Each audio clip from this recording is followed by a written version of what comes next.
friends. Welcome to Coding Garden. Welcome to a Q&A stream. It has been a while since we did a Q&A stream. But we're here, we're back. And I'm going to do my best to answer all the questions you have. If I can. If I don't know how to answer something, I will tell you. Welcome in. You're at the Coding Garden. And this is how we ask questions here. So in the chat, if you have a question, type !ask space your question. and it'll show up. I mean, actually, thanks for the reminder, Tara. We're going to increase the slow mode. And the reason I have a 30-second slow mode is I want a fighting chance of reading most chat messages. I'm going to try my best. And if chat dies down later on, we'll lower the slow mode. Cool. Yeah. So I'm a 7TV subscriber. So now you see my name. If you have the 7TV extension or the Franker faces with the add-on, my name looks fancy. Cool. But if you do !ask, your question is going to show up here, vox.coding.garden. And you can also upvote existing questions. So I would say if you, the viewer at home, have a question, first go to this website.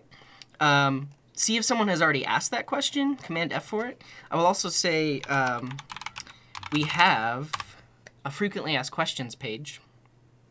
So if you have a question, I would say check here as well. If you don't check there, I might still answer your question, or I'll point you to the frequently asked questions. So definitely check out there. But if you don't see your question here, and you don't see it in the frequently asked questions, if you do !ask, it's going to show up. Also, you can upvote existing questions. So let's say you would like to upvote. I need like an innocuous question. This is Code Them Cakes question from 3 weeks ago. But in the chat, if you do !, upvote, space 2567, you'll upvote this question and it will push it up to the top. Let's see if you can do it. ! Upvote, space 2567. And welcome in, knowledgeable programmer. Glad to have you here. Let's see, does it work? I mean, oh, that was a different, it does, look, and look at that. If you upvote a question, you're gonna get your little avatar next to it. Yeah, and so here's the other thing about this website. If you see a message that's gray, that just means that person hasn't sent a message or a here message in like 5 minutes or so. So line modes is technically here, but if they want to get their question to make me know that they are here, they can do ! here, and then it pulls up to the top like that. All right, has everybody got it? Everybody understand? And then the next thing is, if somebody comes in and they're brand new and they don't know how to do this, and you see them doing something else, let them know in the chat. That would help me out a whole lot. All right. One computer guy is saying, yeah, so you know how we fixed that bug a while back? This website is doing its own thing. Yeah, so like these avatars being broken. Tomorrow we're going to be working on stream-specific stuff, so we're going to fix that. We're going to fix that tomorrow. Cool. So if you're new here, you can customize your messages in my overlays. So you can see that one computer guy has the React logo and also the Colombia flag. Limeraz has the Georgia flag. PibPib has the US flag and the Python logo. So you too can add those things. So if you go here to the Font Awesome brand cheat sheet, search for any free or solid or brand icon. And then also if you go here to simple icons, pick one of the slugs. And so I'm actually, let's see, do they have Go? Go. Go. There's bound to be a Go, right? Yeah, I mean, Terawatt has theirs set to Go. So I want to set mine to Go too. Just literally the word Go. It's probably in alphabetical order. H-I-J-K-L-M-F-G... Element, Go, cool. So if I want to set my logo to be Go, I can do it. I think it's from Simple Icon. So !team followed by something from that page or the other page. And now every one of my messages in my chat will have that logo on it. Yeah. Now, I might write like one line of Go today. That's what we'll do. And then also, if you want to set your country flag, you can do !country followed by your 2-character country code. For me, it's the U.S., and then you get a nice little U.S. icon there. Yeah. And then also, you can set your pronouns. And one thing I was thinking, though, is I should create a Franker Faces add-on for like all these things that we're setting in the chat here. I could basically create a custom add-on, and then you all could see those things in the chat as well. This would actually solve the problem of not knowing what your team or your country flag are set to. Brilliant, yeah. I mean, I don't know. I have to research. I have to research because I don't know how add-ons get listed here, but we could create a custom one. So that could be cool. It could be one that we don't even list because you can add an unlisted one. So yeah, cool. That's my idea. What's up, Java guy? You've got the Java logo.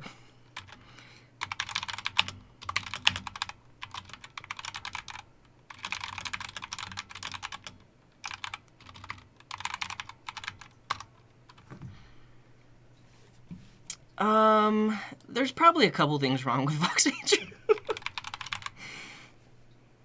Yeah. Because it's not listing you as a sub, is it? I'm sorry. I really need to fix it. Let me get my my to-do list up. And tomorrow is the day where we work on stream-related stuff. So I'll definitely add it to the list.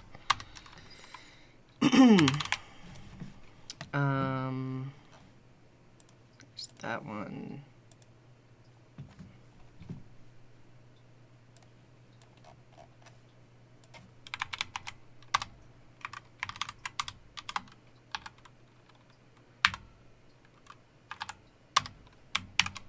To do, fix everything.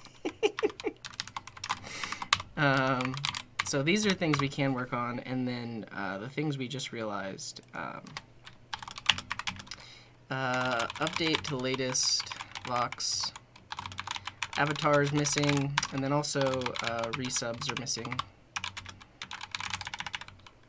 Cool. And then on, I guess we already added it to the idea list, but FFZ extension. Cool. Let's say hi to everyone, and then we'll answer some questions. This is going to be record timing, actually getting to actual content today. Cool. All right, we've done all the things. Let's say hi to everyone. So if you'd like me to say hi to you, you can say any one of these things. Hi, hello, hey, yo, cheers, greetings, hiya, sup, what's up, morning, afternoon, evening, howdy, good day, coding hiyo, or I added a bunch of new emotes. So if you are a follower, you get access to this emote, the coding hiyo F, which is the coding hiyo emote, but with a gray shirt instead of a green shirt. And you would also say vohayo or bogahe. Say any one of these things, and I will acknowledge you. We're going to go back in time to... oh, and we're picking up the emotes now. Because Streamlabs said coding hiyo. So what's up, Streamlabs? Welcome in. And Mark...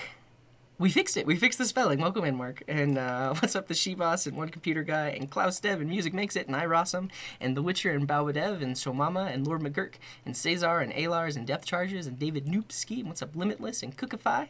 What's up, Art Pijan and Vulture Bike and Enigmatic and Goofer and Prasanth and Web Dev Made Easy. Welcome in from Brazil. Very good, very good.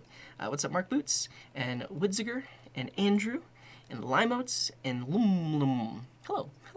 What's up, Stas? And Ivo, welcome in from Portugal and Java. Guy, hello, what's up, Mihai Andre and IOK and Sobix and Dever Die and Yol and Terawatt, hello, mister. What's up, Last Riddler? And Zardi and Munib and Hej and Pib and Lumeraz and Oxdow and Jay Snowen, welcome in. And thank you, Julian, for the 26 months. That's a long time support. I really appreciate it. Yeah. Jason is saying, please assist me in selecting the optimal stack for desktop development. If you ask it as a question, I'll try to get to it. So exclamation mark ask that, and then we'll get to it in a little bit. What's up? I have an HTTP 404 and Coding Avenue, and Elf is my name. What's up? D-La is in Baraxo, and Etch Chief, and Burned, and King Coding, and Wodude, and Mr. T. McCush, and American 2050. American 2050, was it you that opened an issue on Fresh Spots? Your icon looks the same. Maybe it wasn't you. The person's name was Mike. But if it was you, thanks. What's up, Cute Pony? And Hints by Ethereal, and Summer, hello, hello. Do I use mouse with my left arm? Yeah. I am right-handed, but I have a left-handed mouse so that I don't overwork my right wrist, because sometimes I get a lot of pain in my right wrist. But yeah. What's up, Ghosting? And Millen. Welcome in, everybody. What's up, Chai Tea Coder? We've done it. And there are some supports. Yeah, Nessie, thank you for that Prime. Eminem, thanks for the Prime. Andrew with the 19 months, and Julian with the 16 months. Thank you very much. And Wanma says, next week I will turn 1 year as a professional developer. Congrats! Yeah, and you've been watching me since you were a hobbyist. That's awesome. Congrats. Mr. American Mike, nice. Wait, so I'm just putting this together. And the She-Boss, thank you very much for that gift. And congrats to Trampo. I'm putting things together. Are you actually from America? Because I've heard you talk about things that are not American before, and your name is American. Oh well. Welcome in. Lord McGurk with the gifts. You're too kind. Thank you very much for the 5. And Daddy Ray, welcome in. I saw your Discord message. I'll try to respond later today. I have time blocked off on my calendar to respond to Discord DMs. Okay, let's start answering some questions. If you're just joining us, you didn't hear us earlier, you can ask questions here. Exclamation mark ask will get your question to appear over here. And I'm going to do my best to answer questions for everyone that's here today. Let's get into it. So if you already have asked a question, if you didn't ask a question, no need to do this. But if you did ask a question, exclamation mark here, and your question will bubble up. For those of you wondering, these are organized. I believe mods are first, and then VIPs, and then subs, and then non-subs. Although Andrew is a sub, so there's a bug there. I'm going to do my best to jump around, make it somewhat fair. Let's get into it. So the She-Boss has a question, or a suggestion. Says, check out the Mid-Journey bot to create anything you can think of. And Limitless with the 5. Thank you so much. You're too kind. Too kind. Thank you. But yeah, so the She-Boss was talking about this before stream started in the chat. And let's look at what it is, because I actually don't know what it is. They have a cool website with some nice ASCII art. And it says, Mid-Journey is an independent research lab exploring new mediums of thought and expanding the imaginative powers of the human species. They're setting out to do big things. What does it do? Cool. And the She-Boss, do you know if there's like a, I don't know, example? Like, do we have some examples of what we can do, or do I have to sign up to see?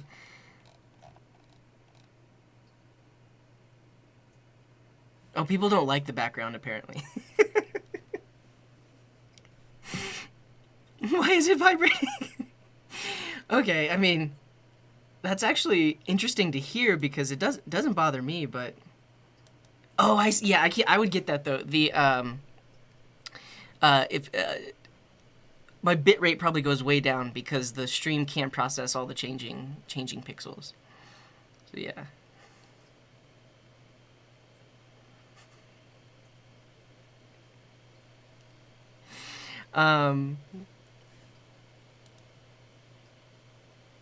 Yeah, I'm waiting on a response from the She-Boss, because she says, I got you. I think she's going to give me an example, which is awesome. But, yeah, so for those of you that don't know, if a question is gray, that just means the person needs to type exclamation mark here, and it'll bubble up. But you don't really need to do that until I'm picking the next question that I'm going to answer. And Frankie, too, thank you very much for the Prime. And the person asking is here. Well, you still have to do exclamation mark here.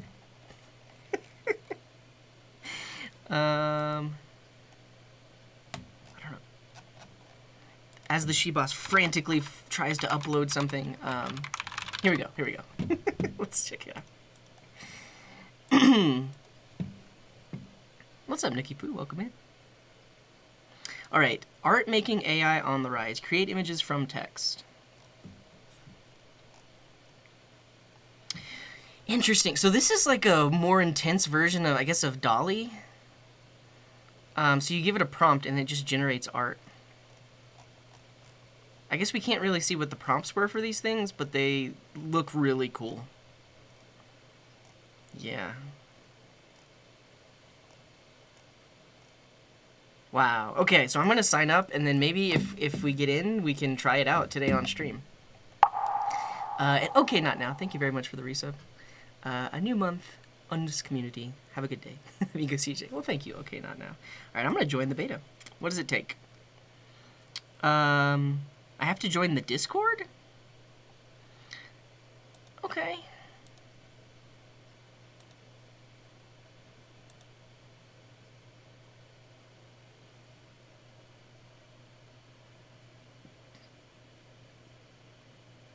Also, I'm trying a new mic placement today, so let me know how it sounds. It's further away from my MacBook fans, and further away from my keyboard.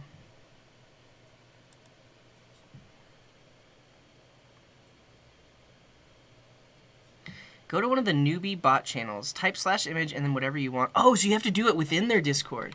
Oh, okay. That's cool.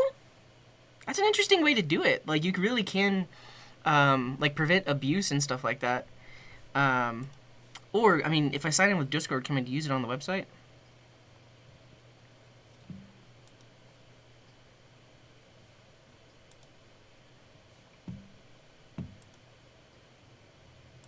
Huh.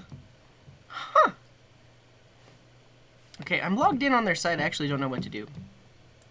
Let's see if we can, if we can go to one of the bot camp. Okay, newcomer rooms, newbies.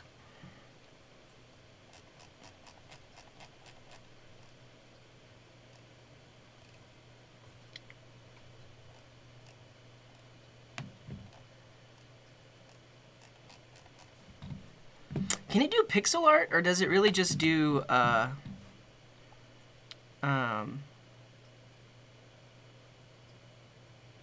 Wow. I don't know if I should be showing this on stream, though, because there could be some really inappropriate stuff that pops up.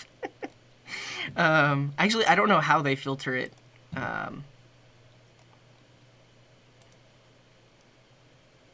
Go to one of the newbie bot channels. Type /image. The bot will send you 4 images in 60 seconds. Once your trial has ended, become a paid member. Cool. Cool. All right, let's try it. Let's think of what I'm gonna try to generate really quick.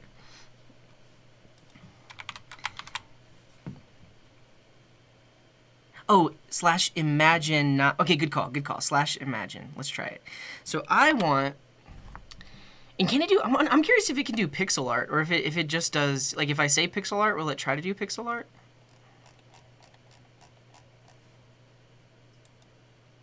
Let's try it.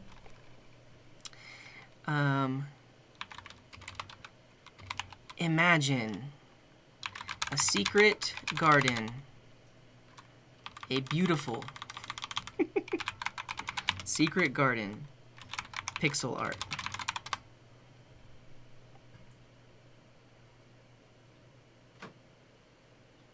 I was like, that's not it. We have to wait for the response. Okay, it's at 0% right now.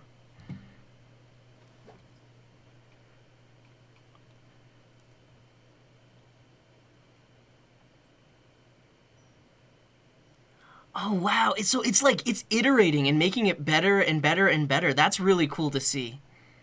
Yeah, because alright, it's at 55%. We might have my new getting started background. This is so cool. Wow.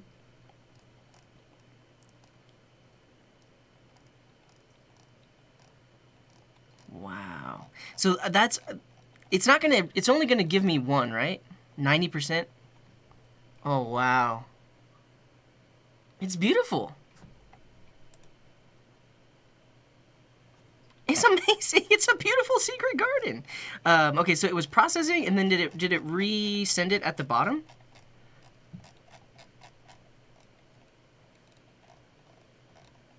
Here it is. Okay, so I get to pick. Now I get to pick the one that I like the most. They're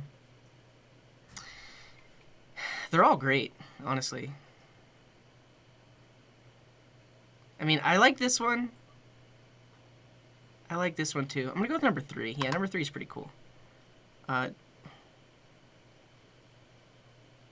What's U3 versus V3? Oh, upscale 3. I see. So Cookify is saying, like, if I click V3, it's going to take this version and use that to generate 3 more. Yeah, and then if I do U3, it'll just upscale it. Let's do that. I'm going to upscale it and then set it as my background. Are there any licensing issues with using the generated images? Here we go. Version 3.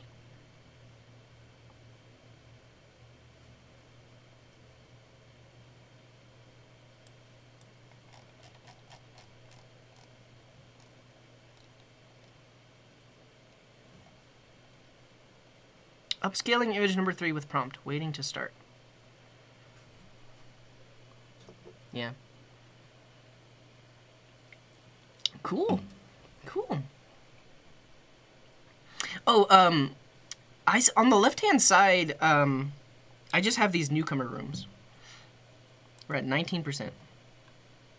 The thing is, before it turns it into pickle art, before it turns it into pixel art, it looks like a oil painting, which is really cool. I honestly like some of the in-betweens, because it's like pixel art oil painting.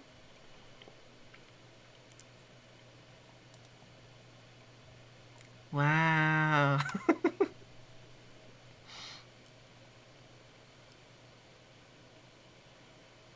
Now I want to see pickle art.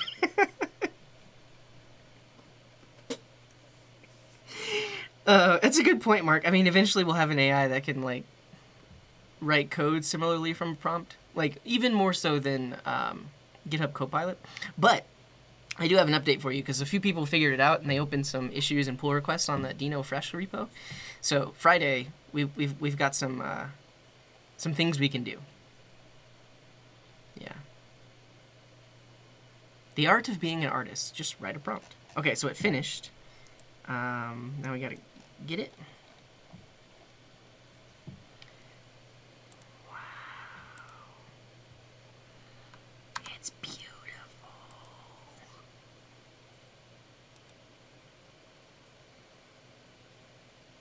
That didn't do it.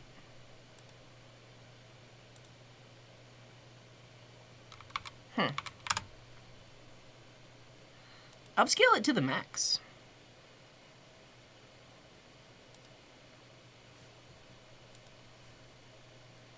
It's really cool. The thing is it does look like an oil painting, but that's been like pixelated of sorts. I would hang this on my wall. I'm gonna save it. It's my beautiful secret garden. We haven't actually written any code here, but this is really fun. So I'm gonna finish getting the super upscaled version, and then we'll try to write some code. Is it pointillism? Is that actually a thing?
It's cool! How does it look?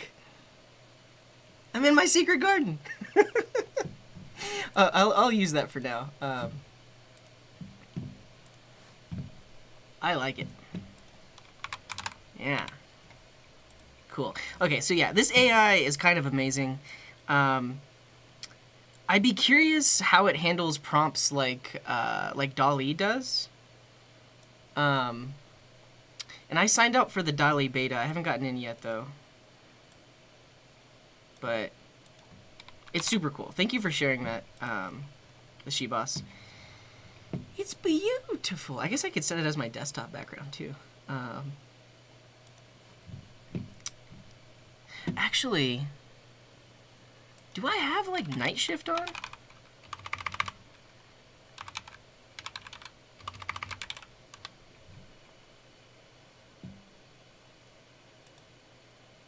Okay, it's off. It looks very yellow on the screen, doesn't it? Maybe that's just the image that got generated. Okay, yeah, thank you for the suggestion, the She-Boss. I'm going to explore that more after stream, but that's super cool. Okay, how do you access it? From that website, midjourney.com, and then you can join the Discord. The Discord, I guess, gives you a free trial to generate images, and then from there you'd have to pay if you want to generate more. Oh yeah, and then I saw that DALL-E Mini came out. A man with a mustache writing code in a garden. Let's see what it's got. All right. If you asked a question, type exclamation mark here. It'll bubble up to the top, and I'll try answering it. So yeah, Andrew is mentioning, was watching FreshSpots, and it reminded them of this. So steps.me, create a map for your community. Show the places you love. Yeah, this is basically what we're building with FreshSpots. It's honestly, it's less about what the app actually does and more about exploring the Dino ecosystem. But the tagline of this app very much sounds like the app we're building with Dino, called FreshSpots. That's good to know, Andrew. It must be, I think it's the 30-minute cache. So basically, I cache user profiles for 30 minutes, and then after 30 minutes, I refresh the cache, which will have your latest sub info.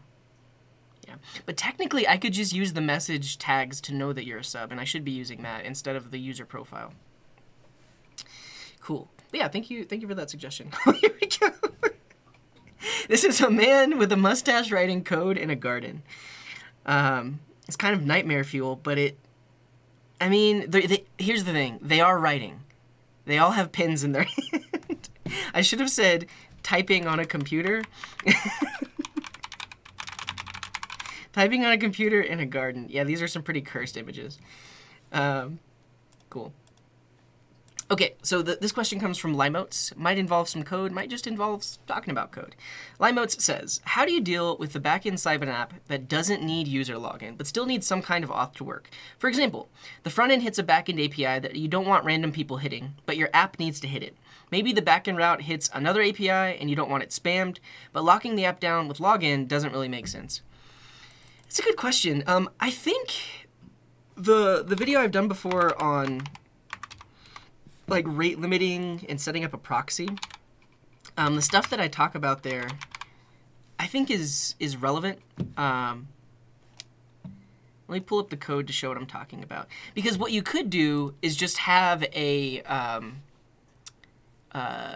protect it by an API key that's almost like a client ID. So it's technically okay to have that exposed in your client-side code, but if somebody wants to hit that endpoint, they really have to like watch network traffic or like look through the source of the code to find it, because it's not like you're locking anything down secret. You're just trying to prevent people from spamming it.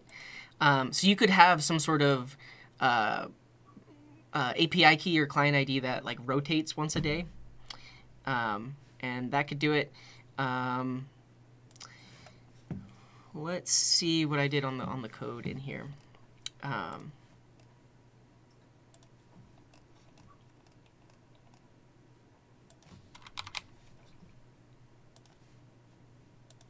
So this is an example of a backend API I wrote that was proxying requests out to the NASA API. And like, technically, you can put your NASA API key in your front-end code, but if you do, somebody could use it a bunch and then you would get rate limited and your app would stop working.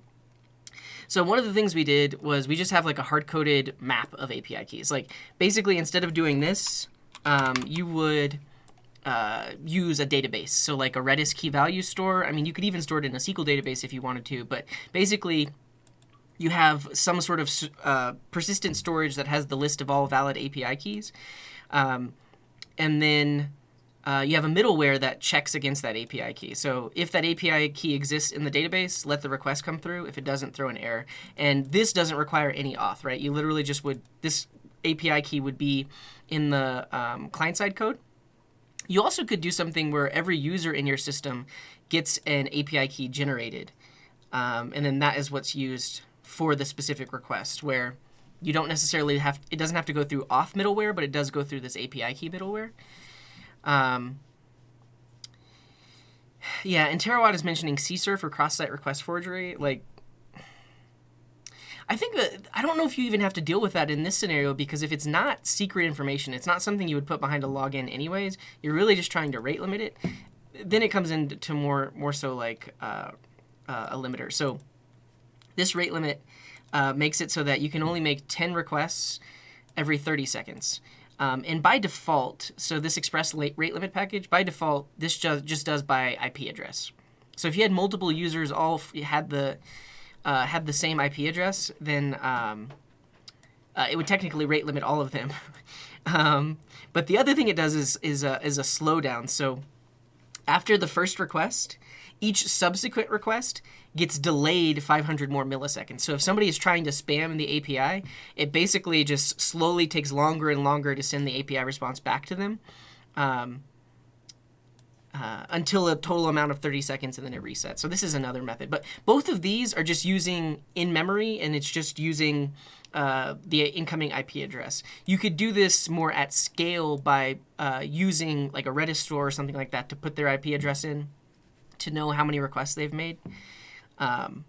So yeah. And then the other thing is you could set up cores, but I think the issue there is like code that's not running on a backend is not doesn't have to follow cores, cross-origin resource sharing. So if someone found your API endpoint and they could call it from like Python code or something like that, and they wouldn't even have to worry about cross-origin resource sharing. But that is another way to lock it down. You could set up the cores middleware and limit it to just a specific origin. So those are my suggestions to you. Basically have like a simple API key lookup that's not login. It just looks up in a store to see if that API key exists, and then you could rotate through them regularly.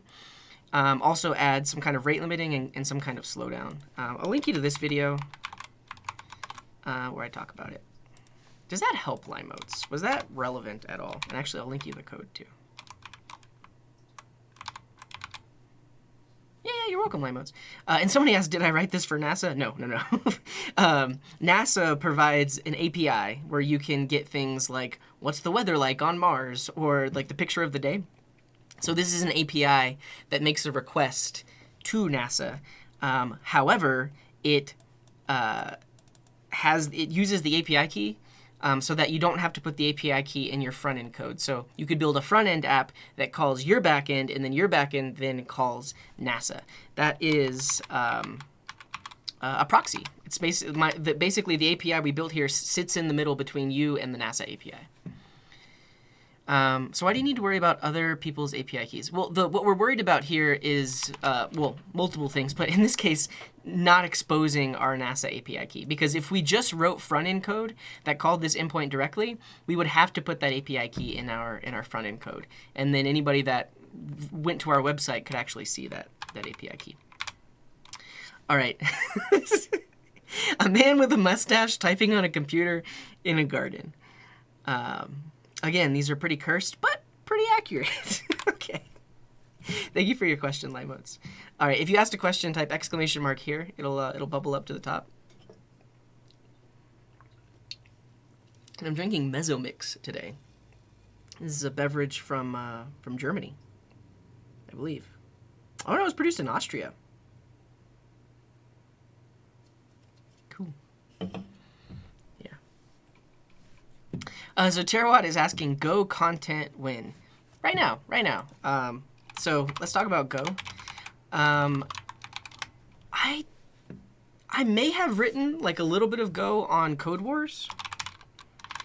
And maybe that's our first step. Let's do this. I'm going to log into Code Wars, and we're going to solve a very easy coding problem using Golang. And if I can get that working, then maybe we'll build a very basic API using Golang. My break timer's popping up. Let's take a quick stretch. I did some C# content a few months back.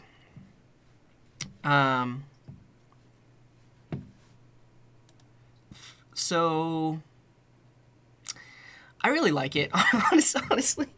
I mean, I've talked about it before, but C# is just a better TypeScript, and like it's been around for a lot longer, and they have really good built-in libraries. Like the Entity Framework is kind of amazing.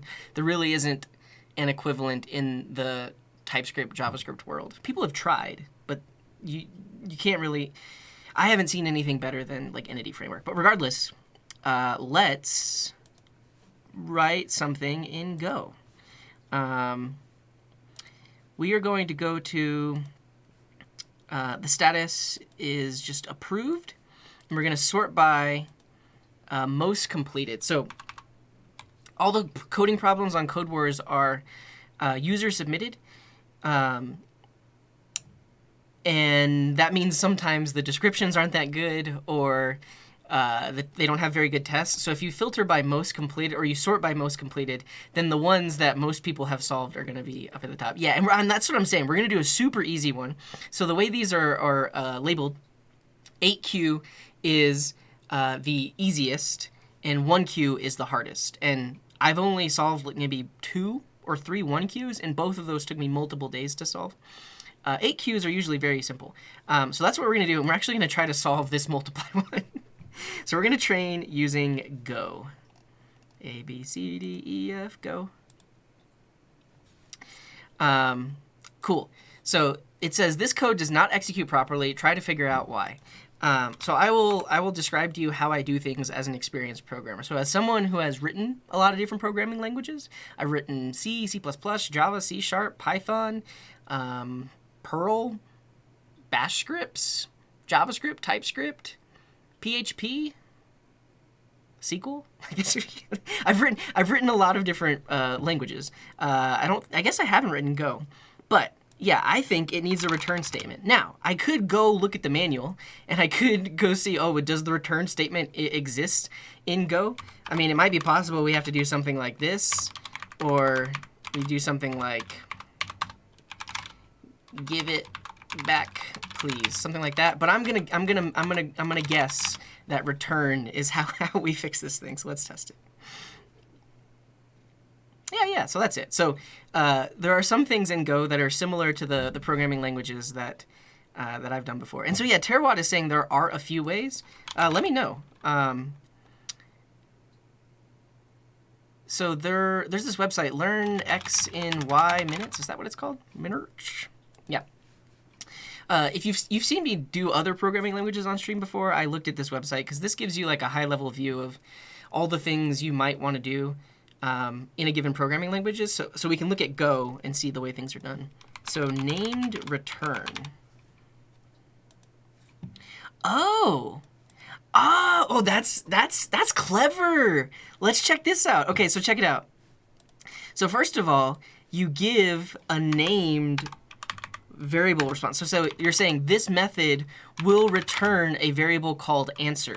And then if you say answer equals A times B, you now have an implicit return. That's clever. Look at that. Okay, so basically we're saying, it's basically like returning. That's the worst thing that happened to the language. It does seem like if you have like a really long method, like function definition, it could get really weird. Be like, oh, what does this thing return? But basically, this is like a return type and a named return variable. Let's see if it works. Clever. Looks unreadable. I guess you're right. Is there another way we can do it, Terawatt? Named return params. It's so unreadable. Yeah, it's just like a blank return. If you were, I mean, as a JavaScript developer, you see this and like, oh yeah, return undefined. Return undefined. Named return values have a type pointer to int. Oh, and this returns a tuple, a tuple. Cool. I am just gonna go with the more standard one and the one that makes sense to me, and just do this, like that. Cool. So if I do a final solution, past solutions will show you how I did it in JavaScript. Let me show you. But first of all, let's look at how people. So once you complete a problem, you can see how other people solved it. So yeah, they used return. They created a variable and then returned it. Same thing. What's this colon equals versus a regular equal sign? Short declarations used to infer the type, declare, and assign. But it looks like I was able to do that with just a regular equal sign as well, though. Interesting. To infer the type. Yeah, but oh, this is what somebody did. Yeah, so they had a and I guess in this case it's not type inference because you put the type on the return variable. Yeah. That's why I could use the equal sign there. All right. Awesome.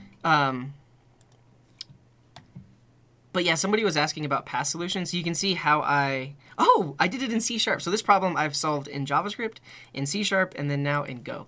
All right, let's try to do a 7Q, which is going to be slightly harder. It's probably going to involve like strings and arrays. And we'll go by most completed.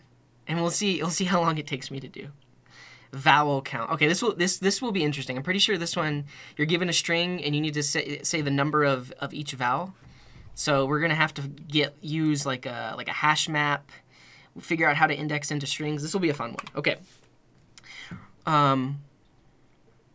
You have the string like runes in Go instead of normal characters. Runes? like currency? Okay, so return the number of vowels in the given string. We will consider A, E, I, O, U as vowels for this kata. The input string will only consist of lowercase letters and or spaces. Oh, never mind. We don't have to say the number of each vowel. We have to say the number of total vowels. So essentially what we need to do is like initialize the count to 0, and then we need to iterate over each character in the string. Let's look for what we can do with strings here.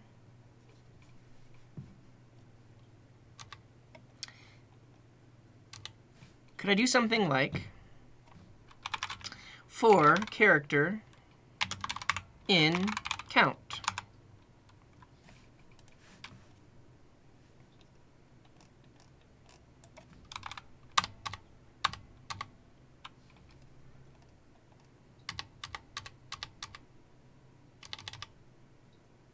For a character in string? Is there a for in? I probably should just look at the let's look at the docs for the language itself. Getting started. This is definitely going to tell me how to do a for loop.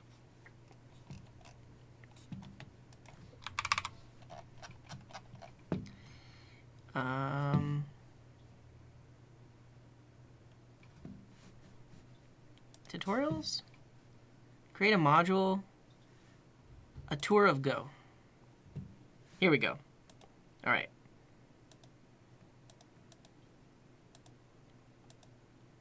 Go playground. You gotta tell me how to do a for loop.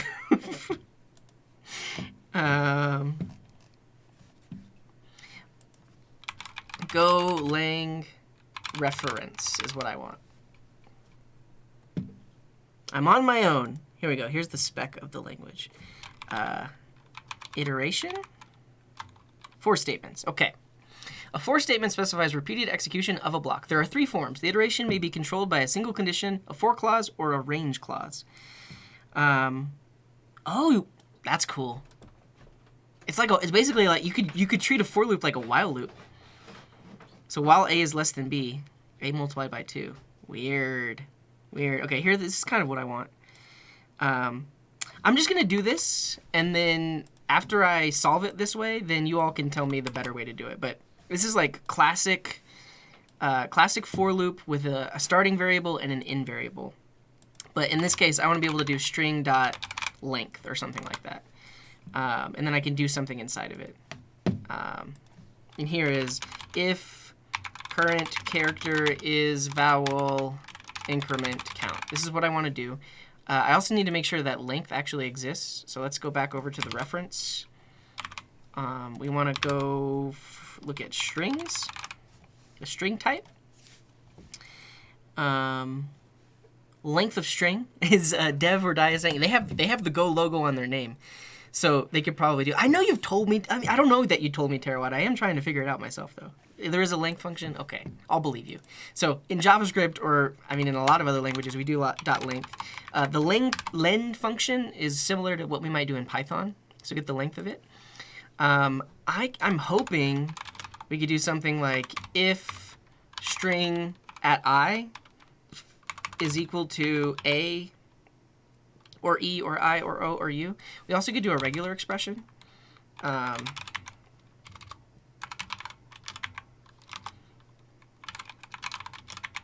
Regular expression?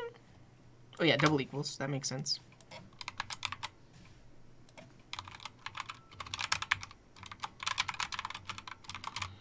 None of these sites have... Wait, do regular expressions not exist in Go? They're like, yeah, we're not doing that. No regex. Need to be a quote. Oh, sure. Yeah, so in JavaScript, you can use double quotes or single quotes for everything. In C# and in Java, strings are always in double quotes. And in C, strings are always double quotes. Characters are single quotes. JavaScript is wrong. The thing is, I mean, that's one of the things from the early days of the language to make it more easier for beginners to pick up, because you pick whatever one you want. I guess I can search for. I was just hoping that the language reference or the learn X and Y would have it, but yeah, we could do go regex example. Instead of a regular expression, I could just do a bunch of if statements. Let's do that, and then we'll update our code. And actually, I'm going to store this in a variable. So I'm going to say char equals string at I.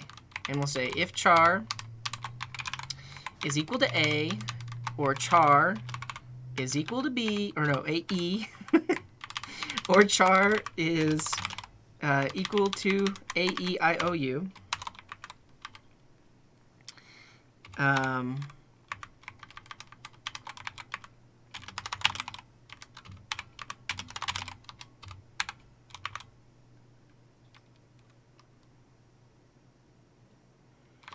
AEIOU, not Y.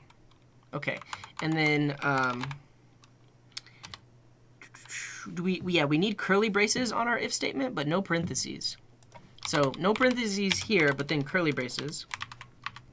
And in this case, we'll just increment count. Let's see if it compiles. Cool. Build failed. Syntax error. Unexpected new line. Expecting curly brace after for clause. Okay, yeah, that makes sense. I need to wrap my entire for loop in curly braces. Undefined char. Yeah, so someone was mentioning, like, I need an inferred type here. I just thought that string bracket I would know that it's a character, but I think I need that dot equal thingy. Hey! Hey! Figured it out. So that's awesome. All right, so for any Go expert in the chat, what's the colloquial way of doing this in Go? I'm guessing you probably wouldn't use just a regular for loop, so something like for character in string, if this exists.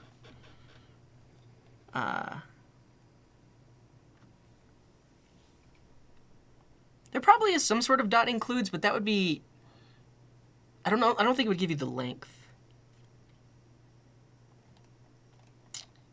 And for all the Go people that are watching, would you use a regular expression for this?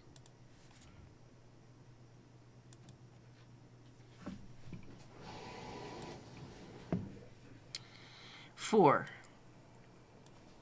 x colon equals range string dot split.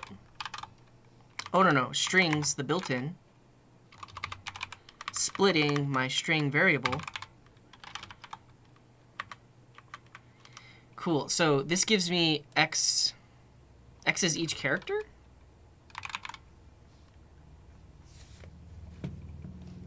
Make an array of variables. Check to see if the array contains the letter. I like that. Yeah, so I could do something like vowels. Quick stretch. And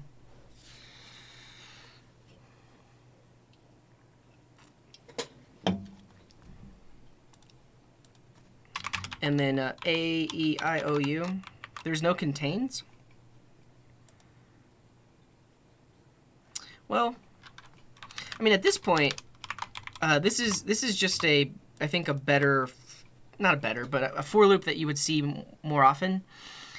Instead of iterating with a with a index iterator, they're using this range thing to get each specific character. So I think if I just move this code in here, it should still work. Let's see. Build failed. Undefined strings. Is this supposed to be a capital S?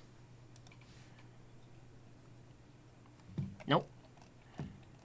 Terawatt has led me astray.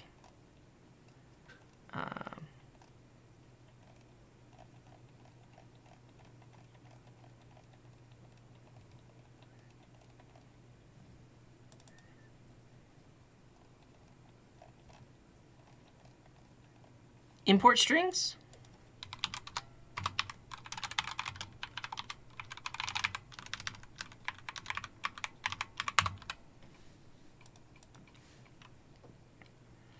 Unexpected package import.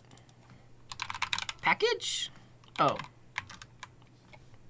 After. Well.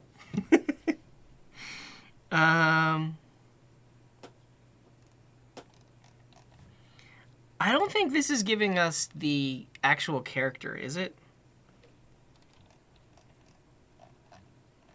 Our count is 0.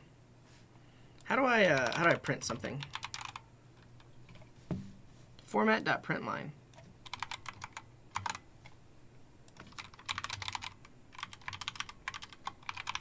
Char.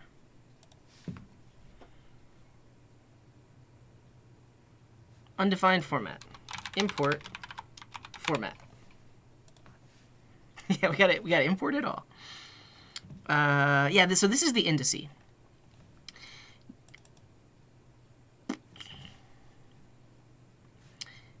Okay, so index comma char should do it. Second one is the value. So that, yeah, that makes sense. It's more like a for in. Index declared but not used. Invalid operator char equals. Mismatch type string and untyped rune. Oh, it's literally, yeah, so now they are, oh, thank you, I gotta plug my battery in. Thanks, King Coding. But now, because I'm using the string split, they're strings and they're not runes, so I actually do need double quotes here, I believe.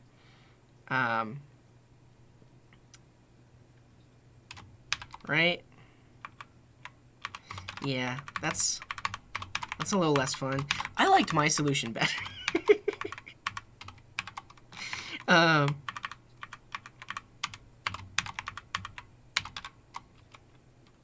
Oh, it should be, it's charging now. Yeah, I just have, mine just looks a little different.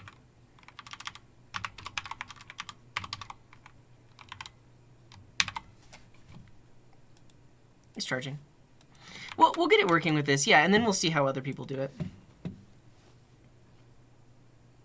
Yeah, so this is super interesting. So for those of you that aren't familiar with compiled languages, this is a compile time error, meaning it's not even trying to run my code yet. It's essentially trying to compile this so that it can be run, which is different than if you're used to like an interpreted language or a just-in-time compiled language like JavaScript and Python, where you write the code and then it actually like compiles it and executes it as it runs, and then you get a runtime error. This is a compile error. It literally will not let me compile this code because index is an unused variable. That is super interesting. Yeah, and then people in the chat are telling me if you use underscore, then they know that, hey, you're not using that variable. Wow. That's super interesting though. So compile time error for an unused variable. That's that in the JavaScript world. That's more of like a linter rule. Like you can have unused variables all over the place. Go does have contains. Let's see. Go string contains. Yeah, I mean, I think it's a good thing for it to be opinionated. Hey. Here we go. We're getting better by the second. We'll say if vowels contains string, and then now I can do vowels is an array of, or no, it's just a string. It's just a string. A, E, I, O, U.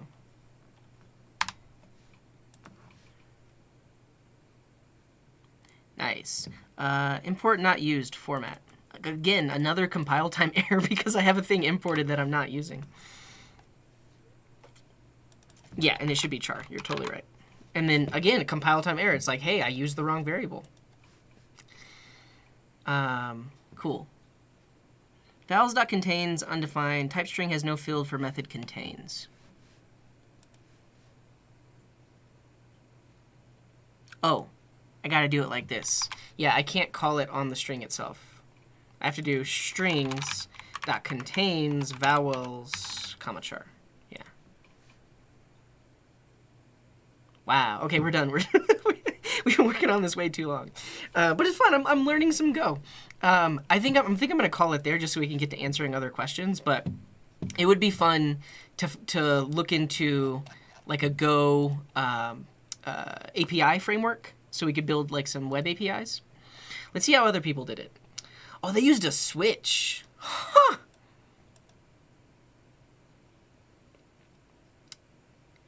I first of all, I'm just baffled by the formatting here. Switch on a character, and if it matches this increment, how easy was that for me out of 10? Like 1 being the easiest, 10 being the hardest. Honestly, like a 1. Like it was very so, and that's coming from the perspective of like I have used C style languages before, and that I know how to use curly braces.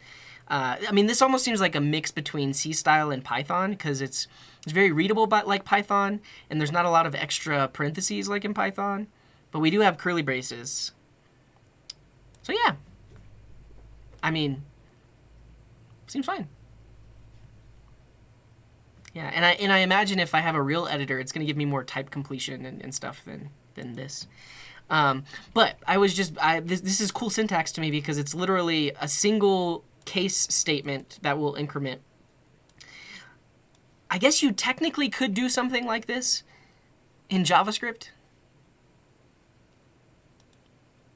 You would need multiple case statements. I don't think you could have a comma separated case statement. Yeah. And then in this case, they defined a string array and then to see if it's in there. It's super interesting. So like, and this is another thing that was just that I intuited. Like, I just tried defining a. Well, actually, no. Never mind. They're doing a string array. I just did a string. I think if I wanted to define an array, I would have had to look it up because this is using like the initializer syntax, more similar to C# and Java. Yeah, this is a string array, whereas I just used a string. Here we go. That's how you get a regular expression. Ah, that seems fine. Yeah, and David is mentioning it, and welcome in, David. If we wanted to do this in JavaScript, we would need 5 separate case statements. Cool. Go seems fun and somewhat approachable. So, soon we'll build an API with Go. Thank you for the question, Terawat. All right, let's keep going. If you have asked a question, type !mark here, and it will bubble up to the top. I'll answer this one from Limotes. Where'd I get my sweatshirt? It looks super comfortable. I got it at a big box store in the United States. I don't even want to say the name because I don't want to advertise for them. But basically, this cost me like $10. And it's one of those giant stores that's in almost every city. And it's not that one. Don't say it. Don't say it in the chat, but yeah. Yeah. Read any good books lately? Yeah. I read The Apprentice. And I think is that what it's called? Not the TV show. Not the TV show. I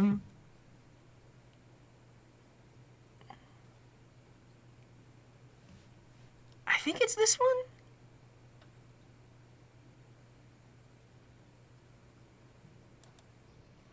I could go grab it. I have the physical book.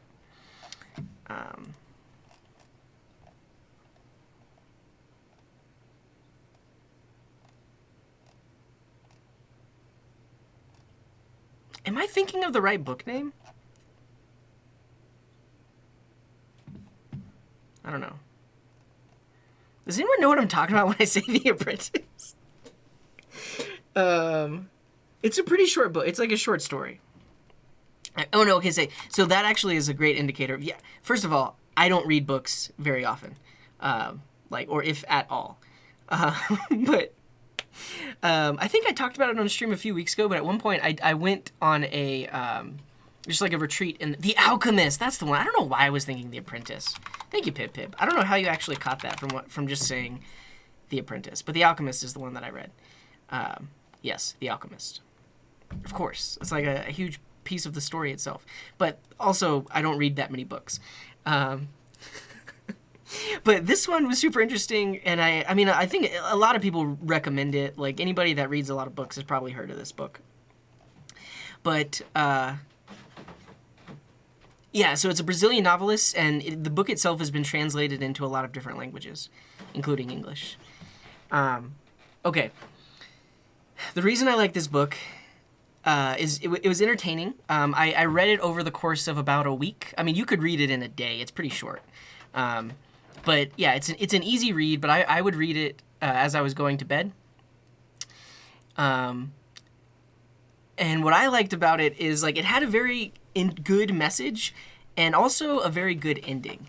Now, I probably was ruined by watching like Game of Thrones, because that had a horrible ending. And now I'm just really wary of any media I consume, of just like being a good story, but then all of a sudden like not having good closure or a good ending. The ending I was very satisfied with, and it had a good overall message. I will say there are like some like Christian religious themes in here, but you don't have to be religious to take anything away from this story. Yeah. So this is a book that I read recently, and I liked it, and I would recommend it. It's good. Also, I don't really read technical books. I mentioned it a few streams back, but I've been collecting technical books from like thrift stores and secondhand stores. Like this, The Secrets of Software Debugging from 1984. But these days, everything I learn is just from the web or from videos. What's the book that it's knocking off, Terawatt? I'd be glad to look it up. But yeah, it came out in English in 1993.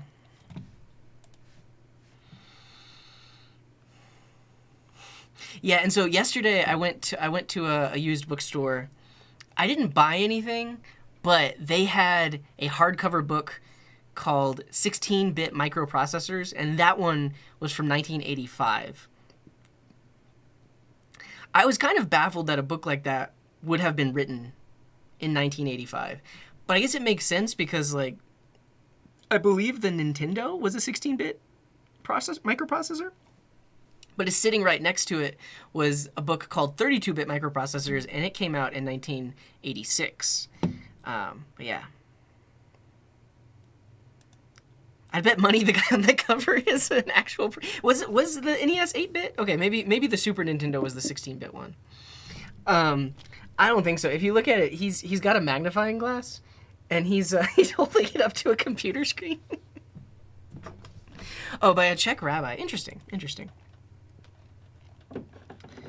I don't know. So I guess I'll talk about this a little bit more. But it's like a long, winding story of this guy, but it all just comes back together at the end. I liked it. That's all I'm going to say about that. Yeah, so NES was 8-bit, the Super Nintendo was 16-bit. There we go. There was also a ton of books from the... So there was another one I was surprised to see the publish date of.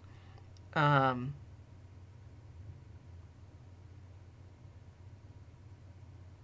remember which one. I don't know. I'm always just surprised at how early books were being written about certain technologies.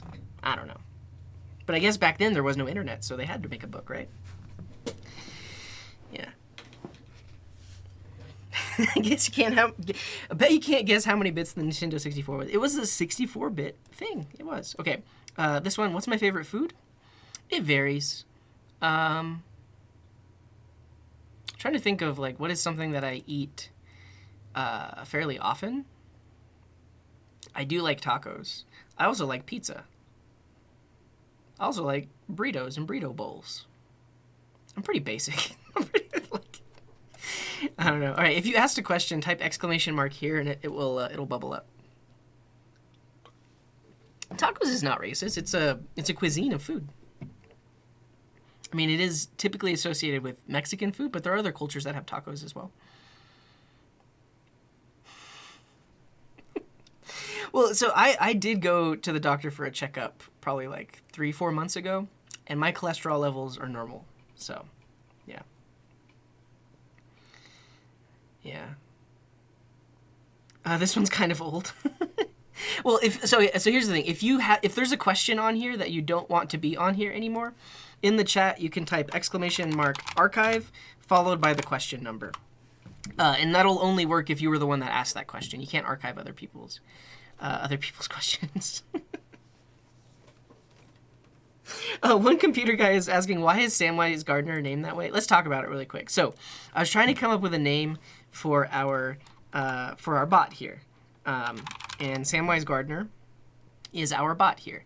Because if you're familiar with Lord of the Rings, Samwise Gamgee, also known as Samwise Gardner, is the loyal, steadfast... I don't know the right word, but to Frodo, right? He's like a really good friend of Frodo's. So Samwise Gardner is a really good friend of the stream, but it's spelled wrong. If you look up, it's Samwise Gardner with the D before, like this, I believe, companion. Samwise Gamgee. So the actual spelling is Gardner, like this. But this is the coding garden, which is why I called it Gardener. I don't know. I honestly don't really even know that much about the Lord of the Rings. I'm not a huge fan. Not that I'm not a huge fan. I'm not deeply invested in the Lord of the Rings like a lot of other people are. I know of it and I've seen it, and I know that little bit of trivia about it. Yeah. Yeah, your newest one should still be here. Names are hard, so that's why Samwise Gardner is spelled wrong. Thank you for the question, one computer guy. All right, we'll answer this one from Goofer. It says, hey CJ, have you ever had experience with generating a PDF with React from dynamic content? Yeah, yes I have. I have done that. Let me try to remember what I used. It was probably something like PDF.js. That's a pretty standard library. This one's from Mozilla. This one's for, I might not have used this one. Let me just search for JavaScript PDF rendering libraries. But I'll say that the reason that I did this was, so if you're generating a PDF, you could do it on the client side, you could do it on the server side. If you do it on the server side, that would make sense if you're like generating it, storing that PDF somewhere, and then allowing people to download it. The PDFs I was generating were based on the current page or the current report that the person was looking at. So they could essentially customize it. They could choose, oh, I want to see this table, but I don't want to see this table, and in this table filter it to be that. So they could set up all the filtering on the web page and then click generate, and then I did that on the client side to generate a PDF using the data that they had filtered down to. Technically, you could have done a server-side PDF generation as well, but it made sense to do it on the client for that because it's basically a one-time thing. They didn't want it stored anywhere. They just wanted to do it. It might be React PDF. Yeah, and it really depends on your use case. So for what I was doing, because it was only needed on the client side and was like a one-time thing, it made sense to do it there. Easily display PDFs in your React app. The docs look different than when I used it, if this is the same one.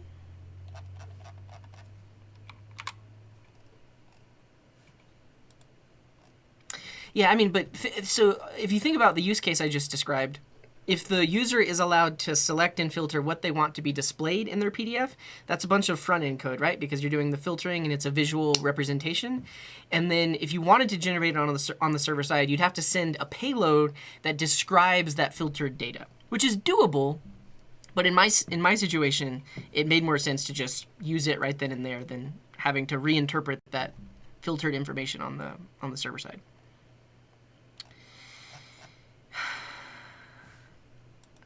I don't... PDF generate.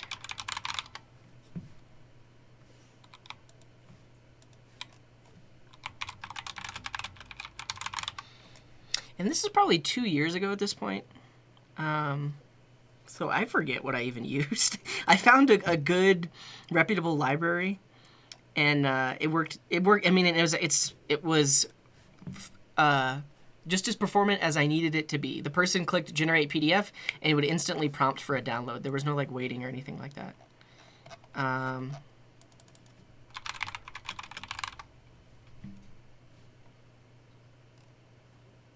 think React PDF, isn't that the one that I just pulled up?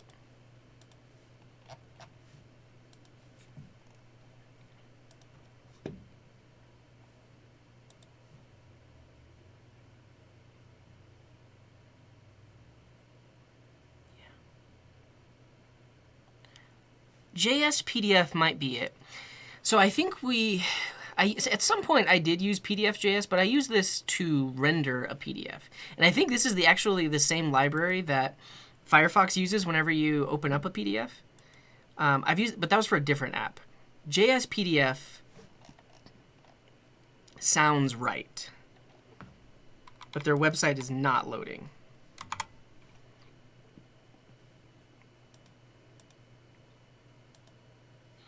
No servers were used in the making of this demo.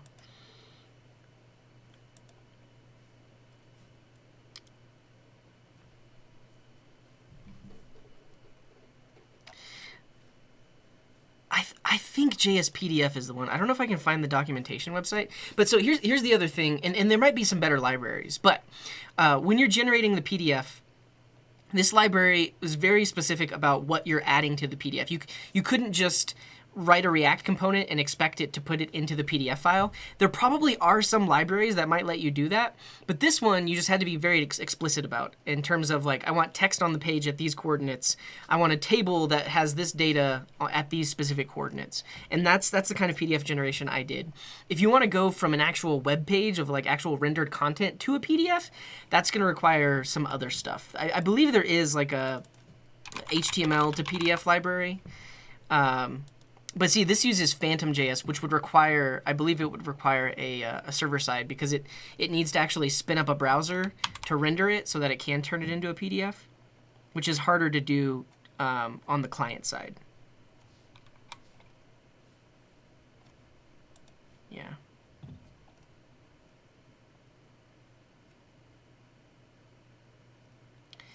Yeah, so basically... And we'll go to React PDF real quick to see how they allow you to do it.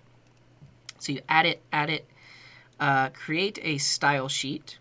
Yeah, and so basically what they've done is they have very specific components you have to use in order to render your PDF.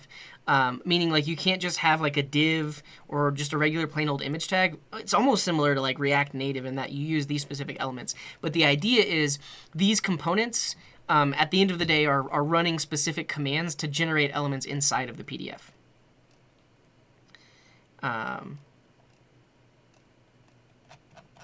So I would say take a look at this library, and the little bit of knowledge that I'm passing, or a little bit of info I'm passing along is it's not as straightforward of just taking a web page and turning it into a PDF. You're going to have to do some manual work of actually like constructing the tables and stuff like that. Let me see if this has table examples.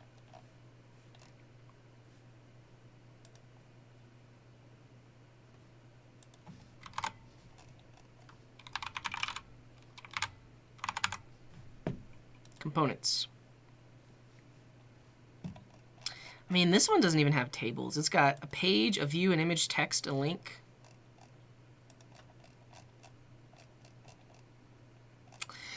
So I don't know.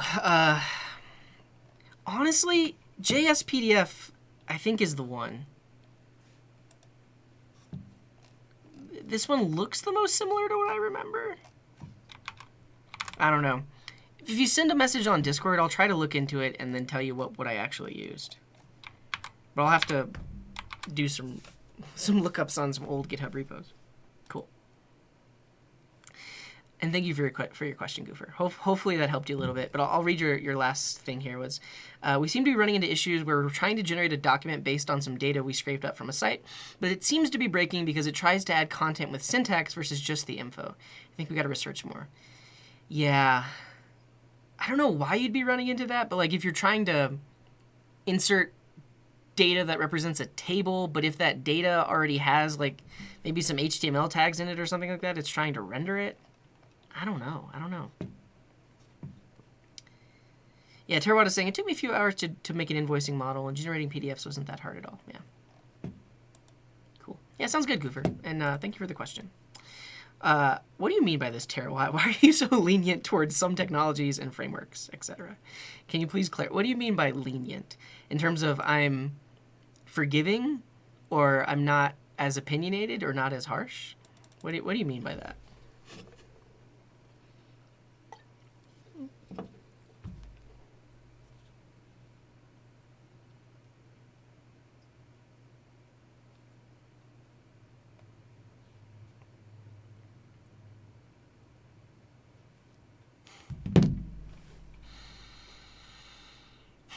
And this is an opportunity for me to just collect my thoughts, because I think Terwatt is limited by the slow mode, so they also have to collect their thoughts. So Terwatt says, yes, you know how to treat them, and I can't understand how you can't be so enduring. Wait. Also, this is still confusing. I see. Okay. You know how I treat them, and I can't understand how you could be so enduring. So I appreciate you asking this, because this is my mission in life, and also one of my missions on Twitch. Most programmers that you come across, I mean, are extremely opinionated. I am very opinionated, but also I understand that a lot of these languages, a lot of these frameworks, they all exist for a reason. At some point, there was someone that was like, I don't like what exists, so I'm going to create my own. And they had their own reasons for doing that. But that doesn't mean that you have to hate it just because you don't think the same way, or you don't like the way it solves a particular kind of problem. So I try to stay positive, and I try to just... I guess another thing is keeping beginner's mind, because when you're a beginner, you have no preconceived notions, right? You don't already have years of experience that are telling you things should be done a certain way. And so if you forget about all that when you're presented with something new, I think it's easier to not get frustrated, because you're like, oh, well, this is new. It shouldn't work that way because it's a different thing. So that's how I try to approach things. And yeah, I try to stay patient. And I think the other thing is like, for a lot of people that have a platform, so people that are streaming on Twitch right now, or people that are really popular on Twitter, or people that write books, and all in the technology world, a lot of them are critical of languages, and they are critical of frameworks and certain ways of doing things. But what they forget is that most programmers actually don't have that much choice about what they use, right? They don't have as much say in what framework they choose or what language they choose. Their job dictates that. And when you badmouth a language or a framework, for a lot of people, it's very disheartening, because that's their living. That's what they have to write to be able to make a living doing that thing. And so when you badmouth it, you're either alienating them, or making them hate their job even more. And you might argue, well, just get another job then if you don't want to use that language or framework. Not everyone can do that. Not everyone can just drop everything they're doing and start applying and try to find a place that only uses the frameworks and languages that they prefer. So all of that to say, I like to stay positive, especially for newbies, right? So if there are new programmers that are watching my show, they're seeing the contrast of how I treat things versus how a lot of other programmers treat things, which is just to bash on them or hate them because they don't do things the way they like. So that's my answer to that. Hopefully, hopefully I addressed it. Feel free to further respond if you think there's anything else you'd like to ask me about. Yeah, and Raya is saying, I try not to be opinionated until I know something to a deep level. Patience is key for your own stress levels. Yeah, I think that's the other thing is like, if you have all these preconceived notions, it's a lot easier, and you stick to those, it's a lot easier to get frustrated because you're like, this thing isn't working the way I want it to work, so I hate it, versus like, it's not working the way I want it to work because it doesn't work that way. So like, reassess how you're approaching it. The Sheba says, yes, people tend to quickly forget when they were a beginner and have no patience for beginners. I try to keep noobs in mind at all times. Yeah, definitely. Tarawat says, I still hate fresh. Yeah, I mean, and I think that's the other thing is keeping an open mind when it comes to new stuff. I mean, so let's talk about Bun for a second. I do have an open mind when it comes to Bun, but this is like the opposite problem, right? Because the majority of the people in our community and in our industry did nothing but praise Bun, and they're like, oh, it's super fast, it's awesome. And so you have all these beginners that are like, oh yeah, well, have you tried it? And the answer is no, because I can't. Everything I do isn't supported by Bun yet. So that's why I was a bit more critical of it. I'm not saying that I hate it, and I'm saying it's a bad thing. The stuff I talked about in terms of Bun were just the fact that it got really, really hyped up before it was really even ready to be used or anything like that. Yeah, and the Sheboss is saying, go to a consultancy, you'll get your hands on everything. That's fun as well. So like if in the world of software and jobs, typically if you work at a product company, so let's say you work at a company that builds a specific thing, you're pretty much locked into that tech stack for the most part, unless newer projects come around or unless they decide they want to rebuild. Whereas if you work at a consultancy, every new project, you basically get to choose the tech stack. So yeah, welcome in, Luis. What's up, Fun Planet? I don't think I've answered it, Depth Charges. We're going pretty slow. They're sorted by they're sorted by subs are at the top, and then or sorry, VIPs and mods are at the top, then subs, then non-subs. I'll do better to scroll around instead of just answering the ones at the top in a second. And Fido is saying, I consistently find in my line of work that people normally lack or ignore historical context. Yeah, I mean, that's another reason why a lot of things are hated. So like, let's use PHP as an example. If you go to pretty much anybody that's doing any kind of web programming in the software development category right now, and you talk about PHP, most people are going to hate on it. And that is likely, and it has to do with the historical context. Like, PHP has been around for a very long time. For the longest time, it was kind of the main back-end language that you would use to build back-end web apps. But it being so old and it being around for so long means there's a lot of bad code out there. But there's also a lot of good code out there, and people don't want to recognize that. Like the newer PHP frameworks and the newer PHP that's been written is modern. Like, it's written in a very similar way to how more modern code would be written. But there's just so much legacy code, and people just think about the legacy, and they don't consider it for what it could be or what it can do now. So that's another thing. Yeah. And David says, people like to hate on things that aren't the right tool for their problem, and they forget that it is the right tool for some other problem. Yes. And I mean, I was thinking about this a lot recently, just because I can't imagine how all the Angular developers feel that are like watching YouTube videos or watching streamers on Twitch, because everybody loves to hate on Angular. And for a lot of Angular devs, they didn't choose that. They just got hired somewhere, and that's what they use. So yeah. Mr. Rumhole is saying, when you're a beginner and also open-minded, it's a risk. Wherever the wind blows, you go that way without specializing. Yeah, I would say as a beginner, you definitely want to, if in your learning, you definitely want to focus on one thing over multiple things, because that can get confusing. But you should, yeah, I think it comes into the more experience you have, the more open-minded you should be. And Fipu? Thank you very much for that sub. Yeah. And David says, my company is a consultancy, and while I do get to work with a lot of other things, our company is biased towards Angular, Firebase, and TypeScript. Yeah. And Delaz is saying, I've been working as a TypeScript dev for 3 years, and now I really miss Lorville. Yeah. Same with jQuery. Yeah, that's the thing. Like jQuery gets hated on so much these days, but originally the problems that it solved were great. Like the web was a real like a wild place before jQuery came along, because jQuery kind of like smooths out the differences between the web browsers, and that's why a lot of people used it. And then when we gradually kind of no longer need that, and we can use more built-in things because they are more widely supported, there is a less of a need for jQuery. But that doesn't mean you should never ever use jQuery again. Sometimes there are use cases for it. So yeah. Terrawad is saying, the framework hell does exist in theory. Vue does the same things that React does, but just in some other way. Yeah.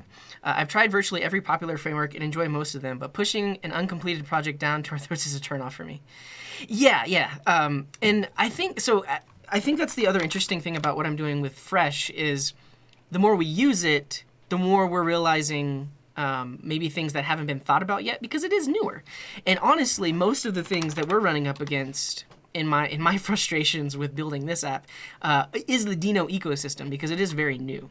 However, because we're talking about this, this Friday is actually looking pretty good, because who was, I think it was Omar and Mr. American Mike both had really good suggestions on how we could get a map working. So that's awesome. And then Omar had really good suggestions on a better thing we could use for the database. And I'm actually pretty excited about it. So we are going to spend some time ripping out some of the things we were doing before and replacing it with this.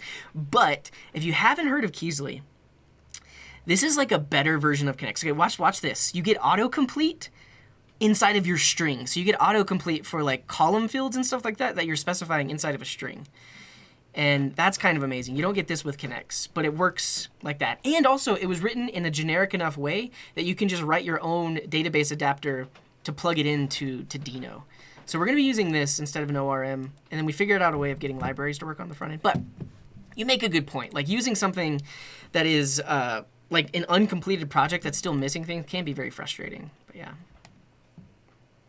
And Luis is saying, I think PHP is the same history of C here. There are a lot of bad and good stuff out there, but bad prevails, so other languages come over it. Yeah.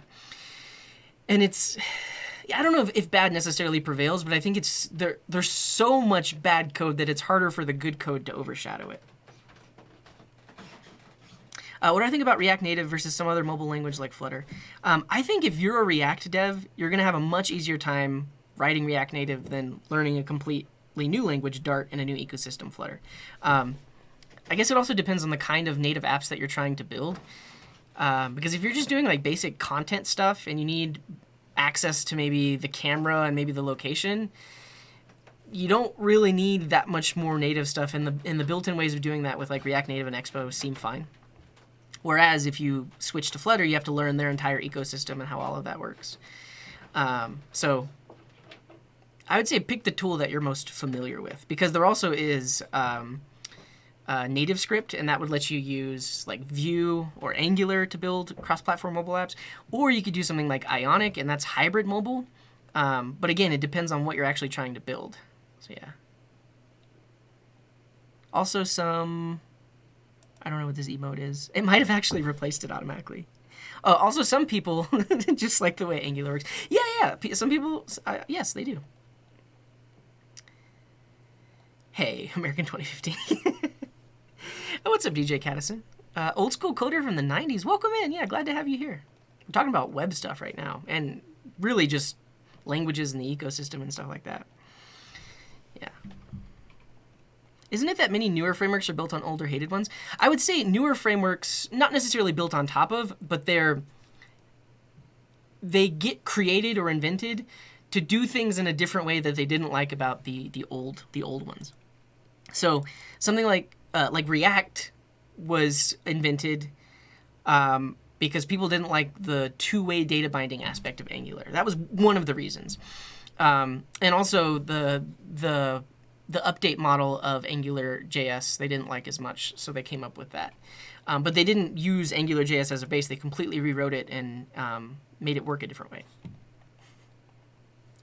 Keesley is Finnish for query. Oh, cool. That's good to hear. And Dilas is from Finland. David is saying jQuery is like digging a hole with a shovel when you have access to an excavator. If you need to dig a small hole, the shovel is fine. But I think a big company that is using jQuery instead of a modern framework, they're shooting themselves in the foot. And I think that's the thing. Like if you're building a modern web app, the bigger your app gets, the more you just start to basically write your own framework. The more and especially like if you care about reusable code and like reusable components and stuff like that. So many people have very likely just built their own like framework as they go because they're trying to make the code better. Whereas if they would have just picked up like Vue or React, a lot of that's just built in. So I don't know. Terawatt says, this is hot. Isn't it nice? I like the Keasley thing. All right, we're going to focus and answer some more questions. What's up, Eddie? Welcome in. At the moment, I'm stuck with C++ 03 due to some legacy code. But, you know, it does the job, and sometimes it is what it is. Yeah, and so what are we at C++ 15? What's the latest version?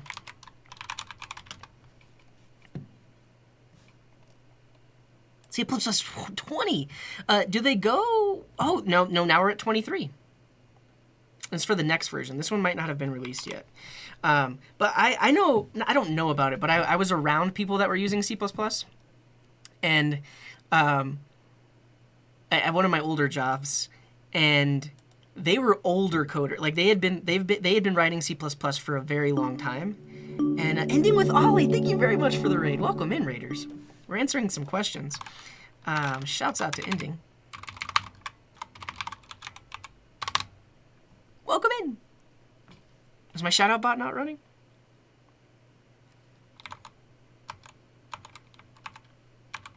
My shout out bot is broke. Everyone, click Ending with Ollie's name. But oh, there it is. No, never mind. There it is. Did I do the wrong thing? There it is.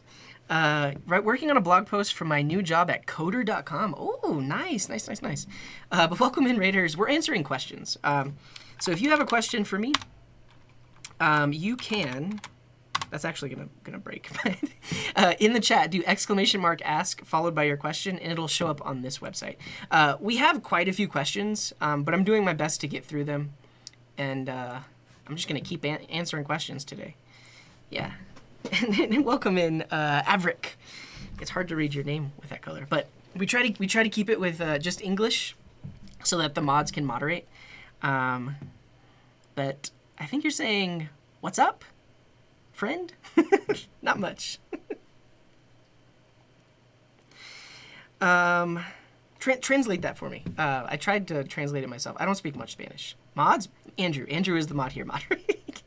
Okay, well, but what I was just talking about is I used to work at a company at this point 10 years ago, and a lot of the devs there were really set on using older C++ stuff. And so I think C++ 11 came out and introduced like was this when shared pointers were introduced?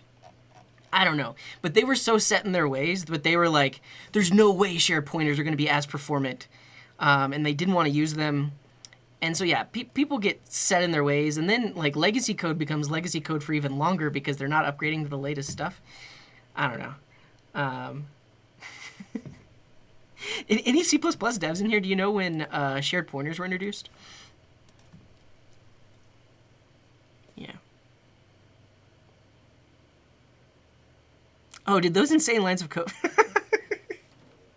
That's funny. Cool. But yeah, so and the question I was just answering had to do with, first of all, why am I so lenient and somewhat positive around languages and frameworks? And my answer to that is I'm just trying to give people hope, because a lot of the influencers in our community around here are very negative when it comes to languages or frameworks that they don't like. And there are people that don't have a choice, and so they're stuck doing the thing. There are also beginners that don't know what to think and don't have the experience, so they just start repeating an opinion that they've heard rather than building up that experience. So basically, that's my answer to that question. I'm just trying my best to spread positivity. Yeah. Oh, wow. Fido is saying when they first got started 20 years ago, they were working on all kinds of tech, not just one. Yeah. I used WebStorm a long time ago. I haven't used it recently. Yeah. Let's take a quick stretch. Oh, they had, so I think I saw on the chat, they had shared pointers in C++ 03. There was something that got introduced where all of the older C++ programmers are like, there's no way we're using that. There's no way that it's more performant. But compilers have gotten really good. So yeah. And thanks again for that raid ending with Ollie. I'm just catching up. I'm about 3 minutes behind on chat, and then I'll keep answering questions. Yeah. What's up, Daniel? It's going good? Going good. C++ was the first language I learned, and I learned C++ 16. Yeah, I guess that's the other weird thing, though, is like you learn it, but then when you get in industry, there's so much legacy code that you have to learn the older stuff. Like some of the newer stuff you learned, they might not let you use at your job, even though the latest compiler supports it. They might have various coding standards that you're not allowed to do. I don't know. Oh, no, my we're going to be live for probably at least like 2 or 3 more hours. And welcome in, Ancient. Yeah. I've never done GTA role-playing scripts. I've seen some GTA role players, but I've never done it myself. Yeah. Is it normal for companies to give you tasks to fill gaps in knowledge in terms of learning? I think it depends, but a lot of times, if you're in somewhat of an apprenticeship, they may not call it an apprenticeship, but if you're working with someone that has many more years of experience and they're trying to help you get better at the job, sure, they might assign you something that you don't know how to do with the expectation that you're going to figure it out, or you're going to ask for just enough help to figure it out. Yeah, that's totally something they could do. The other thing they could be doing is they could be trying to fire you. They could be trying to give you a task that they know you can't do so that they can fire you, but that's very unlikely. It's very likely that they're giving you that task because they want you to improve. So yeah. Yeah, I get that, bro. C++11 introduced lambdas. Okay. Maybe auto is the thing that I was thinking of. I don't know. And welcome in, Andres. Glad to have you here. Yeah, and that's the other thing is like these older C++ programmers had a thing against Boost. Like as far as I knew about it, like I wasn't doing much C++ development, but as far as I knew, like Boost wasn't the standard library, but most used it as a standard library anyways because it had a lot of cool stuff in it. But they didn't even want to use that because they were so set in their ways. But yeah.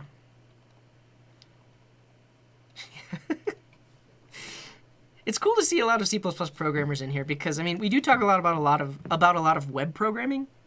So it's good to know that a lot of people are doing, like, lower level stuff, too. Not asking for help is the bad thing. Yeah, so, like, in reference to that person that asked, Dyslexic Hobbit said, is it normal for companies to give tasks to fill gaps in knowledge in terms of learning? Yeah, and they're also making sure that you can ask for help. And you can practice asking for help because even getting help and asking for help is a skill you have to develop. As a beginner, it's really hard to figure out what questions you even want to ask. So it's good to get practice with that. Yeah. Improper use of smart pointers made programs inefficient. I could believe it. But also, there's probably places where it would be useful.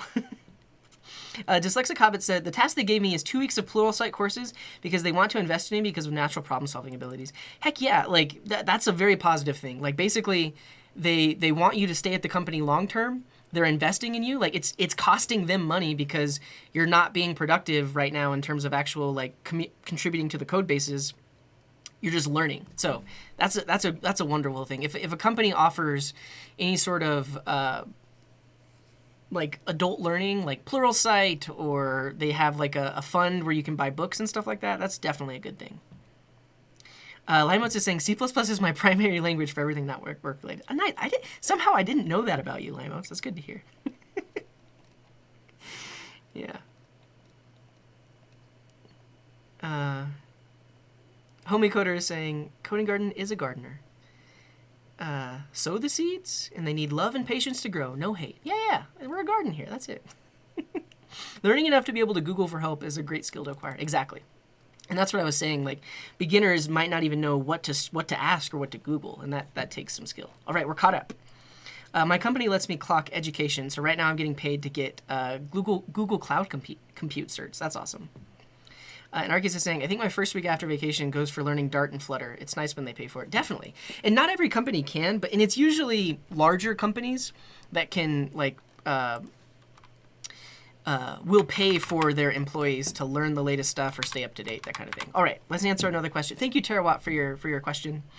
I appreciate you. It was fun to talk about that stuff. All right, if you have asked a question, type exclamation mark here, and it'll bubble up. And then I'm going to do my best to answer a non-subs question.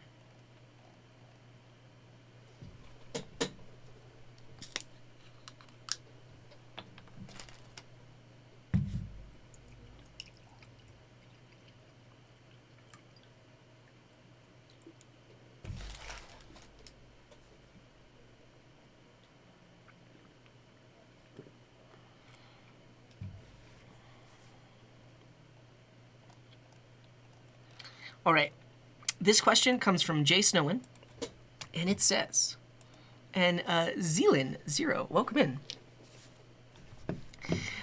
Are you She.Moe, and did you change your name again? Maybe not. You only have 12 questions in the chat. Does anyone remember what She.Moe's new name is? They're the one that created the pixel art. Here, this pixel art. They made that. And then an AI made this pixel art. I mean, it's not really even pixel art. It's more like oil on canvas that looks like pixel art. Regardless, let's answer this question. From Jason Owen.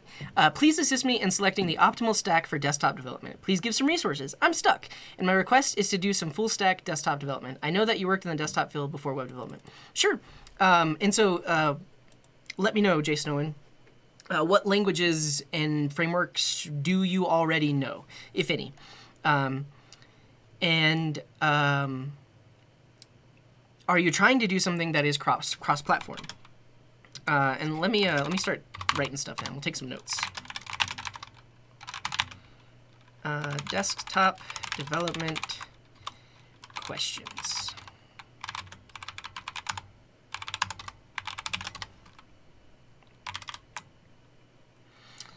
I don't know if I've seen your question yet, Wucha. Maybe not. I haven't seen it yet, no. We're going slow. There are 66 questions, but I honestly am going to do my best to answer all of them. And I'm going to do my best to edit this into a YouTube video. So every question I answer, I'm going to edit it down so that it is, so that it is more consumable. And you don't have to, like, scan through the VOD. So if I do answer it, within a week, it'll be easy to get the answer to the question that you asked.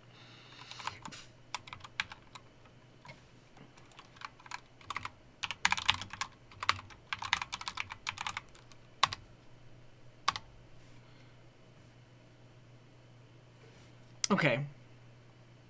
I thought that was it, but I also thought I had spelled it wrong.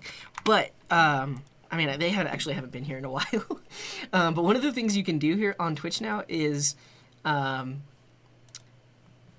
you can give people the artist role. And so in your chat, they'll get a custom artist badge. Let me see if I can do that.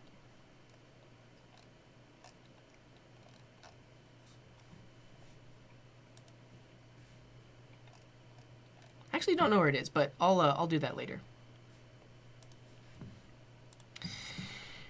Okay, we're all nerds here. Did Jay Showen respond? I guess I didn't see yet. They might be typing right now. But we're getting all this set up so we can answer their question.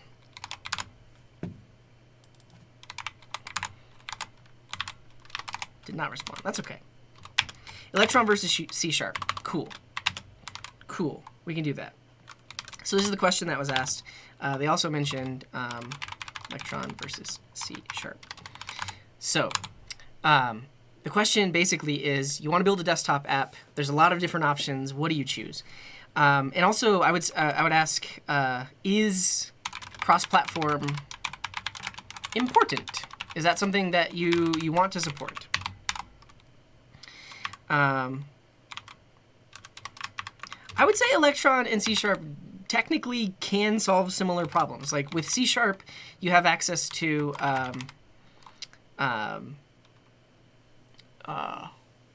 building desktop apps with like WinForms or WPF, and I guess is Maui its own UI framework now? We'll have to look into it. But you could do a similar thing with Electron, and Maui, I guess, is now how you do like the cross-platform C# stuff. Jay Snowden said S. I think they said yes. Okay, let's talk about this. So, first of all, what is cross-platform? Cross-platform typically means that you have a single code base, and that single code base can be deployed or distributed to multiple platforms, right? So you could have a single code base, and with that code base, build an app that runs on Windows as a native desktop app, build an app that runs on a Mac, build an app that runs within Linux, build an app that runs on iOS, or build an app that similarly runs on Android, right? So these days, if you wanted to build an app for any one of these and you weren't doing something that was cross-platform, you would have to use the specific SDKs and languages that each of these platforms says you should use for any of these given platforms. I would say it's not necessarily a dream. Like technically, right now the C# Maui framework claims that it can do this. Now there are some caveats, like maybe not all of your code base is completely shared across all of them. But let's say 60% of it is shared, and then you might have some UI specific things for each of the different platforms. 2022. But let's also talk about if you were going to do for each of the individual platforms, what are your native options? Native development, and this is custom / specific code base for each platform. And so if you were going to go this route, basically you would need to rewrite your app in each one of the platforms that are supported. So on Windows, you have WPF, which is a Windows Presentation Foundation. You also have WinForms. And any C# devs in the chat, is Maui now considered its own thing, or is this like underneath WPF? Yeah. And then, so you have the UI framework, which is going to be these things. And then you also have the language, which is typically for Windows is going to be C#, but you also could do things like C++, or really any other .NET language.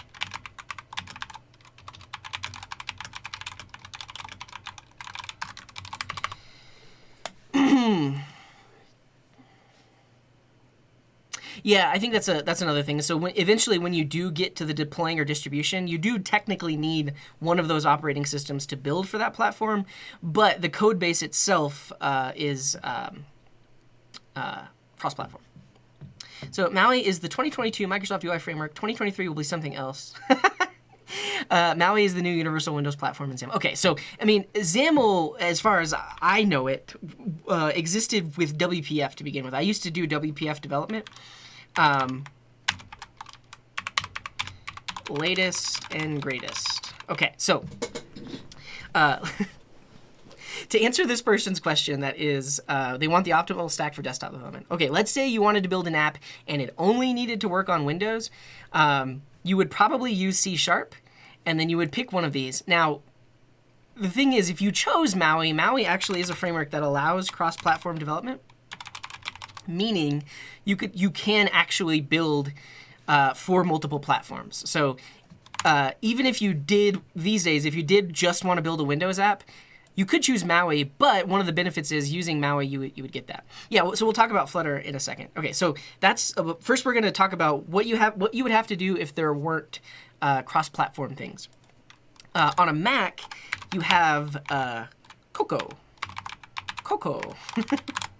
Let me see if I can find the Wikipedia page on it. What is Cocoa? Cocoa is a set of object-oriented frameworks that provides a runtime environment for applications running in OS X and iOS. So Cocoa is the native SDK, essentially, for Mac and iOS.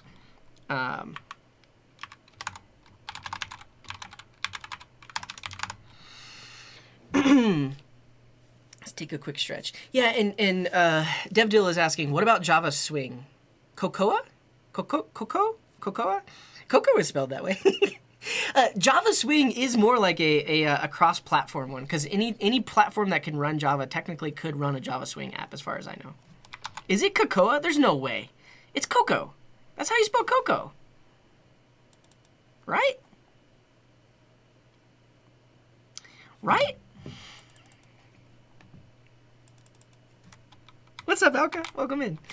I've always said Cocoa. It's Cocoa.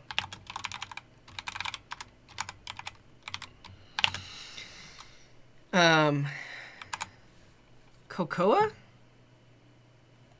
Cocoa? Is it? Come on. Well, so here's the thing. I'm not getting the Wikipedia thing that says disambiguation.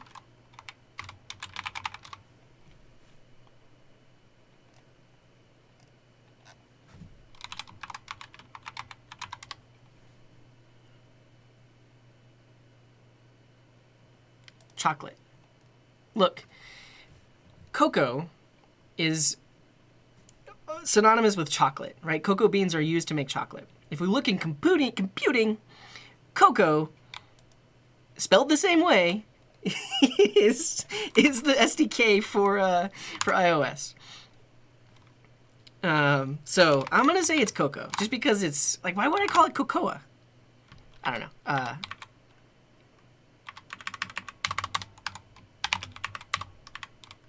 Do we have any cocoa devs in the chat right now? Is this like the argument for GIF versus GIF? Okay, I'm going to keep moving though, because I don't want to talk about this for too long. But typically, if you, let's say you wanted to build a desktop app for a Mac, you would use their native Cocoa SDK, and these days you likely would choose Swift. You would likely, this is the programming language that you'd use. Before Swift, this thing called Objective-C existed. I've done a little bit of Objective-C. It's really hard to use and really weird. Swift is pretty cool. But you would have to use that specific language with this specific framework. Great. And I'm reminded that we actually do have a focus mode. So we're going to... Well, actually, not yet, because I do want input from chat. Azure versus Azure? Yeah, Objective-C does this thing called message passing. So there are just strings everywhere. And it's weird. Yeah. Okay. On Linux, I guess it varies by distribution. So like distribution and desktop environment. So this is where my ignorance will shine. Are there any Linux devs in the chat that have built desktop apps for Linux? So yeah, there's GT or Qt. But the thing is, Qt typically is cross-platform. So it's interesting that we would put it under this category, because technically you could build something with, I mean, I guess it's not interesting because the same thing falls for Maui. What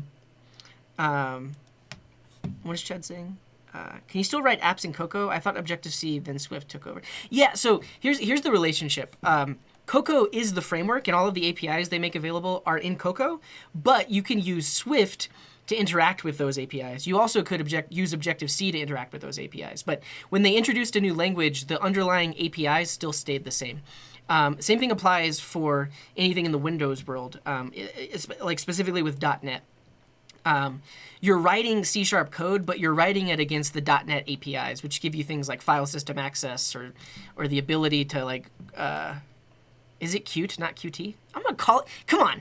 These are all these things I don't use on a daily basis, so I don't know how to pronounce. All right. Is Swift UI Cocoa? I think so. Let's look it up.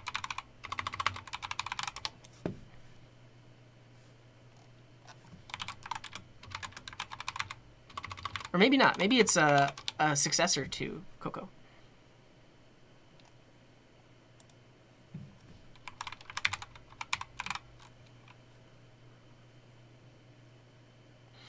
Swift UI, which provides a framework for declarative UI structure. So I think Swift UI is actually on top of Cocoa. So Swift UI would be how you define your UIs, but at the end of the day, all of the stuff is still communicating with Cocoa. That's how I would understand it. Man, somebody can clarify me if I'm wrong. Yeah. Where can I learn algorithms or basic coding to start with Python? Start on Code Wars. It's really good for beginners. I've been doing Flutter Dev on Ubuntu and test everything on a Linux desktop binary. Nice, nice. We'll talk about Tari in a second, but Tari falls more under cross-platform rather than native.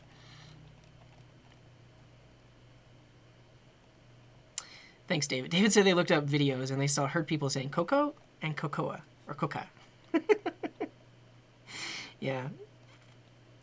Yeah, Electron would fall under cross-platform. Yeah, it does. But what I was saying is these days, if you were to build, even if you wanted, and welcome in Brooklyn Dev, but even if you wanted to build a desktop app for Windows, you still would choose Maui. That's my understanding. I haven't done it, but that's my understanding. Okay, is KDE a UI environment as well?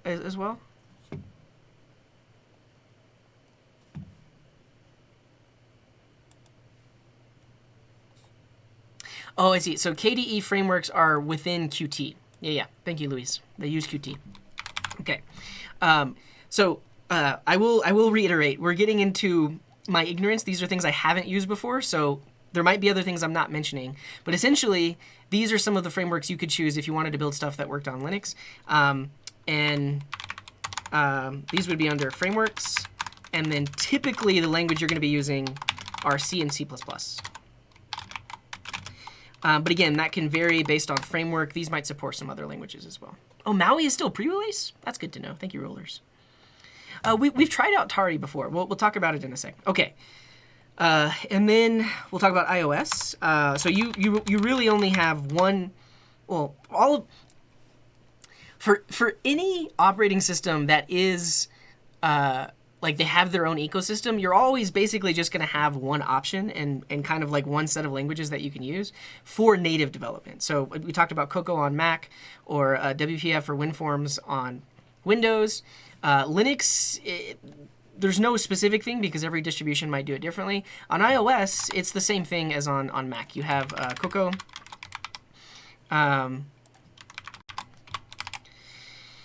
And I guess Cocoa Touch is what you would be using specifically for iPad and iPhone.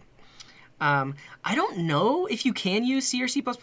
You might have to use Objective-C or Swift, but maybe not. Oh, never mind, because Objective-C is a superset. Like any valid C is Objective-C code, so technically you could write it in C. Okay. Ched says, I would have said Electron 20 minutes ago and called it done. Yeah. Here's what we're going to do, though. Like, I'm going to write all of this out, and then I'll do my best to summarize it, because that's what we can actually clip for YouTube. And I've been so rambly that maybe I've lost a lot of people, but I'm trying my best. I didn't know Maui wasn't out yet. I've heard so many people talk about it. I thought it was already out.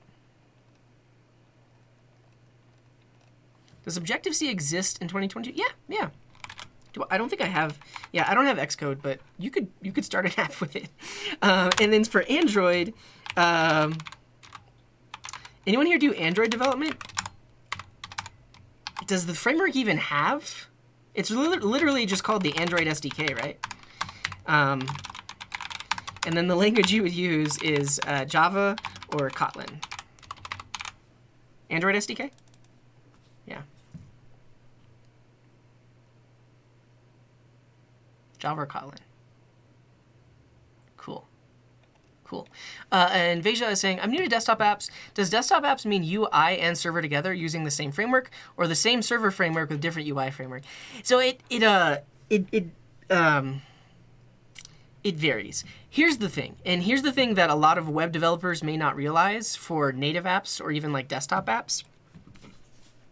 As a web developer that typically separates front end and back end, we're so used to, in our front-end code, calling a back-end API that does all of the heavy lifting. And the back-end API is the thing that actually connects to the database. It's basically our intermediary to the database. When you're using these native languages, because they're not running in a web browser, technically, you could write code that directly interacts with the database.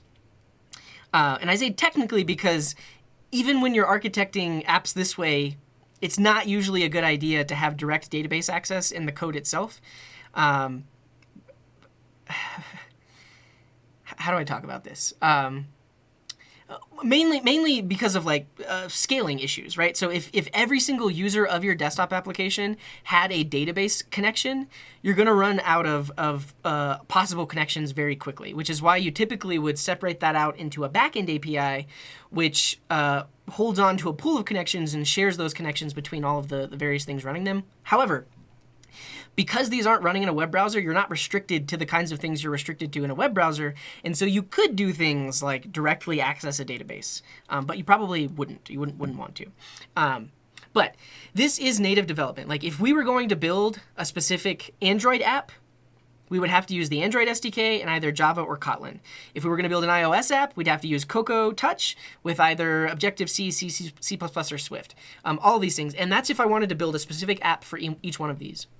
If I wanted an app on all of these platforms, and we're not yet talking about cross-platform SDKs, then I would need to build and have a separate code base for each one of these. Each one of those code bases being in a different language, and each one using a different underlying framework. And so these are your options when it comes to native development. Now, let's talk about cross-platform. Yeah, and Caleb is saying SwiftUI is also an option and more modern or recommended at this point for macOS.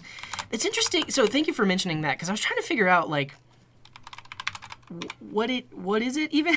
Because it sounded like it's higher level and then it just uses Cocoa. But what is SwiftUI? All right, can I do SwiftUI versus Cocoa? What are the differences? Well, this is StackShare. I don't want that. I want someone informed to tell me what's the difference.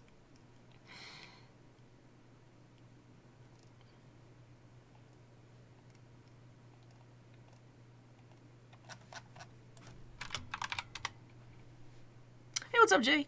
We don't talk about my age here. Check out the frequently asked questions. There's a question about my age that you can read.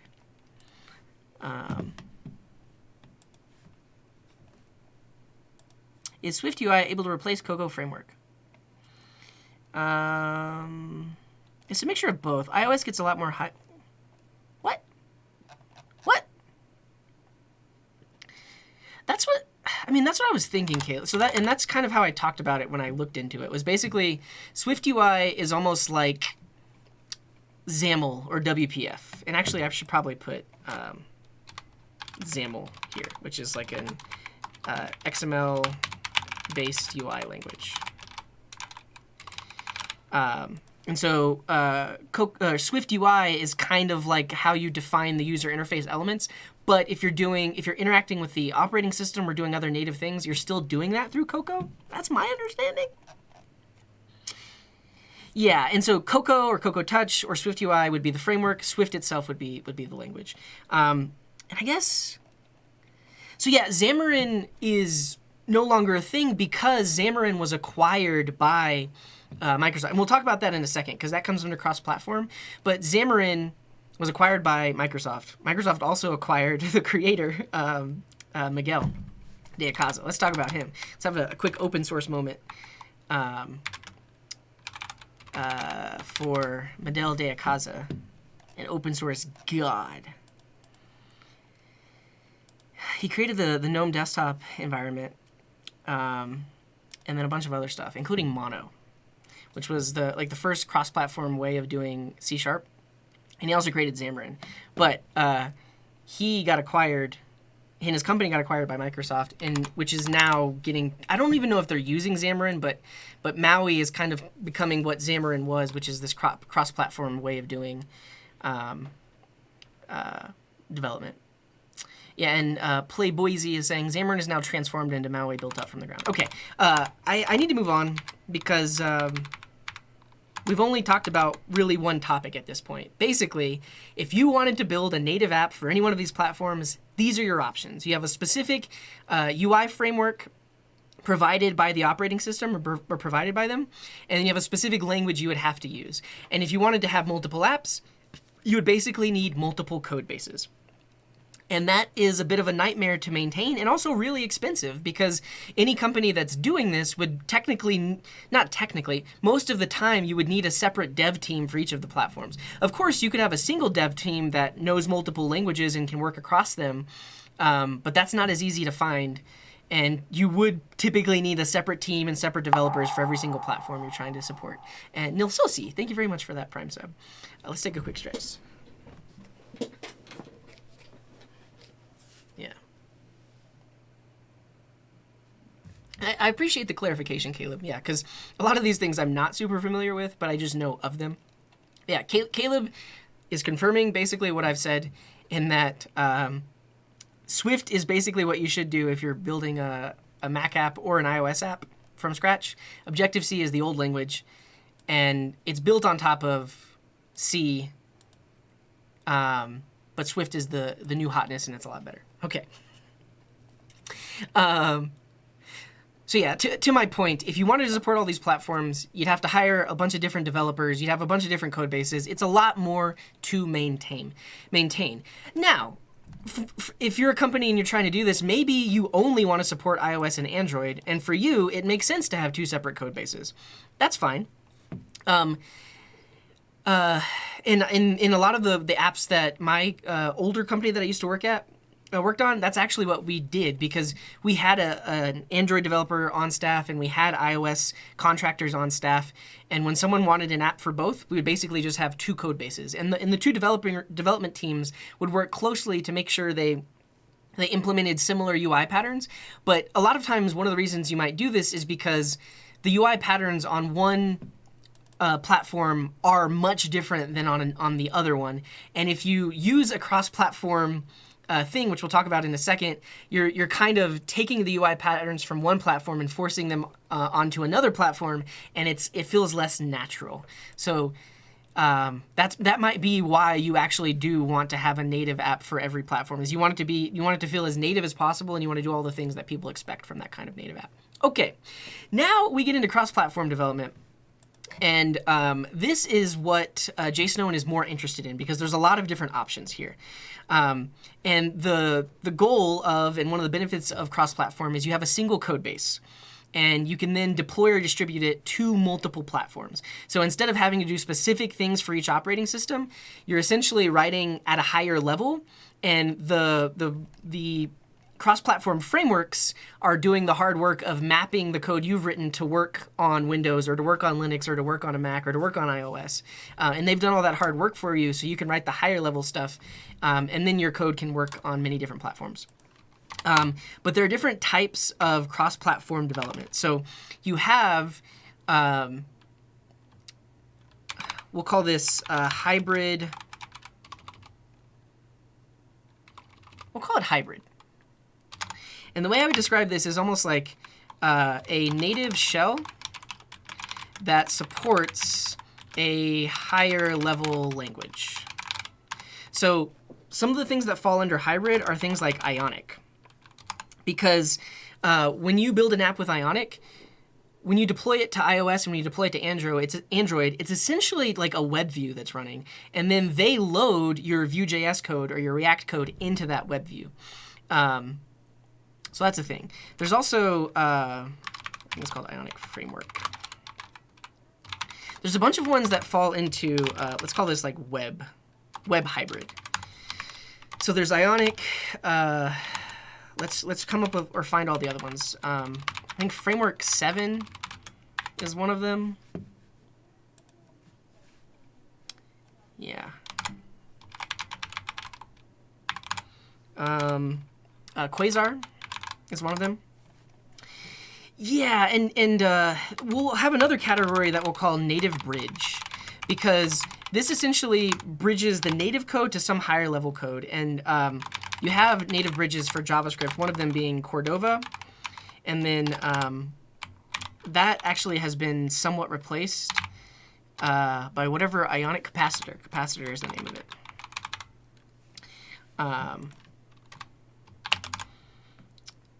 Yeah, Quasar is this one. And this is built on top of Vue. Yeah, Cordova is less of a thing, and it's quickly being replaced with Capacitor. Yeah, and the native script, I actually, like, I wouldn't put this in the hybrid category.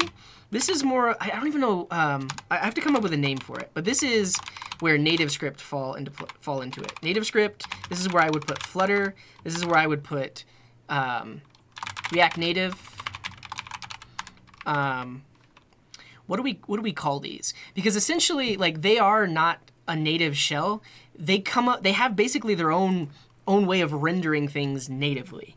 And I believe the way that both Flutter and React Native work is you write your UI stuff, but when it's actually rendering on the phone, it renders to a canvas. Whereas with these, it is just a web view. Yeah, so Electron would actually be under web hybrid as well. Native transpiled. We'll write that until we come up with a better word for it. And let's just look at the Wikipedia for like React Native and see if they have a good word we can use. An open source UI software framework created by Meta. Implementation? React Native does not manipulate the DOM. It runs a background process which interprets JavaScript directly on the end device and communicates with the native platform via serialized data over asynchronous and batched bridge. Yeah. Okay. Native. Let's call it native interop. Interop. Is there a more beginner word we can use for interop? Interoperability. We'll use the full word, interoperability.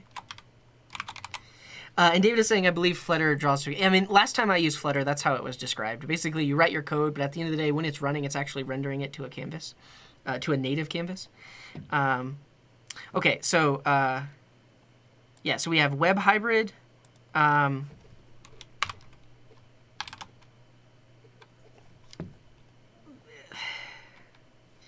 Yeah, and I guess this is actually where we put Tari. But it's trickier because like Tari has a different lower level language, right? And then I mean, and I don't know where we would put like Maui or Xamarin.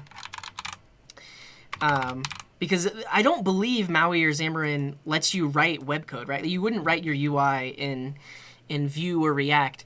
You would basically have a cross-platform UI language that then gets translated somehow. Whereas with Tari, your UI language is web language. Yeah, and I guess, does Blazor not fall underneath Maui or Xamarin? It's its own thing? And thank you for that hydrate.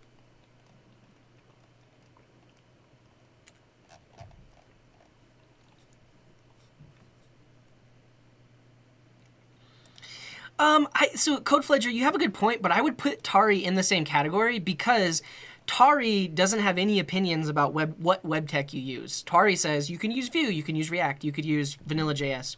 Electron, same thing. And Quasar less because they say you should use Vue. And I think Framework 7 basically has like their own UI components. I don't know, is it? I remember this maybe being Vue. But no, yeah, so they support multiple things. Okay, so Unks is saying Embarcadero Fire Monkey. This sounds familiar, but let's see what it is. Yeah, so we have Tari on the list, but I'm putting Tari under hybrid web. But we do need to make a caveat of the, like, so we'll have a category of native language. Well, so what you would use for native interrupt, and in this case, it is Rust. Whereas the native language of Electron is node.js and JavaScript. And then Quasar, I mean, even like Quasar is higher level because Quasar actually uses Electron to create the desktop version of the app. And then I don't know what they use to get the mobile version of the app. I think they have you're using capacitor, so they might be using Ionic or something like that. But what's Embarcadero Fire Monkey? Fire Monkey is the app development runtime behind Rad Studio, Delphi, C++. Fire Monkey is designed for teams building multi-device true native apps. Oh, literally never heard of it. It looks very enterprisey. I'll throw this under just like, well, no, these are not hybrid. These are native interoperability.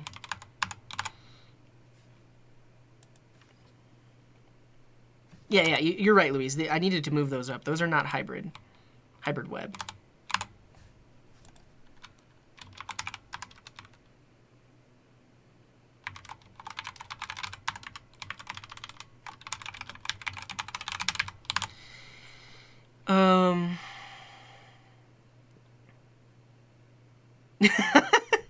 Yeah, thanks, Jay. Appreciate it. And thank you for looking at the frequently asked questions. I know a lot of times it's a pretty big ask because there's a lot in there. But cool. I appreciate all the help. I think we're narrowing this stuff down really good, and we can talk about it effectively, I think. I'm just gonna throw this on. I'm just gonna throw this under wildcards, or like literally never heard of it, but it's a thing. Embarcadero Fire Monkey. I wonder if it's on Wikipedia. FireMonkey is a cross-platform GUI framework developed by Embarcadero for use in Delphi or C++ to build cross-platform apps. Huh.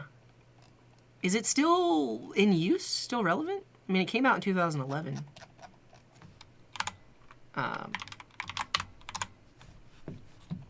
Cool.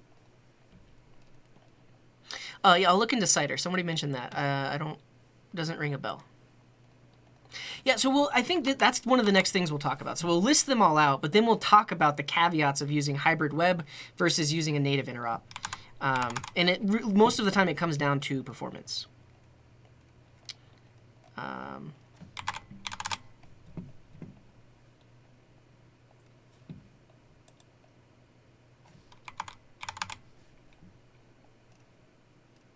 Build cross-platform desktop apps with HTML, CSS, and JavaScript.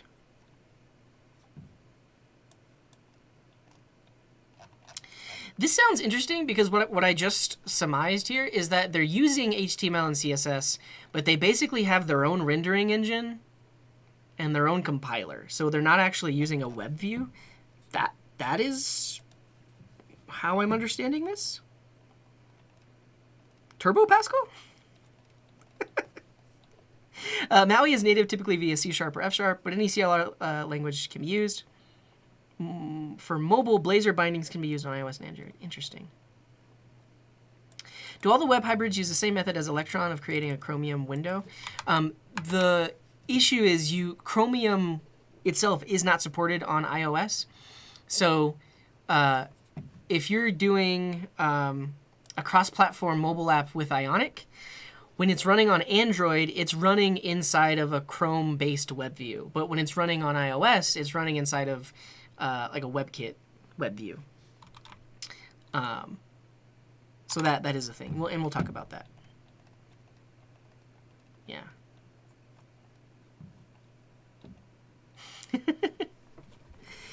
And what's up, Nilsoci? So is the code base Angular JS, like Angular 1.6, or is it the more recent Angular stuff, like Angular 8 or whatever the latest version is?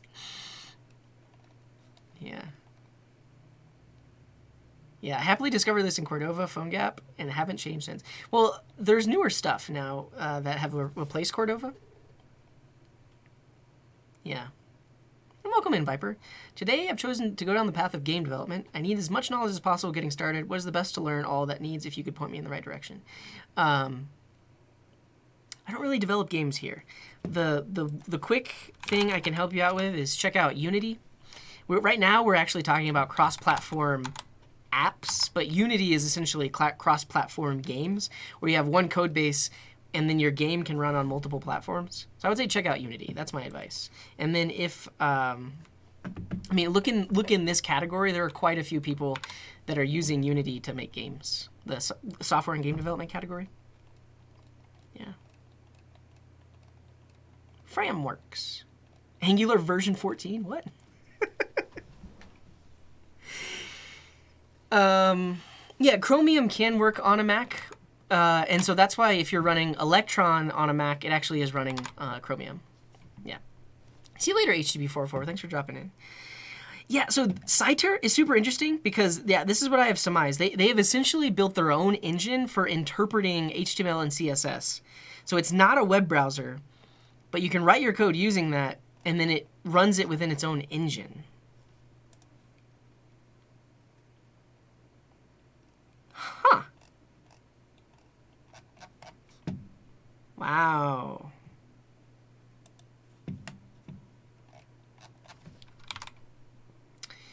Cool.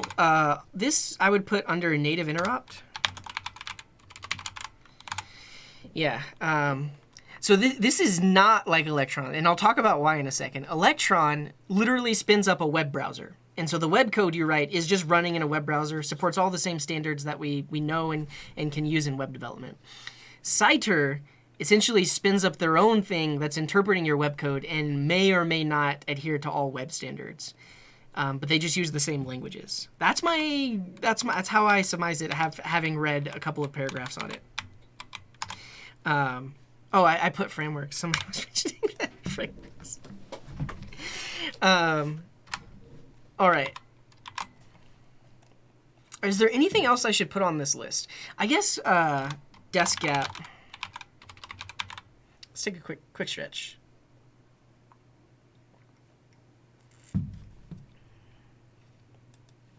What's up, John? Welcome in. Yeah, desk gap is one that I know of. And then there's also, is it Neutralino?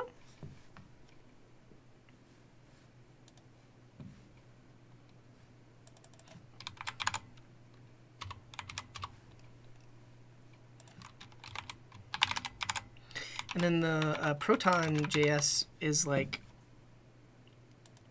native, but for desktop. And there's also like Vito, which is native, but using Vue. What's up, Sup? We are talking about cross-platform and like desktop development. Vito. What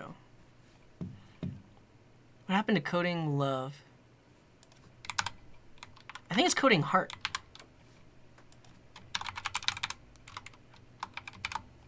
Yeah, coding heart. Does anyone use Qt anymore? I'm sure people do. And how do all these different? Yeah, so I need to expand these all a little bit more. So, and I think Ionic is specific to mobile. Yeah.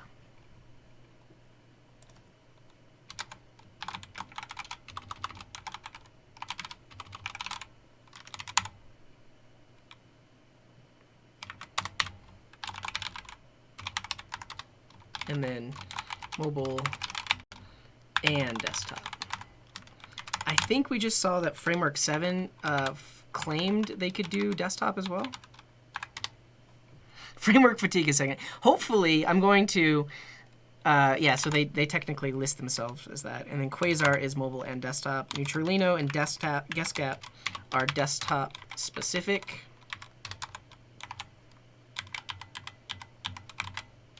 And so is Electron and Tari. I don't think Tari is mobile.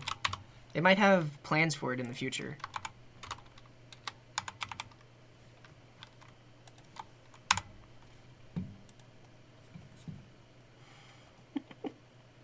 Ionic can be used for non-mobile too? Well, the thing is, so Ionic is two things. Ionic is a component library. And these components can be used anywhere where web stuff is supported. And then for their native bridge, they use a thing called capacitor. So I could see you using their UI components inside of an Electron app, and then you're doing like node.js native stuff. Native APIs. I just said it was mobile because I like their tagline. One code base, any platform. Native and web app experiences. Native APIs? See you later, Andrew. Thank you for modding. Thanks for hanging out. It does say any.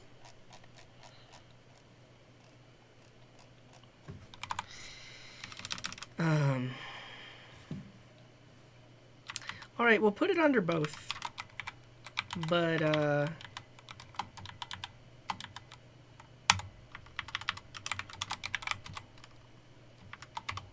I guess all of the ones that used to just be mobile are now claiming they can do desktop as well, which is one of the benefits.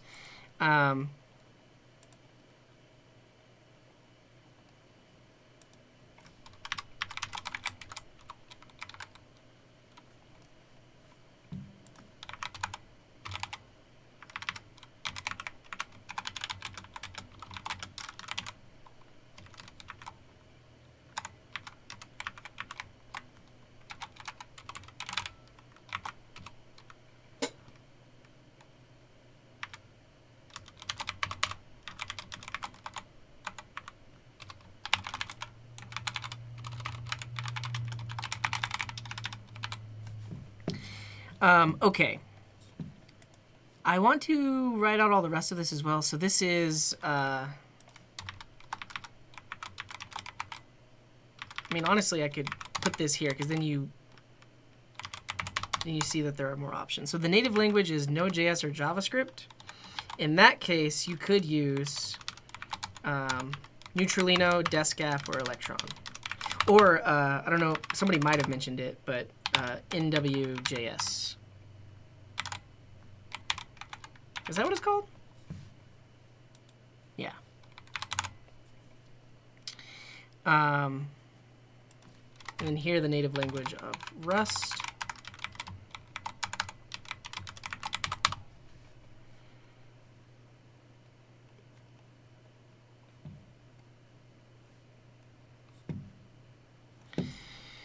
Okay. Yeah. All right, I've written out a lot of stuff, and I guess I probably don't want to go into the details of all of this, but let's talk about it at a high level. Okay. Who develops all this? I mean, they all have teams of people that enjoy using whatever. Yeah. Oh, that's another good point. So Kotlin can do cross-platform. So let's put just, I don't know what their framework is called, but technically, yeah, we have Maui on here under native interrupt. Share the logic of your iOS and Android apps while keeping the UX native. So you can do that with Kotlin. So that's pretty interesting. Pretty interesting. Okay. So we talked about specific frameworks and libraries for each individual platform. Now we got into cross-platform. We did a whole lot of work listing stuff out. I will say there are probably things that I didn't list here, but I'm going to give you general categories that some of these things fit into. And then if you find other ones, you can try to put them into a bucket. But one of the benefits of this cross-platform stuff is you typically have a single code base. And that single code base can be distributed to multiple platforms. Now, each of these things we're going to talk about might vary. Some of them are only desktop cross-platform. Some of them are only mobile cross-platform. Some of them are all cross-platform. And I think one thing to note here is usually all, we'll say in some frameworks, 100% of the code is reused cross-platform. Some of the ways these other ones work, let's say like 60% of the code is reused cross-platform, and then 40% is custom for each platform. Cool. Yeah, we have native script on here, which is under native interrupt. And Xamarin, so we have Xamarin listed here with Maui, but I thought Xamarin was sunsetted because everyone's using Maui instead. No Flex, never heard of that. Welcome in, NFG Codex. I don't think I saw your messages earlier. Air? Never heard of Air. Adobe Air?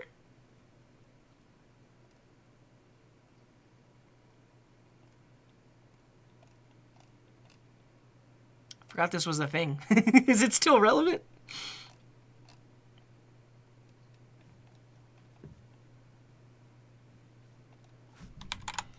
Well, here's something funny.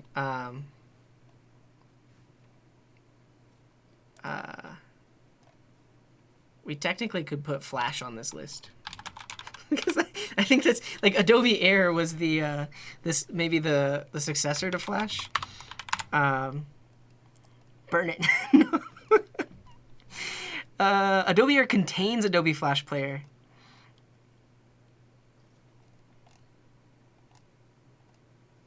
Yeah, it runs within a contained Flash Player instance. Wow. Flash runtime for desktop and mobile. Huh. I would assume it's not relevant anymore just because they use Flash, but maybe it is.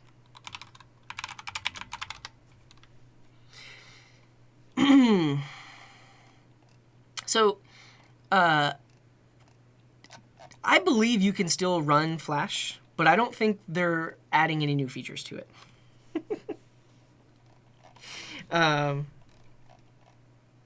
Okay. Let's talk about this stuff. So, like I mentioned, single code base across all of them. And some of these follow the idea that most of your code is reusable. And so when you think about application code, you typically separate it between UI code, so the code required to put a button on the page, to launch a new window, to have multiple tabs, to have user input. That's usually user interface code. The other code is business logic. So things like talking to APIs, potentially talking directly to a database, talking to the file system, all of the things that the user can't see, that is business logic. And some of these platforms make it so that all of your UI code is shared across every platform. Oh, actually, sorry.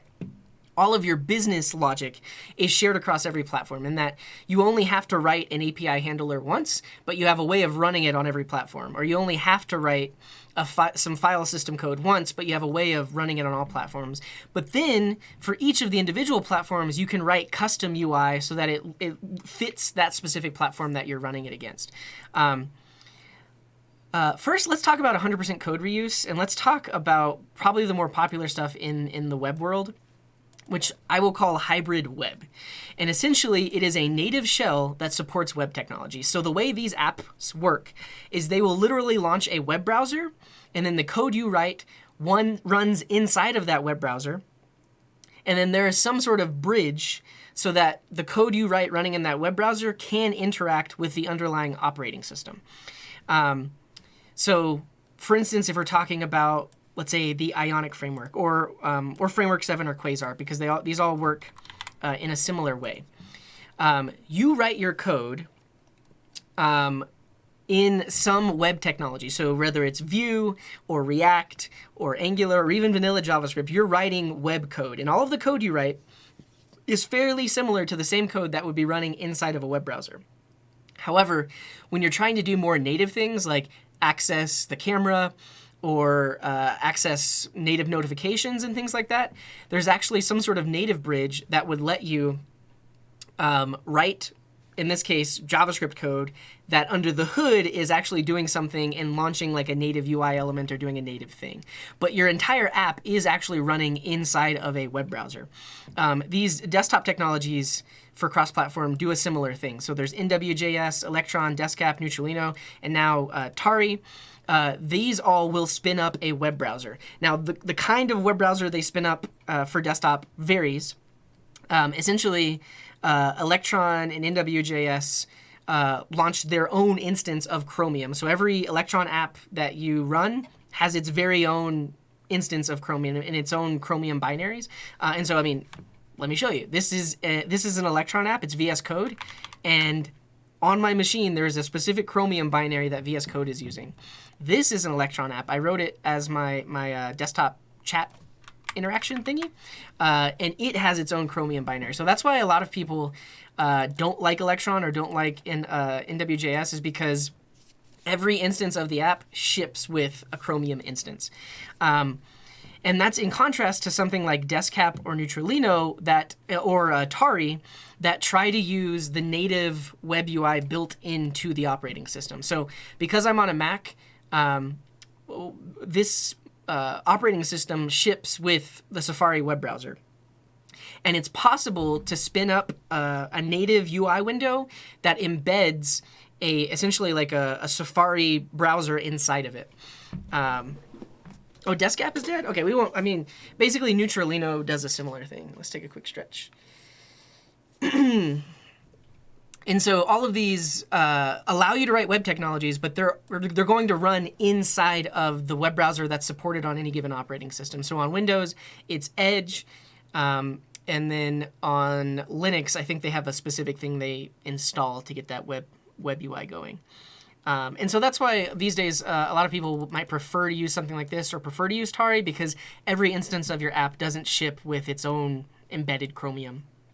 And let's talk about when you would use these things. So earlier we talked about the specific UI frameworks for each of these, and right now let's just talk about desktop, so Windows, Mac, and Linux. And if I wanted to build a desktop app that was native, I would have to learn the platforms of each one. Whereas if I used one of these, and I'm a web developer, so let's say I already know how to build websites with React, or I already know how to build websites with Vue. Now, these platforms essentially allow me to build my web app like I'm used to, but they give me access to native desktop things that I normally wouldn't get access to in a website. And then they allow me to essentially package that up as a desktop app. Just like you see here, like if you have VS Code, this is a hybrid mobile app. Flutter is in this category, which we'll talk about next, and is different because Flutter does not launch a web browser. They have their own way of rendering native stuff. And that's basically what I'm differentiating here, and really what can help you make your decision about which one you would choose. And so, okay, all of these essentially launch a web UI. Yeah, and I'm calling these hybrid web because these are hybrid mobile, and then these are hybrid desktop. And in these, if I want to do native operating system things, I would use node.js as the language to do that. So inside of this Electron app, I mean, this is a transparent window, so there's actually like a native SDK I'd have to tap into to allow this window to be transparent. And Electron lets me do that, and it lets me do that through JavaScript code and through Node.js. Under the hood, it probably has some lower level interop that's been written, but the code I write is just JavaScript.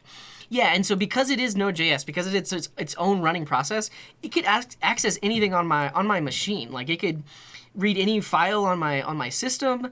It could make a network request anywhere. Like it's not limited or restricted because it is native. Similarly, if you build a desktop app with Tari, your UI would be written with web technologies. But if you wanted to do native things, I guess you technically don't have to write Rust directly. They actually do have JavaScript code that maps behind the scenes, like it interops with Rust code. But that is its own API that's specific to when you're working in Tari. So that's a thing. And then these all will typically use a thing called capacitor. So these let you write mobile apps that are running on iOS or Android, but when you launch the app, it's literally just a web view. It loads your web code into it, and if you want to do native things, it typically uses this capacitor JS thing. And let me show you an example of that. So if we look at a capacitor plugin for, let's say, geolocation. We install it just like an npm dependency, like you would with any web app that you're working on. You typically, when you're working with capacitor, you actually do have separate pieces of configuration for iOS and Android, but that really is just configuration. Everything else is code that can be shared. And then if you want to do it, this is the JavaScript code you would write. So you would import geolocation from capacitor. You would say geolocation to get current position, and then you would get access to their coordinates. But this is an abstraction in that when this code is running on Android, it's talking to the specific Android SDK APIs to get that geolocation working. And when this code is running on iOS, it's talking to the specific Cocoa things to get that working. And you, the developer, didn't have to write any of that native code. They've done all of that for you. And this is essentially like a plugin that you could use. And so if you're doing things with Ionic or Quasar or Framework 7, you essentially write web code, you get access to these higher level things, but then at the end of the day, when they're running on the device, it is doing interoperability or interopt with the native operating system. And you also have the ability to write your own plugins. So if you want to do something native that doesn't exist, you could write your own specific iOS package that would allow you to do it on iOS, your own specific Android one, and then write the higher level wrapper for it with Capacitor, and now you could install it into your code base, and you can do the native things that aren't supported out of the box here. And that's because of that, basically that JavaScript interrupt. So yeah, that is hybrid web. I will just make a quick note and touch on PWAs because a lot of people are mentioning them. This is a progressive web app. And the idea with a PWA is always running in a web browser. Not exactly, though, because you technically could write a PWA that is running inside of one of these native shells. Let's just assume that when you're writing a PWA, you're not doing cross-platform stuff. You're specifically writing it for the web browser. But this uses APIs supported by web browsers to do native-like things if available. And so that's what we mean by progressive enhancement is like you just have a regular plain old web page, but you can check to see, does the user's web browser that this app is running inside of support push notifications? And if it does, we'll try to take advantage of that. Or does the web browser that this app is running inside of support access to the web camera? And if it does, we'll try to take advantage of that. So the app is progressively enhanced based on what technologies are supported by a given web browser. And the thing is, like I talked about earlier, using these and like using Capacitor to get access to the camera and stuff like that, technically you don't need that. Like web browsers these days have access to a lot of these things that don't need to be running inside of a native app. So the Get User Media API is built into Chrome, Edge, Safari, Firefox, and this lets you get access to the webcam inside of a web browser. You don't necessarily need the native APIs to do that. You can just use the APIs that's supported in a given web browser. And then there's also geolocation that is built into web browsers. And this is different from this because this will use and if we're talking about Capacitor on mobile, this will use the underlying operating system's native SDK to get the location, whereas this just uses the web browser's built-in SDK. You may or may not, like, it is possible to get like fine-grained location even using this running in a web app, but a lot of times you can get quicker or faster updates in the native code than you could do if you were trying to accessing it from a web browser. But yeah. What are we talking about? So yeah, that's a progressive web app. And so essentially you could build a website that takes advantage of these features like geolocation or Get User Media to do native-like things, but it's still just a website. You're not, and when people use your app, they're going to your URL. They're not installing anything. Whereas with these, people literally need to go to the App Store, or they need to download a binary to install and use it. Okay. And then so David is saying, one of the biggest things required in considering a PWA is checking if the user is online and displaying something different if they're not. Yeah, so that's another aspect of it is you can determine if they have network access. And if they do have network access, show the latest list of news. But if they don't have native access, network access, the website could still load, but just load something from the cache. So it's possible to build apps that still work offline inside of a web browser using progressive enhancement. Yeah. So Capacitor is a framework like React Native. You can build mobile apps. Yes, but I'm about to differentiate it in a big way. So like I mentioned, Capacitor and Electron and all of these are essentially launching a web browser, and the code you write is still just web code, and then it has some sort of interop to native code.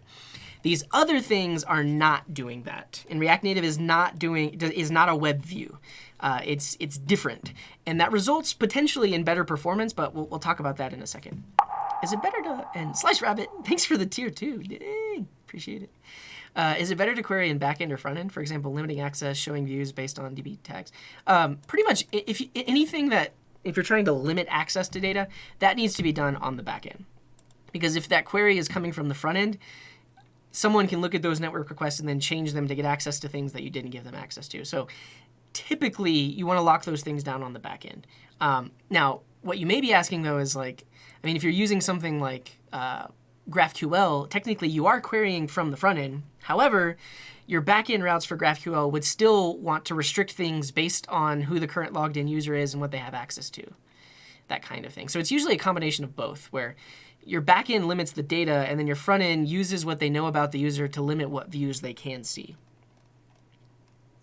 Capacitor is talking with OS like Cocoa with all abstract APIs available in Capacitor. Yes, yeah. So basically what has been done is the Capacitor developers wrote probably a Swift or an Objective-C module that talks to the Cocoa APIs, and then they wrote a bridge that gives it these methods. So basically, when this function executes on Android, it's running the Android SDK functions and code. But when this code executes on iOS, it's running the Cocoa stuff. And so that's how they've abstracted it away from you, essentially. What about Whales for Go and JS? It might fall into the category of what Tari does.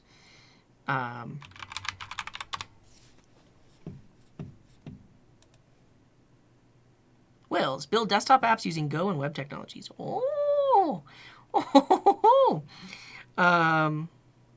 Using native rendering engines, no embedded browser.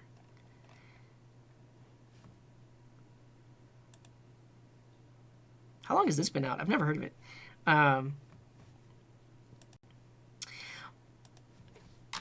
The way it talks about it, though, using native rendering makes this sound like it actually fits in with Citer, which would be different than Tari. Let's see.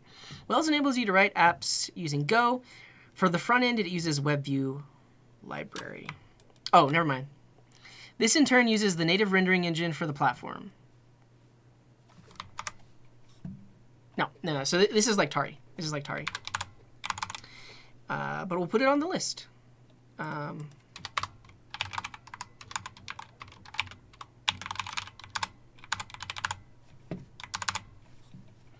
Just Clock is saying, can you explain cores and why it is important? Yes, but put it on the list. So if you do !ask, it'll show up here, and we'll get to it in like 2 hours, because we're taking a really long time to answer this one. Another thing with PWAs, if you use Firebase, you can allow them to push changes to the database while offline, and Firebase will cache it. Yeah, I guess that's the other thing is, basically, your web app behaves like a native app would, in that you don't have to be online to use it, and then when you do get online, things are synced. I'll say can work offline, and Daddy Ray, thank you very much for the Prime. Can work offline, sync when connected. And that's typically what you would do like in a native desktop app or a native iOS app. I found WebView deployment gives flashbacks to Browser Wars. Yeah. I mean, you technically could create an app using a cross-platform app using Unity. It's not really meant for that, though. Yeah. Okay. So, for those of you that are still here and still with me, I know I've been talking a ton about it, but this launches a web view. Your code's running in a web view, but there's some sort of interop. That is differentiated between these things, which essentially allow you to write code using a language or a framework that you're familiar with, but at the end of the day, when it's running on the device, it is closer to actual native UI elements and closer to actual like native things that are running. Closer to native. Might use native UI elements. Might use custom rendering engine. But the important thing to note is it is not a web view.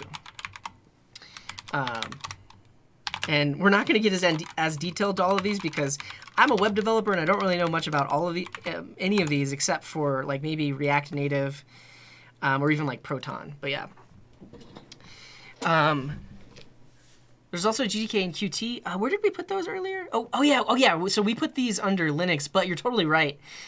Technically, you can use these as cross-platform here. And I guess we could separate these into desktop, mobile, and then mobile plus desktop. So native script, I think, is just mobile. And like here's another aspect of it. Flutter, I think you can mobile, desktop, and web, which you get the best of all the worlds. And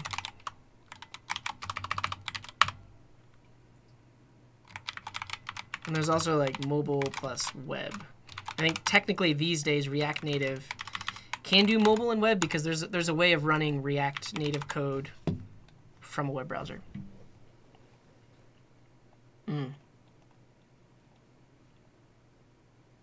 Cool. Yeah, so Neil is probably like Descap or Neutralino. Cool. If I run an infinite loop in my VS Code, can it crash my computer? Typically not. So typically if you write an infinite loop and it is being executed by, let's say, node.js, that specific process is isolated. So that process might use too much memory or too much CPU. But you still have access to the operating system, so you can technically kill that process and it won't crash your computer. It is possible to do something in a more native way that does crash your computer, but it wouldn't be JavaScript. It'd be some more native language or maybe even like a lower level like operating system script or something like that. Yeah. A web page that can be downloaded is how you would call a progressive web app. How about this?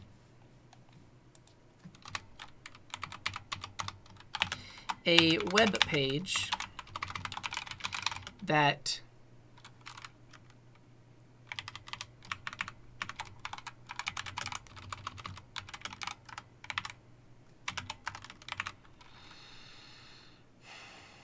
can behave like a native app.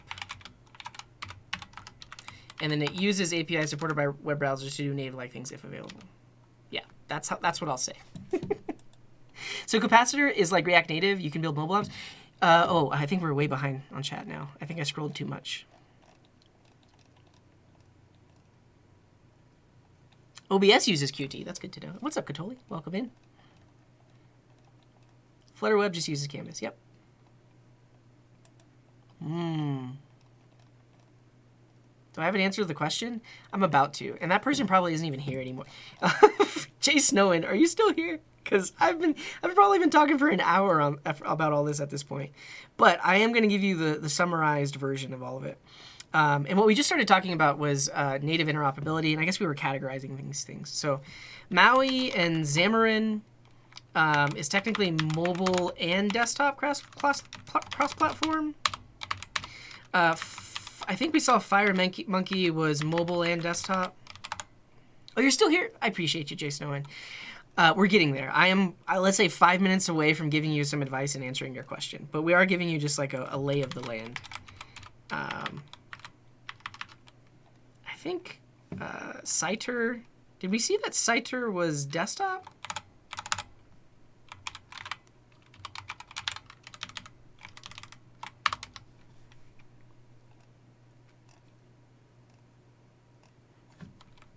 Maybe it's desktop and mobile.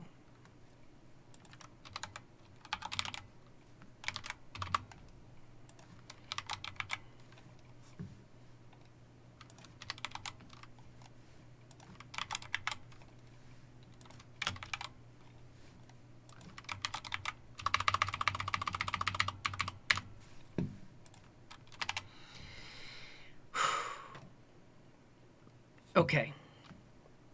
I think what's up, Santino? I was asking my thoughts on Tari. I We talked about it a few streams ago. Like I tried to spin up an app with it.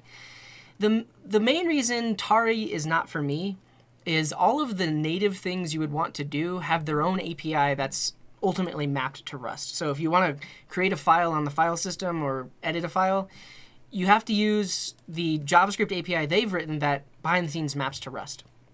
And the reason I don't like that is I'm very used to node.js APIs. And if I want to do that, and I want the benefits of it just running in a native web view, and Veja, thank you very much for the bits, then I would use something like Neutralino, which ultimately runs in a native web view, but still lets me use node.js APIs. So that's the main reason I don't like, and I didn't like Tari. I don't think it's for me. Is that I would basically have to learn a whole new set of APIs to do the native stuff instead of using Node.js APIs. But a reason you might pick it comes down to performance, which we haven't talked about yet.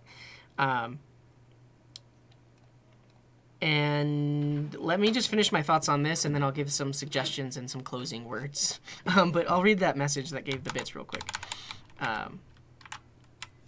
Veja says, you're a gem, so knowledgeable in the field of web and more, also going out of your way showing what you know on these streams. Glad you discovered you on YouTube. Thanks for being here, Veja, and thank you very much for the bits.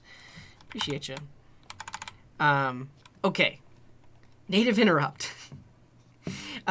Essentially, these all have their own programming language.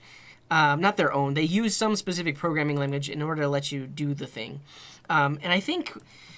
So, this is libui node. Both Proton and Vito are based on. Regardless, this Qt and GTK you're writing in C++. NativeScript is nice because you technically can write code that looks like web code. So the things you've learned about React or the things you've learned about Vue, you can write.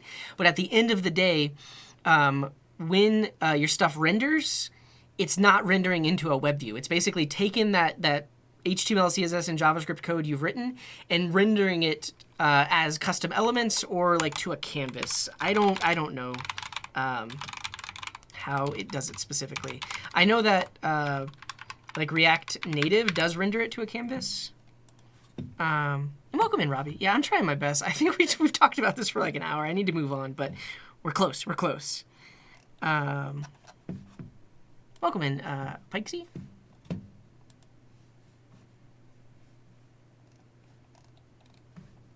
Advanced concepts. I didn't close Vox. It's right there. I see it. I have it pinned. How does native script work?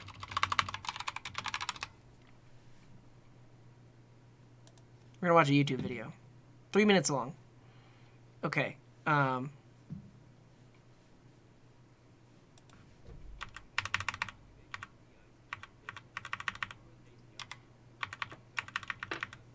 Cool, but how does the UI work?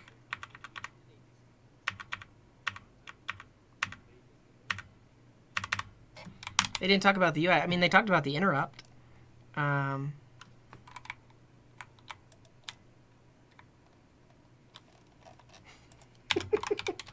How does NativeScript work? It doesn't. It doesn't work. Technical overview. All right, here we go.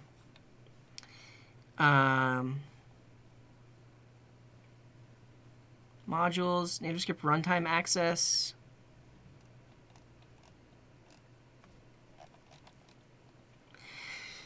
So here's...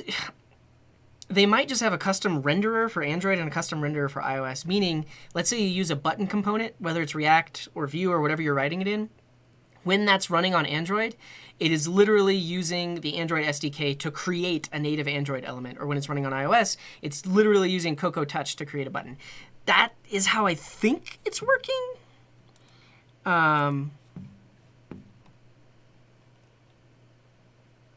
Plug in native libs and dependencies.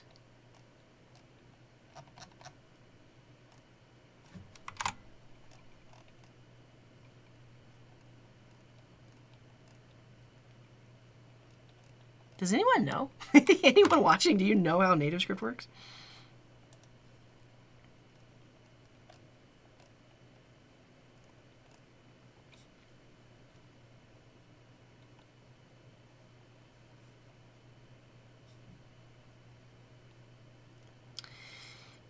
This person literally just copied from their docs. Are you providing more information? NativeScript is like magnets. No one knows. Well, I mean, it's funny to me that like in their docs they have this diagram, but they don't have. It doesn't describe how the UI renders. Yeah, I mean that's what that's what I'm thinking. DJ Joshua is like, it just renders different UI elements based on the platform it's running on. Can we see a diagram of how React Native works? Because my latest understanding of React Native is that it renders to a canvas, like Flutter does, but I don't know. How does it work?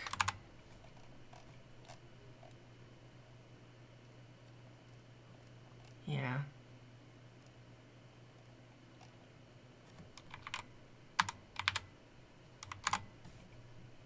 What it is and how it works.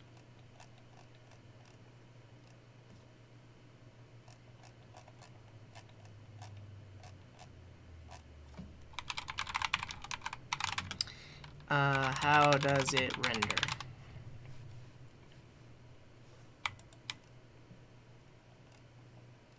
So does it work similar to natives? Oh, I mean, how I'm thinking NativeScript works in terms of it actually will render like a native button.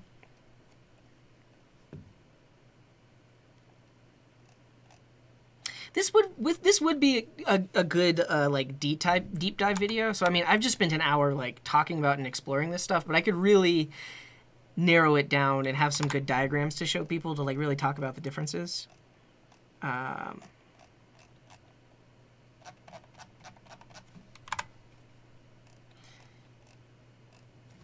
No one ever tells me how it works.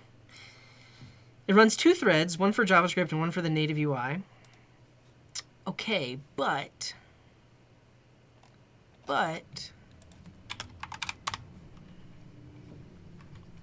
the UI still could just be a canvas like it is in Flutter. React Native. How does it work internally?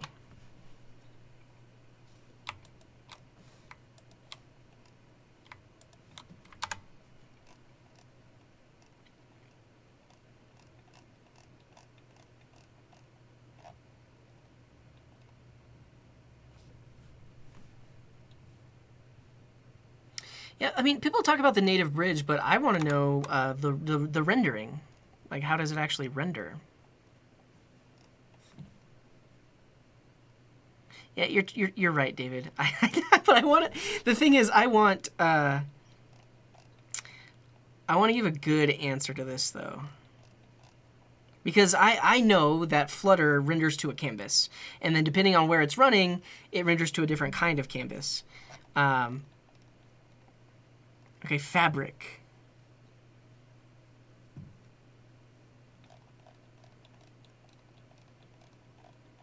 Okay, good to hear, Drosha.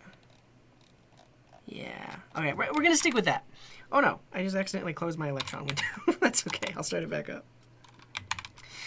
We're gonna go with the idea that both NativeScript and React Native actually create native UI elements.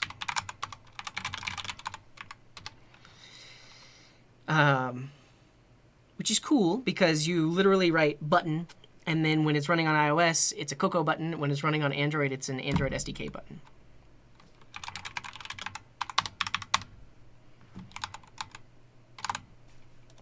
All right, I'm going to give the summary, and also I'm going to put the onus on you to look into how they actually work.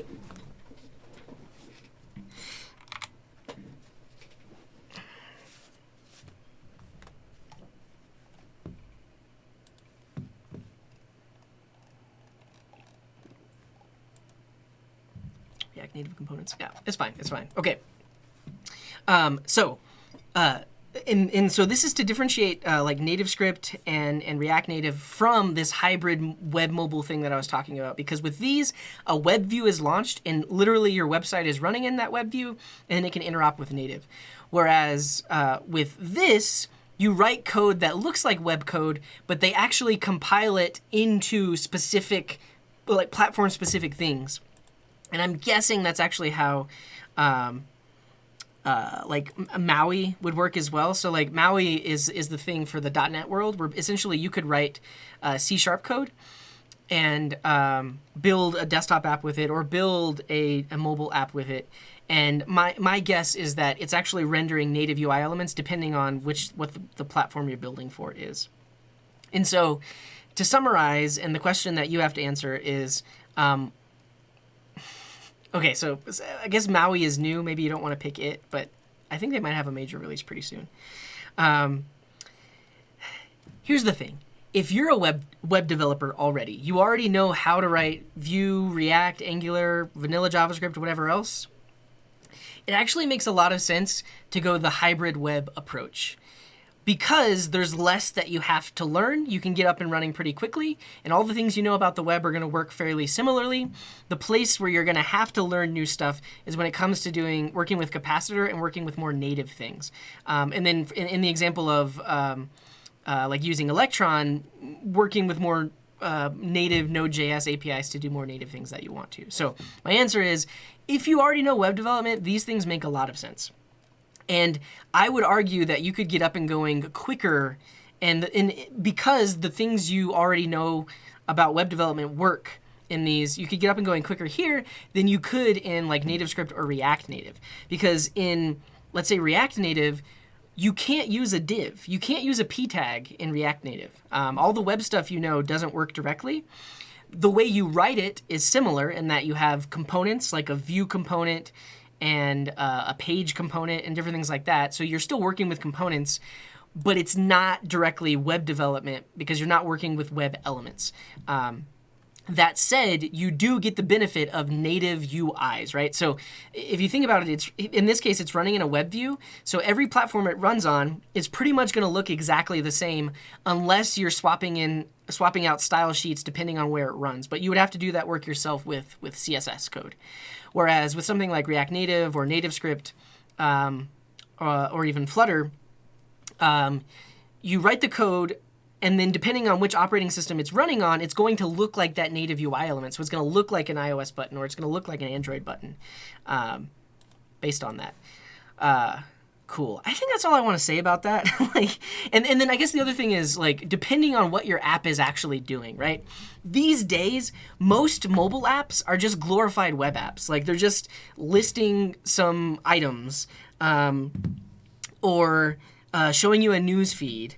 Or maybe they'll show you a push notification every now and then. But at the end of the day, they're like, they could have just been a web app to begin with. And if that's the case, again, I think that's another argument for just using this hybrid web. Like, you're not caring about native performance. You're not necessarily caring about it looking native. You just want the app to be able to access native OS things and to work on different platforms from a single code base. So I think it makes sense to use this. If, however, you are trying to do things that really need to be more native, like your code needs to run faster, and you're doing things that need to be performant, then it might make sense to choose one of these because it's going to be closer to the metal. It's going to be more native. I think that's all I have to say about that. I know we just talked about this for an hour, but I think this is good info for me because I'm going to turn this into like a edited, thought out YouTube video with diagrams and stuff like that. But to go back to the original question, please assist me in selecting the optimal stack for desktop development. Please give some resources.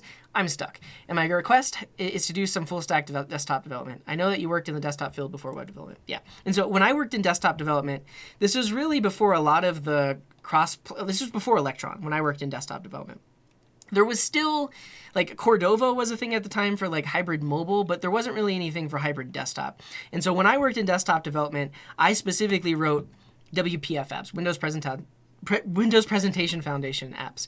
And so the apps that I worked on only worked on Windows. There was no way to run them on Linux or a Mac or anything else.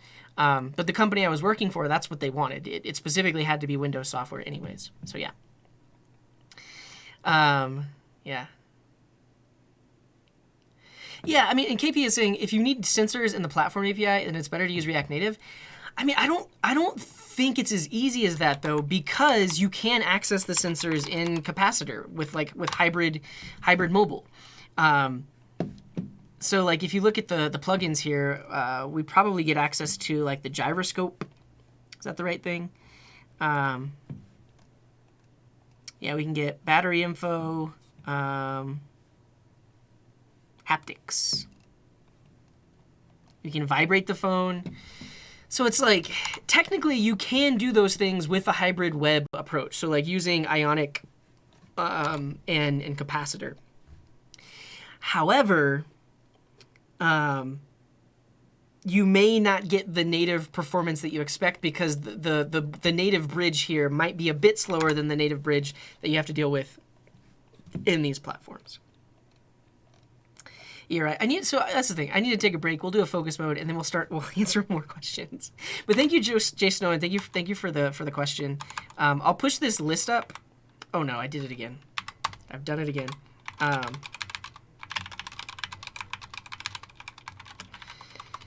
push this list up so you have it as reference, and then we'll move on. Yeah, you're welcome, Jay Snow. And honestly, like I said, if you already know web tech, choose Electron or choose Ionic. It's going to be the easiest to get up and going with. And all of this is here.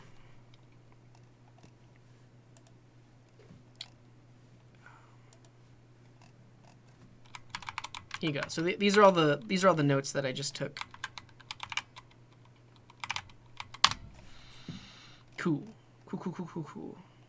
Native mobile even has access to a lot of that now as well. Yeah, I mean, I think that's so. And this gets into progressive web app territory because, and actually, like we can look at on Can I Use. Let's see if Vibrate is on here. Yeah, Navigator.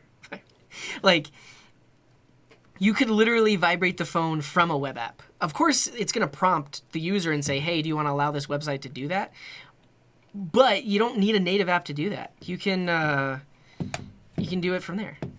Play Boise say, just learned about frameworks I never heard of. Yeah. So this page at least will give you a launching off point if you want to learn about the more native stuff. All right, I am gonna take probably like a 20-minute break because I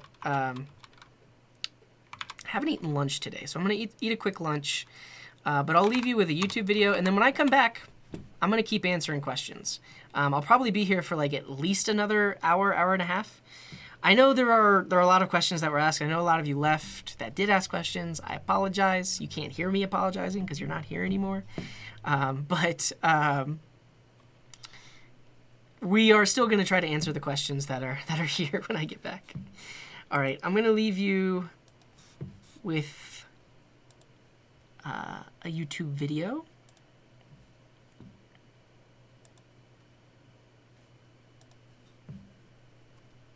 Let's see. I'll leave you with the speed run. Yeah, so this video is like 2 years old at this point. But this is me building an API, a create, read, update, delete API in 22 minutes. So that's fun. I'll leave you with that. Pablo says, if you want to answer mine, it's really quick. Let's see, Pablo.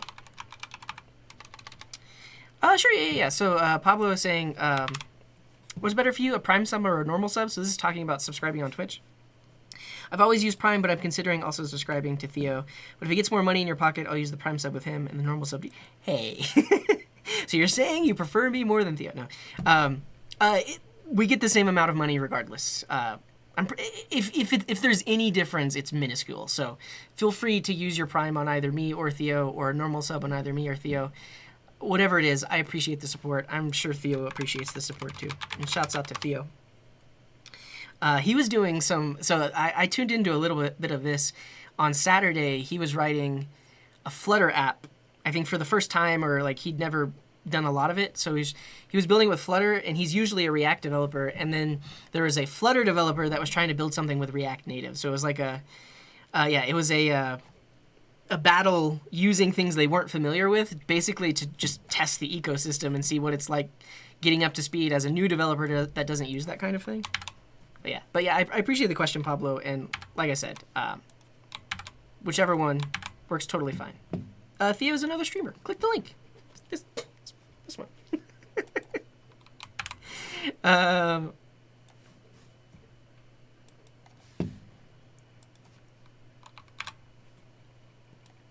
Cool. Like I said, I'll be back when this video is over, and we'll keep answering questions.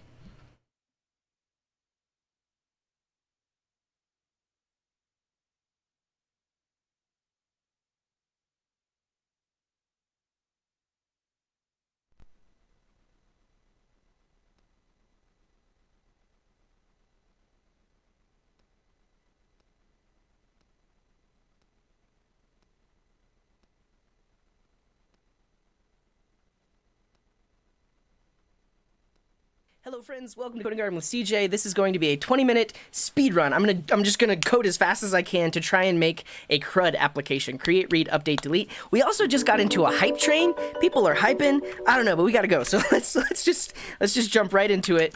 Am I gonna be able to do it? I don't think so. I'm gonna try my best.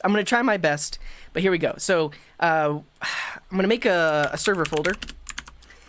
And actually, for the sake of time, I'm going to use a generator. So npx create express API.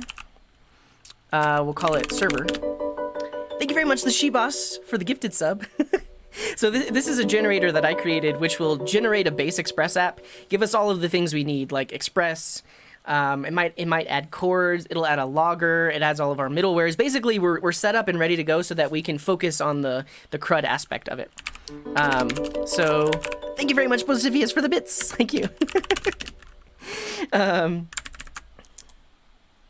Yeah, I've used Yarn before, but I prefer NPM. Okay, so that generates this app for us. If you take a look at the README, it tells you all the things that we get. We get Morgan for logging, Helmet, .env, but basically, we have a base app, basically. But from here, we need to build it out. So many things are... I appreciate you all for the bits. I'm going to acknowledge all of the bits after the train is over. So we have a basic Express app. We have all of our middleware set up. We're going to focus on just creating the CRUD routes. And so here in the API folder, I'm going to create a new file, and I'm going to call it FAQ. So we're going to create, read, update, and delete frequently asked questions. So here we go. 2 minutes in, this is the actual code. So we need to bring in Express. And then we're going to create a router. Express.router. So a router is the thing that's going to have all of our routes. And then we're going to export it. So module.exports that router. And we're going to need several different routes. So we're going to have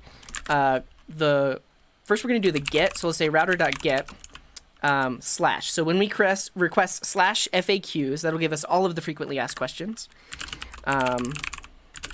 So we're going to have to fill that in. Rec.res and next. We'll do it. Okay. So this is the read all.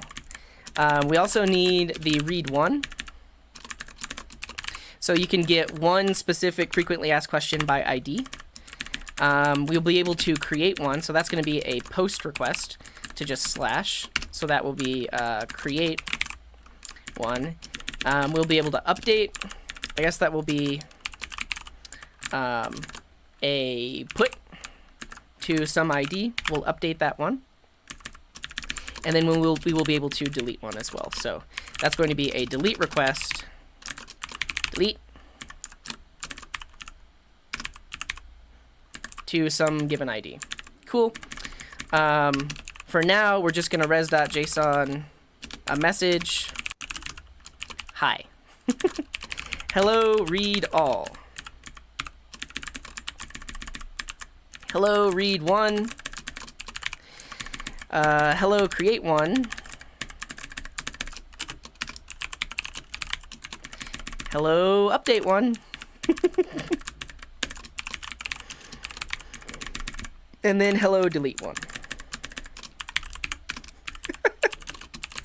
Yeah, done, ship it. Okay, so that should give us our routes. Now we need to actually mount this router. So the way I have this set up is we have this API router, which mounts other routers inside the API folder. So I can bring in FAQs.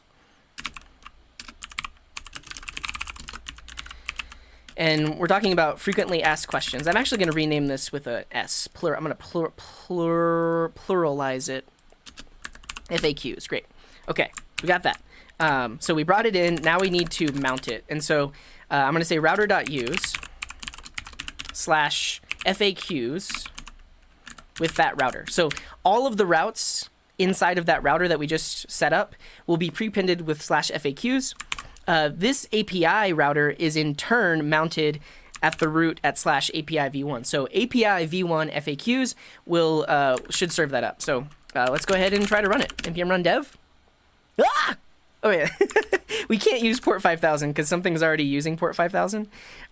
So let's do this. We're going to create a .env. And we're going to set our port. Test fail. Set our port to 9999. Not 999, 9999. All right, try again. Address in use. What? I guess I have so many services running on my computer. 4242. There's nothing running on port 4242. There we go. So, and let me just put that up there so you can see it. If we go to if we go here, we have our basic API. If we go to /API/v1, we should see the API route. If we go v1/FAQs, this will say hello read all. I'm going to use a tool called Insomnia to test all of the other routes for like post requests and patch requests and stuff like that. So let me open up Insomnia. Task failed successfully.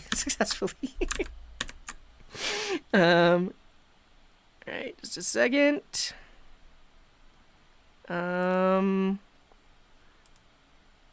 New folder, CRUD FAQs.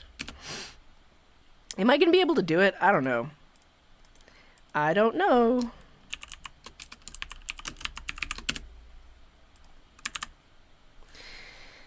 Okay, so this is oh no, the timer reset. We have basically 13 minutes left. How many seconds are in 13 minutes? Tell me, hurry, hurry.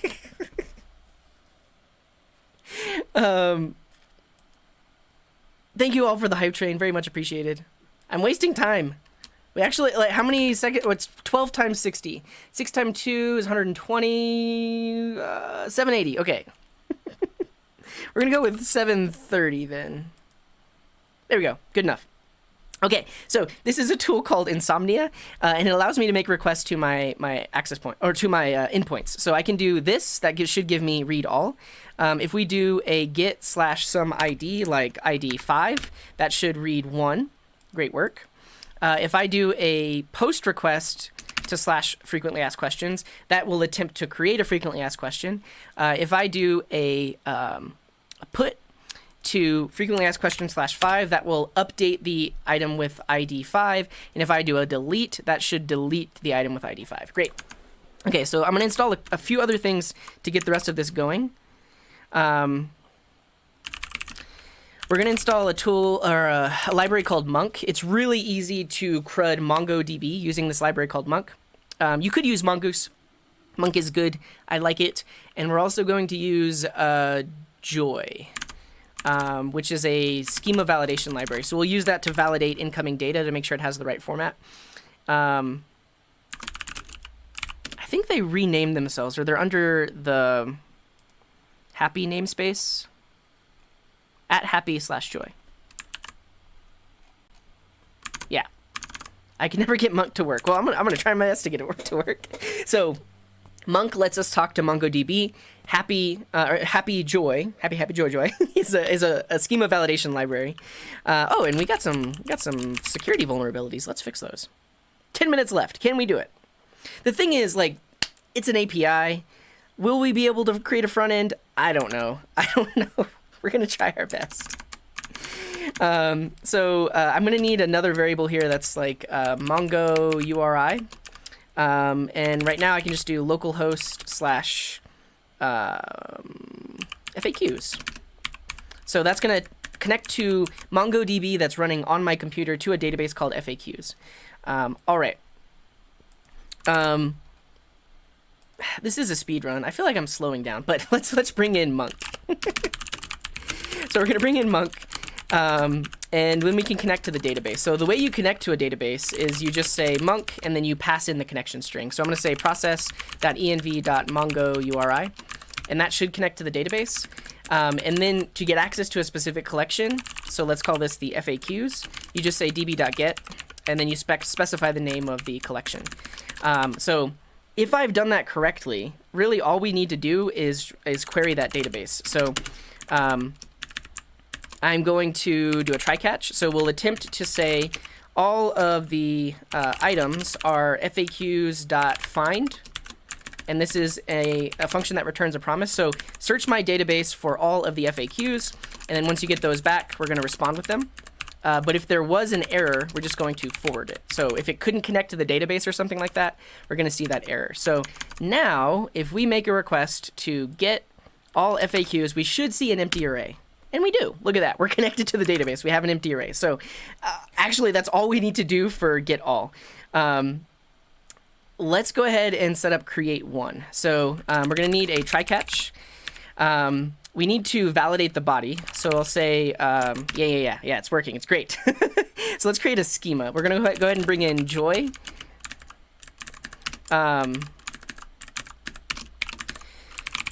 We'll bring that in from @happyjoy. I need to go look at their docs to figure out how do I create a schema.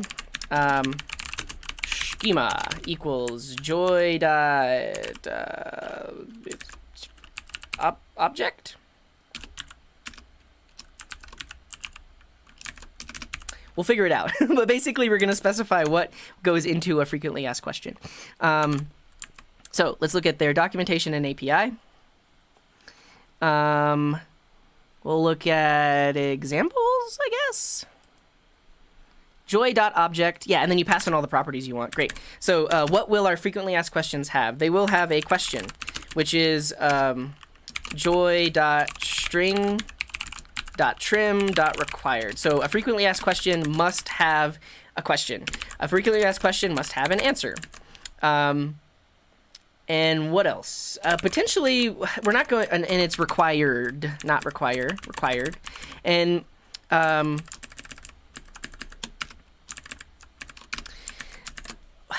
we probably won't have this for all of them, but maybe we'll have like a video URL. So potentially, if there is a video associated with this frequently asked question, then we'll put that in. What else? What else do I need? I think that's it. Questions, answers, video URL. We'll probably do like created at, but we'll just automatically add those.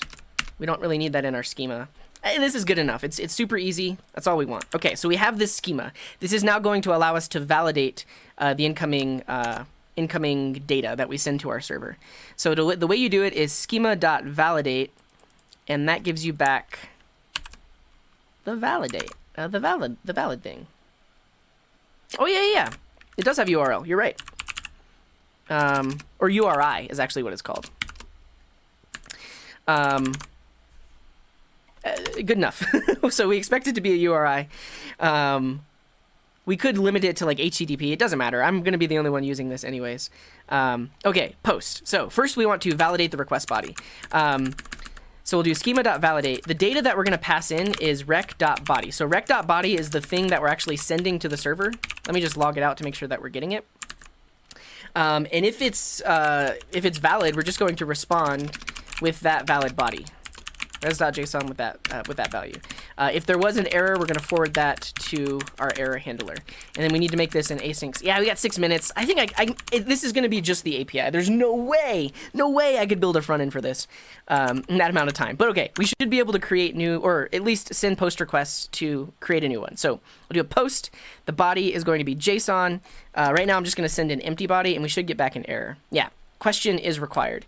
So if I say question is how you do that, and then we do that, we should get back answer is required. Great. I just do. And then we also want a video URL. And if we specify that as something that's not a valid URL, it should complain. Video URL must be a valid URI. Great. So, and also we could just leave it off because it's not required. And then that, awesome. So we're not putting it in the database yet. We're actually just, this validator, if it throws an error, that goes into our catch. But if it doesn't throw an error, it gives us back the validated item. And I think that should be fine. What happens if I put an extra property? Whoa. WAT is not allowed. Yeah, so by default, it prevents extra properties from being added on there as well. Okay, so I think we're good to go. At this point, we just need to insert it. So I'll say inserted is await FAQs dot insert. I think that's it. That's all I got to do. res.json inserted. And so now, if I try to put something in the database, we should get back. There it is, and it's got an actual ID. So that's awesome. So now it's in my database. We could do some validation, like make sure that this question already isn't in the database, but that's fine. Let's go ahead and do get one. So now I should be able to request a specific one by ID. So simple try catch, forward the error. We're going to grab the ID from the params. So rec.params. And this is basically the parameter in the URL. And then we'll say item equals await. It does need auth, I know, but we don't have time for that. FAQs dot find one, I believe, is a method we can use, and we can specify our query. So where ID underscore ID. So in the database, it's called underscore ID because it's Mongo, is equal to the ID that was passed in. If the item was found, then we're just going to return it. Actually, we'll do an early return, or an early throw. So we'll say if there was no item, then we're going to return, we're actually just going to call next. So that should forward onto our, not found handler. Not return. I need this to be an async method. Yeah, we're using Express. All right, so find one by that ID. If we didn't find it, call next, which should go to our not found handler. But if we did find it, respond with it. Okay, so if I do a GET request to FAQs slash that specific ID, we get it back. Great. But if I do it to something that's not found, argument passed in must be a single string of 12 bytes or a string of 24 hex characters. I mean, that's an okay error messages. I'm not opposed to that. What if we did this, but we just change a value? Yeah, then it forwards it to not found.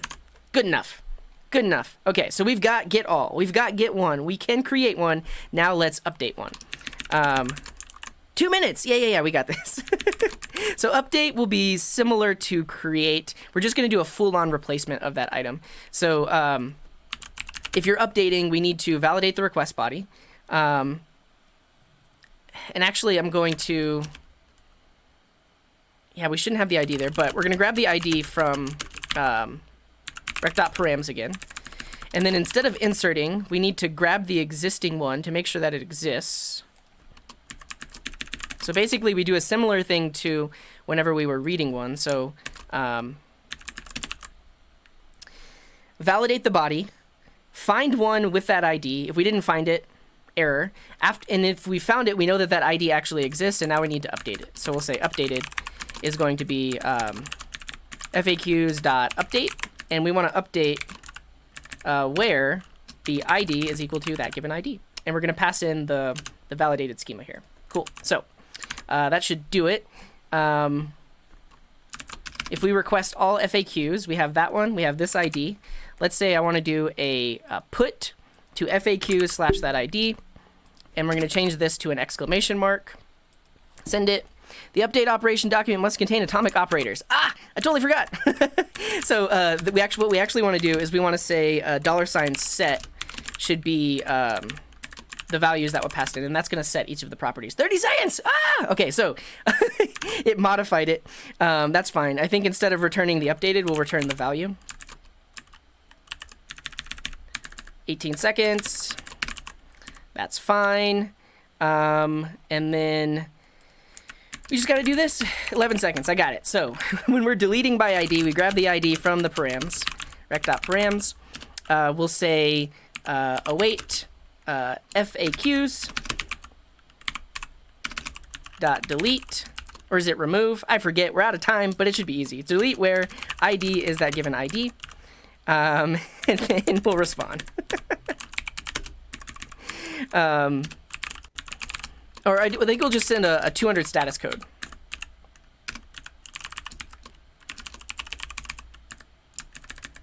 I mean, I kind of want to respond with an object. I know that like there's a REST specification that says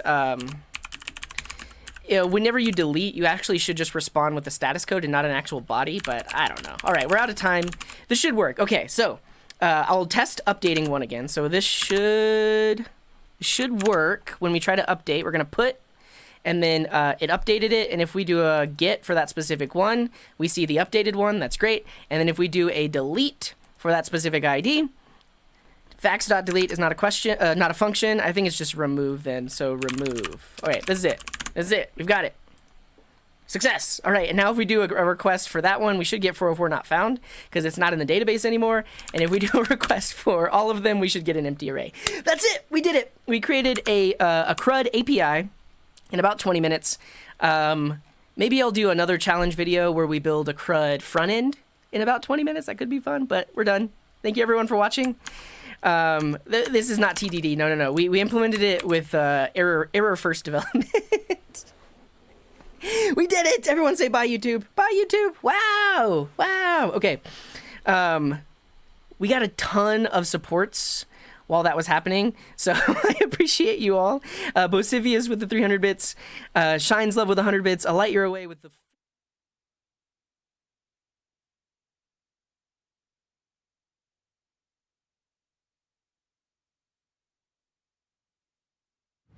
Hello? I'm back, and I'm ready to answer more questions. Welcome. I saw there's a lot of new people here. Appreciate you for coming in. That was just a video of me from a few years ago, and you're about to see the real me. This is the real me. And also, I turned on my air conditioner. Sorry for the background noise. It's really hot. So lately I've been turning off my AC while streaming, but it's really hot today, so yeah. Now that was 2 years ago. That video was from 2 years ago, not just last year.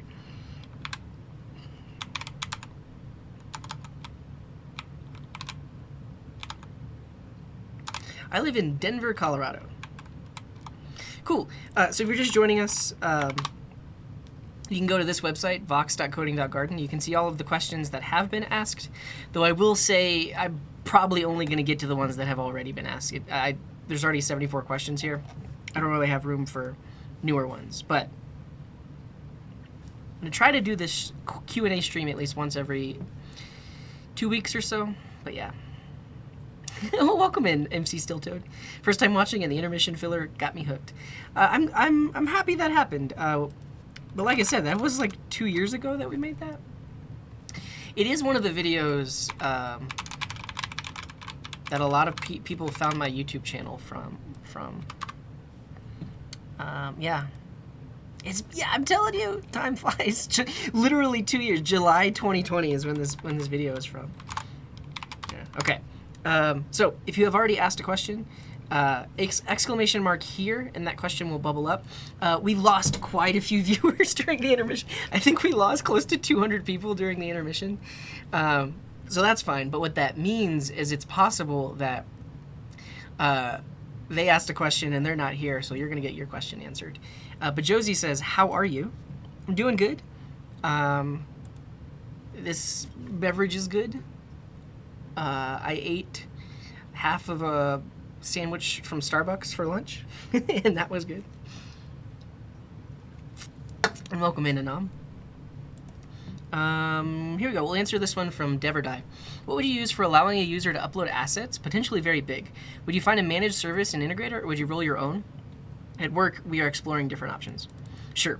I would use some sort of managed service. Like it is, if you're gonna roll your own, you essentially have to manage a server and its associated disk drives and all of its file space, right? Let's take a quick stretch. But let's say you were to implement this from scratch. So let's say a user uploads something, and then you just put that uploaded file in a folder somewhere on the server that they uploaded it to. That server is quickly going to get lots and lots of files on it that were uploaded.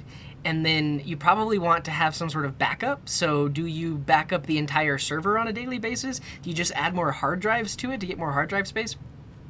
It's really tricky to do. Yeah, plus like access security. So then how do you keep track of who has access to what files and what they request? So yeah, I mean, so I would typically use something like Amazon S3 or any sort of like bucket API for storing files in buckets and such, because you can lock down the security. You can create access tokens that are only good for like 30 minutes or whatever. So even though that access token can be used by anyone, it can only be used for 30 minutes. So after 30 minutes or so, it expires. So you can set the time limit on it. But basically, what I would do is I would write some backend endpoints that in turn upload the files to Amazon S3, and so your API is kind of like a middleman between the user and eventually where their file gets stored.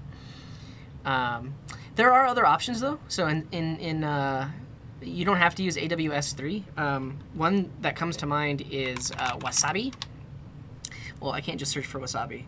Oh, I can, yeah. Look at that, number 2. They have pretty good SEO. Fast, affordable cloud storage. So it is S3 compatible.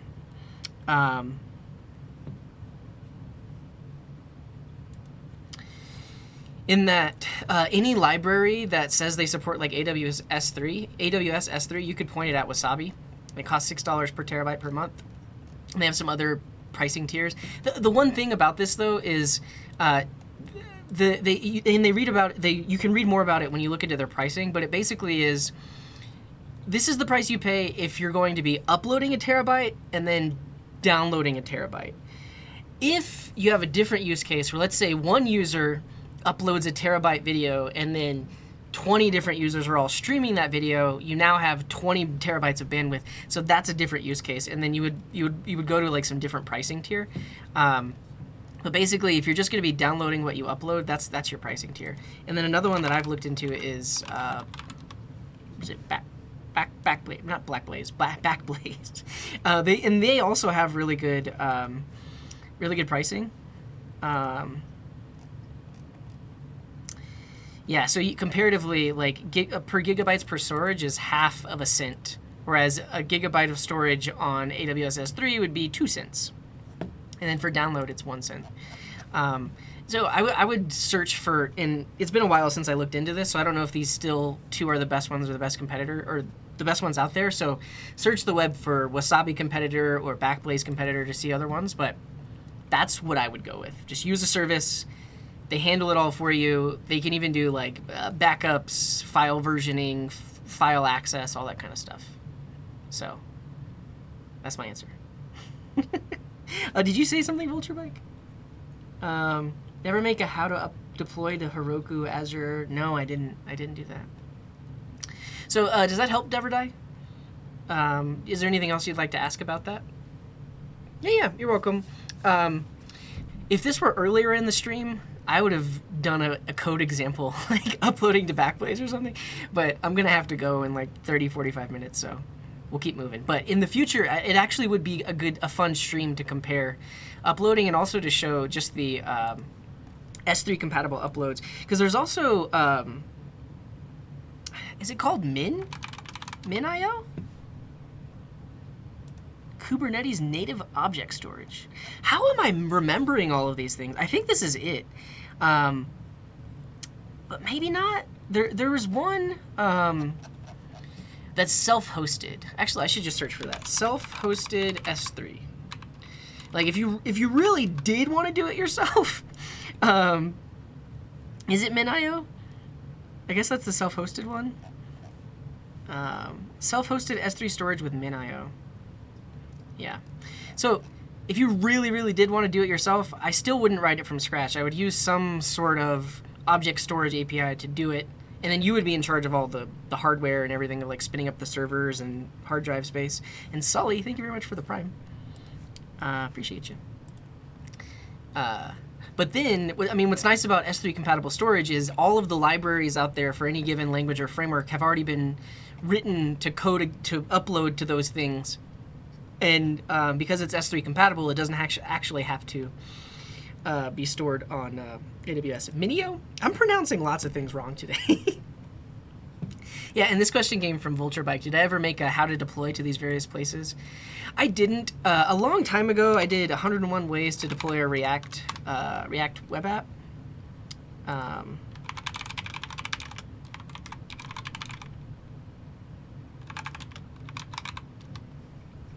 Yeah, and this plugin that makes YouTube green is called Enhancer for YouTube. this thing.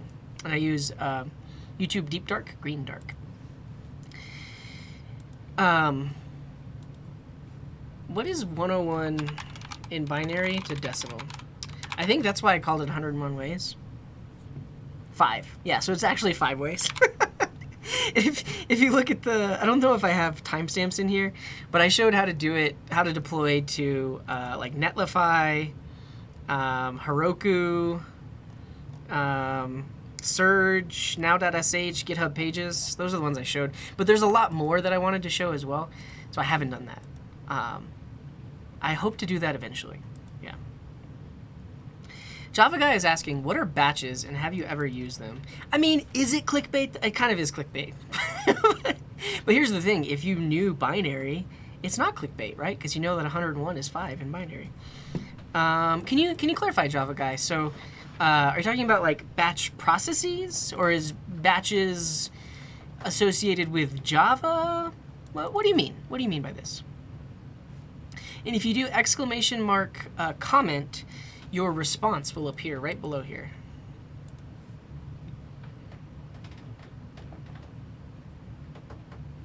I'll answer this one from Waleed. Should be pretty quick. What does Yarn do better than NPM, and when should I use one over the other? So when Yarn first came out, it was faster than NPM. It had more sensible defaults than NPM, but this came out a few years ago. Let's see if we can find it on, if it even is on Wikipedia.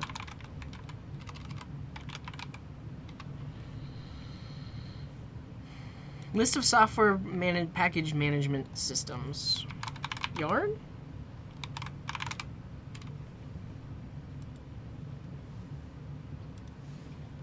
Oh, that's actually really funny. So here's your answer. NPM has a Wikipedia page, but Yarn doesn't. So obviously you should use NPM. But no. So yeah, Yarn came out in 2016. And when it came out, like I said, it was faster, it was better. But it's been 6 years since Yarn came out, and NPM has slowly gotten better and implemented most of the things that Yarn was doing to make it faster. Now there are still some things you can do with Yarn that you can't do with NPM. Like Yarn has a thing called workspaces that essentially allows you to work with mono repos, but it's just like built into Yarn. Whereas with NPM, they don't really have that, and you'd have to find a library to do it. But I would say, like, these days, I just use NPM because, like, that's what's mainly supported by the... Oh, so NPM... See, that's my point. NPM has caught up. It's been 6 years since Yarn was released, and so they've had the time to add the features that everyone liked from Yarn. And I mean, the fact that almost all the packages we use on a daily basis are from... npmjs.com. Like our dependencies literally get downloaded from here, and it's from the same people that make the tool. So that's why I just use npm. I will say that, like, if you're working in a React app or you're working in React Native, a lot of times their docs tell you to use Yarn, and that might make sense as well because Yarn comes from the same people that wrote React. But you could still use npm. Like, I have React code bases where I used npm and not Yarn. So, short answer. When Yarn first came out, it was way better. These days, NPM can do most of the same things. And I just use NPM because it is the default. So that's my answer. Yarn is in MP, but not NPM? Wait, what? I don't think... Did we get a response from Java Guy? Okay. Let's see.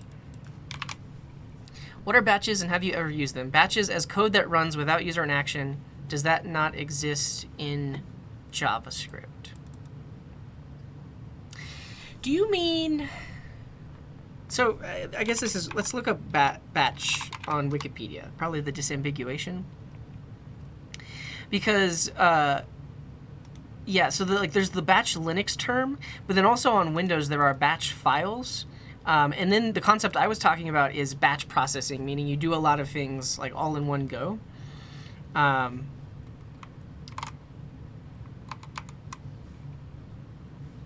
And so batch is specifically a Unix command. A bat file only runs on Windows, and then batch processing is a method of running software called jobs in batches. So can you further clarify? Which one of these are you talking about? But I will to answer your question. Can you do things without user interaction in JavaScript? If it's JavaScript like running on a server, then you would use node.js essentially. So node.js is the third one. Batch processing. Sure, yeah. So, I mean, you could technically do batch processing on the front end or on the back end, but most of the time, any sort of batch processing would need to be done on a back end, because that's kind of like you just set it and forget it. It's just running on a server somewhere, and then eventually it finishes and you can use the results or something like that. So in the Node.js, in the JavaScript world, we can use Node.js on the back end. You also could use any other back end language. I mean, your name is Java guy, so you could use Java on the back end. But really, it really is just a very general term, because it's any kind of code that does a whole lot of things at once. Let's see if we have some examples in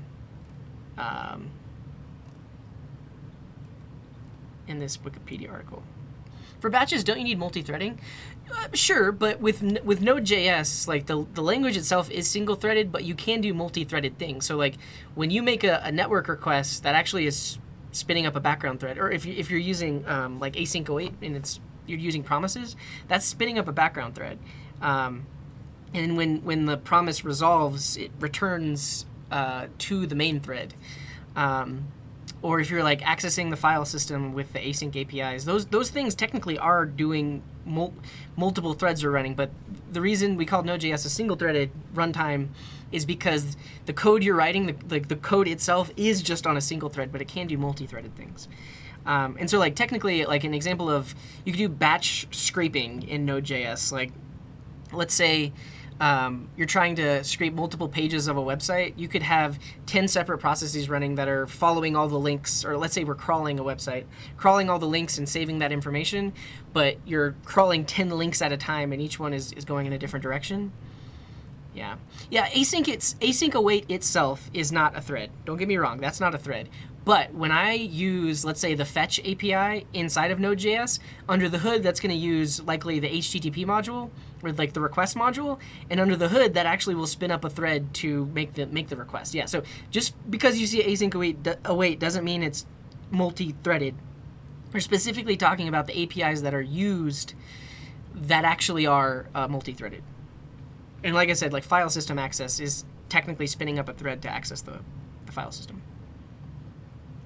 So actually, I don't really have a good answer for you, Java guy. I would say typically this kind of code runs on a backend, and you also would probably integrate some sort of like queuing library, because you could have a library that basically allows you to say, okay, I want to have 10 things happening all at once.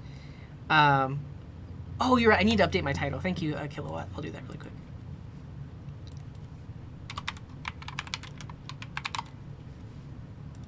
So yeah, you could have a library that says, okay, I want 10 separate worker queues. And then you could write code that does work, and it could basically say, all right, let's spin up 10 of those. And then when one of them is done, let's spin up the next one. So there are different libraries and concepts you could use there that help with batch processing and doing lots of things all at once. But I know that was very general. Hopefully it clarified a little bit, got you going a little bit. Isn't async await an event loop? Async await is a way of interacting with the JavaScript event loop.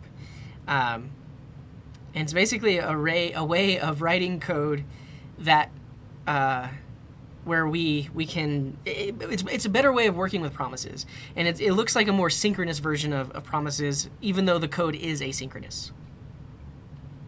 Chicken or ravioli for dinner? If I can have an answer by 7, much better. Here's the thing. I've been having a lot of heartburn lately, so if it was me, I wouldn't go with raviolis, because that typically has red sauce, and that causes my heartburn. So I would go with chicken. Get some chicken. Okay, let's answer this one from Nilsosi, who says, how would you suggest getting into web dev backend?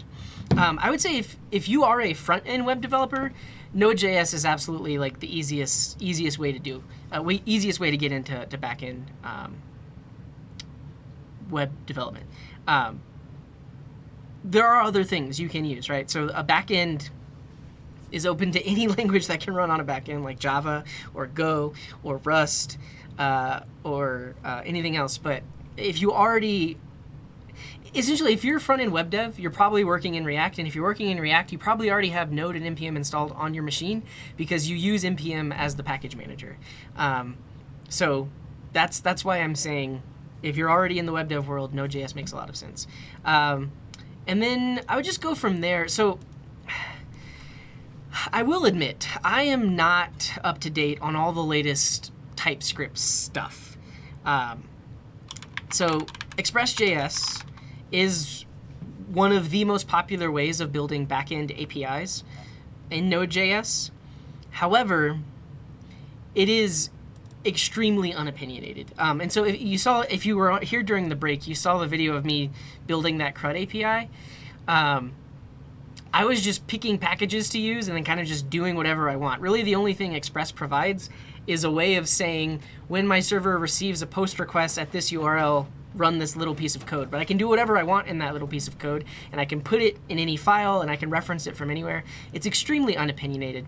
There are more opinionated frameworks that have more guardrails and more opinions on the code you write and like where you put the stuff. I mean, one thing that does come to mind is Nest.js. I know a lot of people don't like this because it is very enterprisey, but you do write you write TypeScript, and it's very inspired by almost like Angular front end code in that they have a lot of opinions and stuff. But these days, Fastify, I think, is another one that's kind of just like a replacement for Node.js. Or sorry, for Express. So Fastify and Express, you'd pick one or the other. You wouldn't use both. And Fastify apparently is like way faster. But I will say, like, there are probably more apps written with Express than Fastify, because Fastify is newer. Yeah, and see you later, Provis. Thanks for hanging out. But my suggestion is to kind of just start doing it. And especially if you're coming from the perspective of you are already a front-end web developer, think about any one of the many APIs that you've already interacted with. Let's say you call the Reddit API, and let's just show that as an example. So let's go to Nilsosi got around the bun word without even realizing. But let me show you real quick. Cool. If you're not familiar with this, any subreddit you go to, if you just put .json on the end of it, it'll actually load it as a JSON response. But let's talk about it. I typed in www because if you don't, then you actually get a CORS error if you're requesting this from a front end. It doesn't matter though. Let's look at this. This is data that represents the UI that is Reddit. So this array right here is this array of children here is an array of posts. And Reddit is actually written in React, and they've written code that iterate over like this array of posts and then show it on the page somehow. So you as a front-end developer, you're already familiar with like making an API request and then doing something with that data. Now you're essentially just becoming the coder that writes the backend code that's able to generate this stuff. Yeah. The B word is forbidden because so many people were asking about it. I mean, I could probably unban it at this point because it's been long enough, but if we didn't, then literally every 10 minutes somebody would come in and ask about it, and yeah, I just got tired of it. So yeah, my answer is to get into the Node.js ecosystem and honestly build a basic Express app. If you look on YouTube, there are quite a few tutorials on like intro to Node.js. I would probably recommend Traversy Media. So if you look Traversy Media, there's like a Node.js crash course he did. Yeah, there's the Node.js crash course, and then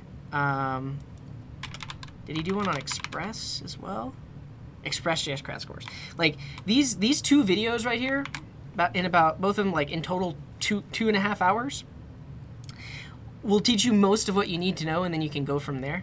And so Node.js itself is a runtime. Like, you technically don't have to build web APIs with it. That's typically what we do as backend web developers. But Node.js itself is essentially a general purpose programming runtime. Like, you can access the file system, make HTTP requests, all that kind of stuff.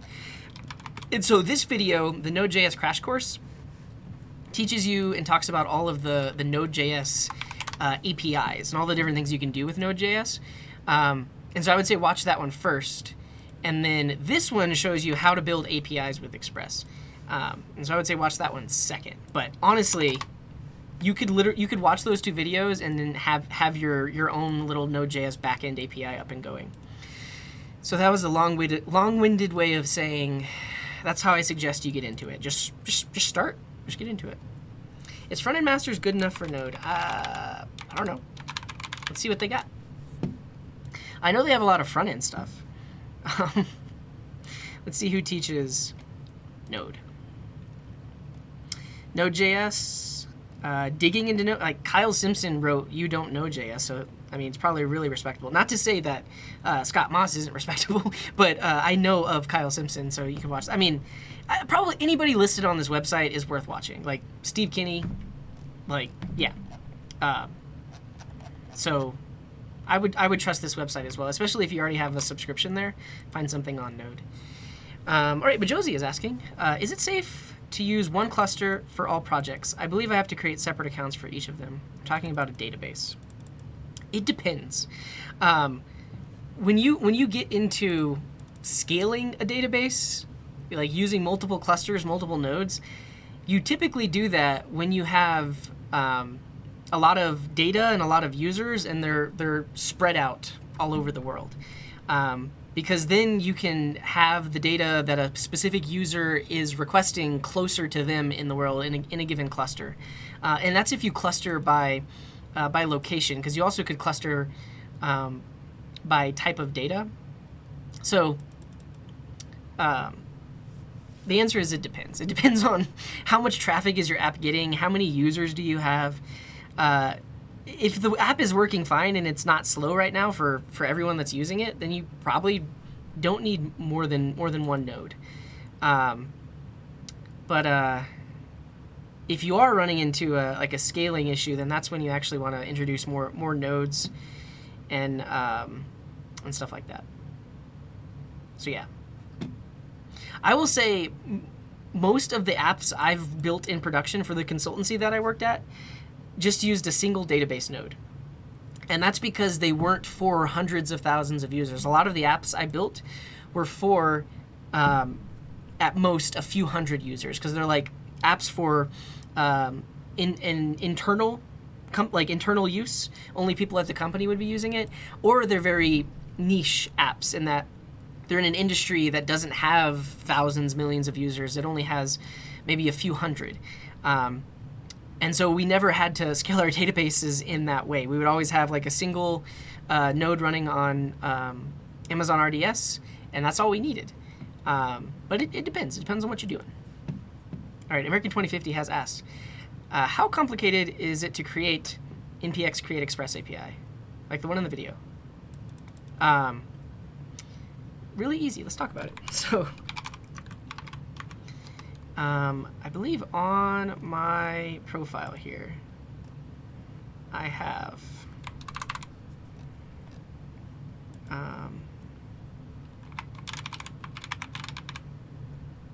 this. So you can literally look at the code here, and all it does is reads in some command line arguments, clones a repo, and then it's done. So to answer your question, there's a lot of different ways you could basically create like a project scaffolder, and that's what you would want to look into if that's what you're doing, project scaffolding.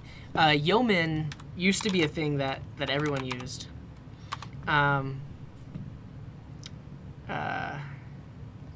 This one. I feel like it's less used these days, though. But basically, you could create project templates and then generate projects for people. And there are multiple ways to go about it. One way is you literally just clone a repo, and that's how it gets people up and going. And that's all this does. This literally just clones this repo to someone's machine and then automatically does an npm install. But this is just a repo with a base code set.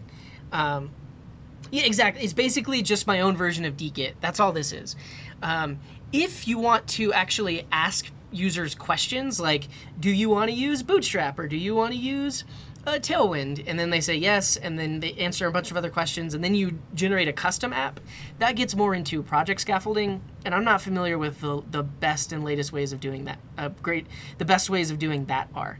I will say there is like a tool I used a long time ago for a command line tool is Inquirer. Did I spell that right? Yeah. And so this is a library that lets you do things like ask users questions from the command line. And you can let's see if we can find a good example.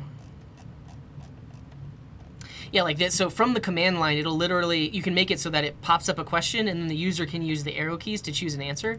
But Inquirer has a really easy way of setting all of that up. And again, it's been a long time since I've done this, so there might be a more recently released, more used library than Inquirer, but Inquirer is one that I have used. And so yeah, I would say if you're going to do something like this, start basic. Basically just have a repo with the base project, and then people can clone it. But then if you want to start adding customizations, you got to look into project scaffolding.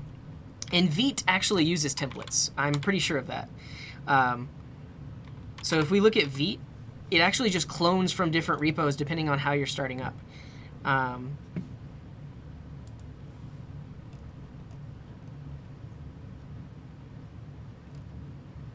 How do you become elite hacksaw? Start doing it. That's how everybody started. Start learning about Linux. Start learning about security. Start learning about how applications work, and then start breaking things. That's how you be elite. But yeah, I'm pretty sure because Vite doesn't really ask you questions, does it? Pretty sure it just clones a repo. And then basically they have a repo for every one of these. So they have a base repo that is vanilla, a base repo that is vanilla TS. And then whenever you run Vite and you choose, or actually when you run the Vite generate, it will clone that down.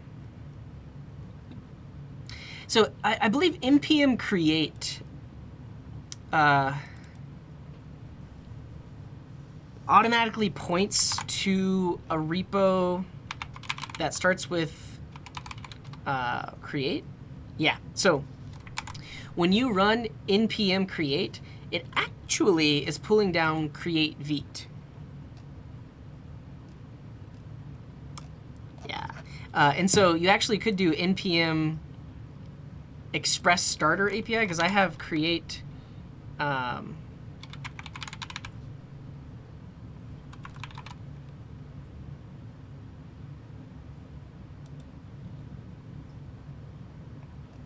hey, that's me. So yeah, you actually could do npm create express API, and that should work in the same way. All right, see you later, Mark. Thanks for hanging out. Anam is asking, one last thing. So npm create express, yeah, that should work. Let's try it, honestly.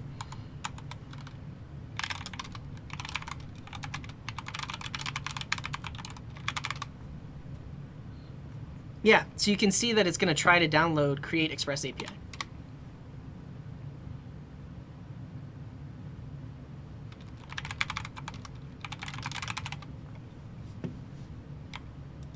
Look at that. We got an API. So yeah, that's pretty cool. All right, Anam is asking how to learn databases properly. So there are a lot of different kinds of databases, so I assume you're probably talking about SQL databases. And I would start with database design. So basically, you want to put some data into a database, but you want to know how to structure that data first before putting it into your database. And so database design is something you got to learn. And then if you're not dealing with SQL databases, then it's going to be dependent on what kind of database you're talking to. Because if you're working with a Mongo database, they have their own way of doing things, and it's known as a document store.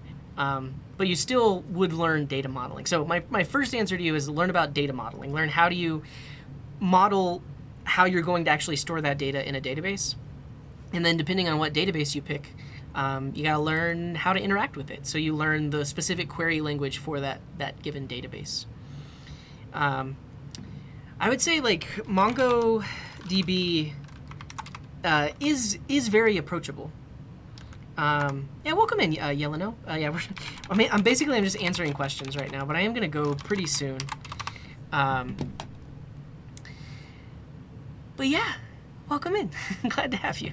So yeah, MongoDB is a lot easier for beginners to get started with, mainly because you don't have to deal with schemas, which actually are a good thing, and you actually do want them in most databases, and like relationships you want in most databases.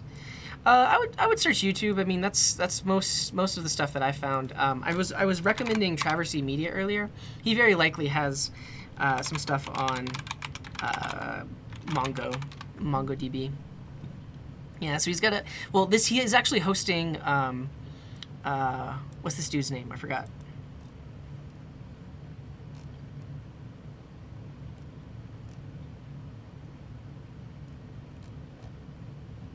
CodeStacker. So Brad Traversy has guests every now and then that do stuff, but Brad himself also has a MongoDB crash course. Let's see if Brad Traversy has anything on SQL. MySQL crash course. Using MySQL with Node. Yeah, basically, if you just search YouTube for Traversy Media, he's pretty much done it, and you can find some stuff. I will recommend myself for something. So, we started working on what we call the inventory app, and the first episode we talk all about database design, and we have a lot of considerations in terms of why we designed it that way. And so if you're going to start learning SQL, and specifically SQL database design, I would say this is a good place to start as well. This is my video. No schema? Isn't the schema just enforced to the client instead of the database? Oh, no, it really depends, because with MongoDB, the schema isn't enforced anywhere. You could essentially create a document store and then put whatever kind of objects into that store that you want. So I could put a person object in there. I could put a dog object. You can put basically whatever you want. Obviously, in the real world, people don't do that. You still limit and have some sort of application code that makes sure that when you're putting something into a document store, it has the properties that you want. And so that's why, like, in the Node.js world, there's this library called Mongoose. And essentially, this can enforce relationships, and this can enforce schemas, but it is just application code. This isn't client-side code, but it's database client code that essentially, if you're using Mongoose in your Node.js code base, you can specifically create the schemas, but those are just enforced in the application code. At the end of the day, MongoDB doesn't care what you put into a document store, which is why a lot of people recommend it for beginners or newer devs, because it's more forgiving. I would recommend, though, learn SQL and learn relational databases, because in the real world, most things are using a relational database of some kind. Yeah, and so I guess I didn't mention it, but NoSQL is a term that gets thrown around, but NoSQL encompasses a lot of different things, essentially anything that isn't SQL. And so MongoDB is technically NoSQL, but it is a document store. There are other types of NoSQL databases, like key value stores and graph databases. And Mongo specifically is a document store, but there are other types of document stores. So yeah. Okay, thanks for your question. Spinzo is asking, is there a language or platform where I could make one app that could be used on Android, iOS, and as a web app? I mean, this gets to the question of, like, basically rewind the stream an hour and you can see what we talked about, but I'll give you some high-level suggestions really quick. And actually, I'll point you to the notes that we wrote.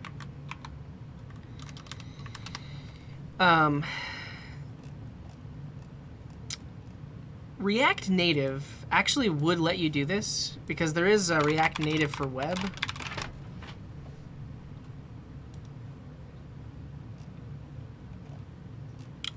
So technically, you could write React Native code, and then when it's running in a browser, it's using React Native Web instead of the regular React Native. So the answer is you could use something like React Native.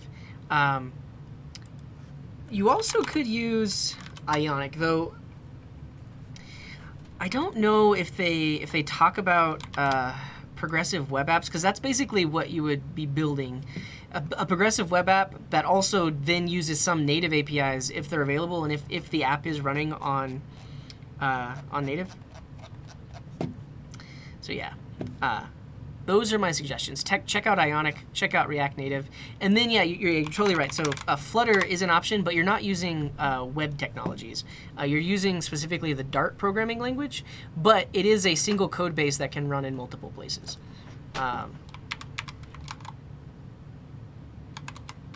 So yeah. Cool. Has anyone else asked a question? Type exclamation mark here and it'll bubble up. If not, I'm gonna get on out of here. Why is there no copy button on Firefox on GitHub?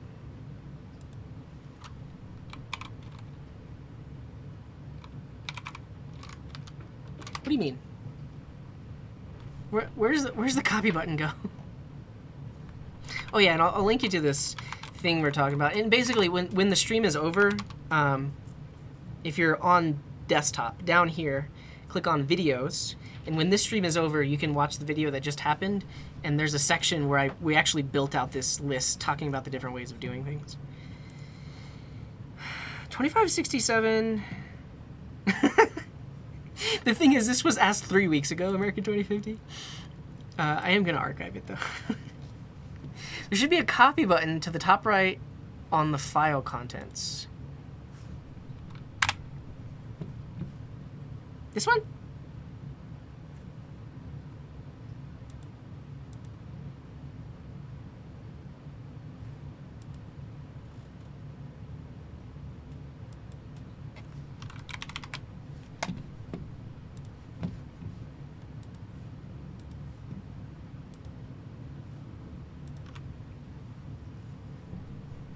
It should be next to the trash bin? Oh! Now, I mean, usually I just go to raw and then copy this like that. Cool. But yeah, weird. Depth Charges is saying, I have a question. What was the biggest challenge you have faced in your career as a developer, and how did you overcome it? And Milos, thank you very much for the resub.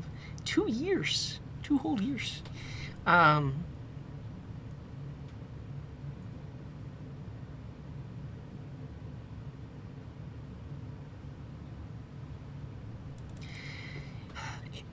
It's tricky to answer. I mean, and really, this is an interview question. Like, if I were interviewing, I would be prepared to answer this question right now. I'm not really prepared to answer this question. But I would say, it probably didn't have to do with the technical side of things. Like, I've always been a pretty good coder, and I've always been, like, really technical and able to figure things out. But when you're working in the real world, interacting with people and management and customers and the business and everything else is a whole other set of skills. And so for me, yeah, I mean, so politics, yeah, office and team politics. But for me, one of the biggest challenges was getting buy-in from my managers, from my peers, for technical decisions that I believed I had the best answer for, right? So let's just use an example, fake example, but let's say I thought Vue.js is the best thing ever, and we should use it in the next app that we build. The challenge is convincing everyone that it is the best thing. And Halazama, thank you very much for that prime. Like, that's the challenge is, first of all, you need to convince your peers. So all your peers who use React on a daily basis, you got to convince them why is Vue better. And then after you've done that, you have to convince your management why they should switch to Vue, because everyone they hire already knows React. So there's a lot of reasons why they shouldn't switch to Vue. And so I'm just using this as an example. That actually never happened in my life. I mean, you think it would, knowing me, that because I like Vue.js, but I pretty much just used React most of the time because it made the most sense in the situations that we were in at the company I was working at last. But learning how to do that, and also like learning how to be persuasive, and also early on I learned that actually doing the thing and having physical working examples that you can show to prove your point is so much more powerful than just words. Because you can say, yeah, Vue is better than React and we should use it, but if you don't have the code to prove it, and you don't have examples and everything else to really show, hey, look this 30-line file that that took all this code to work in React, I could do it in 10 lines in Vue.js. This is why it's better.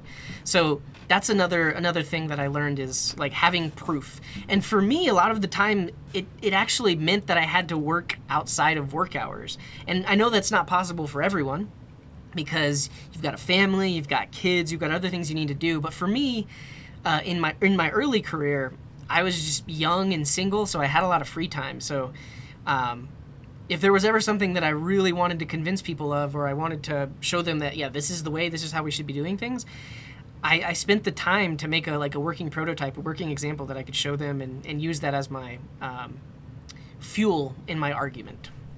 So that's the biggest challenge. Is it's not code, it's really working with, collaborating, and convincing other people of your technical decisions and opinions. So yeah. Milo says, I just argued that we should upgrade to Vue 2.7, but no, gotta stay with 2.6, even after many arguments. That, to me, is a weird one, because 2.7 doesn't have any breaking changes. Basically, it just makes it so that a lot of the things you were using external libraries for like composition API, are now built in. That's super weird, Milos, that they wouldn't allow that. But maybe they don't want to let people use composition API, and their opinion is, well, if we upgrade to 2.7, then all the new devs are going to try to use the composition API, and then our code base is fragmented. I don't know. Okay, can you put that in writing? I think that's the argument, though. I mean, if we look at the Vue 2.7 changelog, we can see what they added.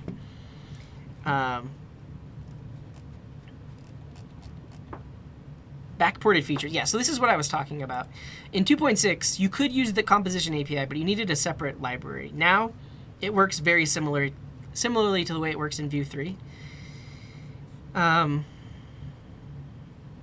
and then the things that would be breaking changes did not get ported. So, I don't know. I think it makes sense to upgrade. All right, Limitless has a question. What is the best practice to check an object in a React use effect? So far, I found use deep compare effect as a replacement. Yeah, so the question here is, you want to check if a deeply nested object has changed. And that actually is the dependency to your use effect, right?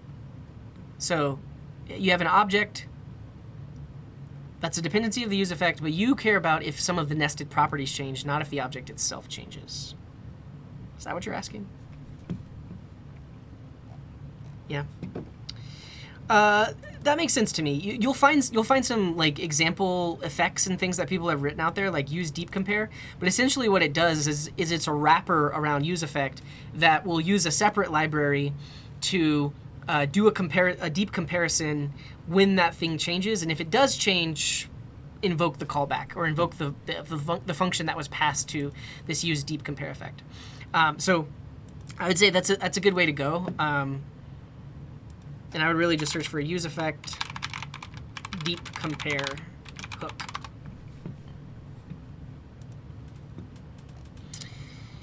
Doo-doo-doo-doo.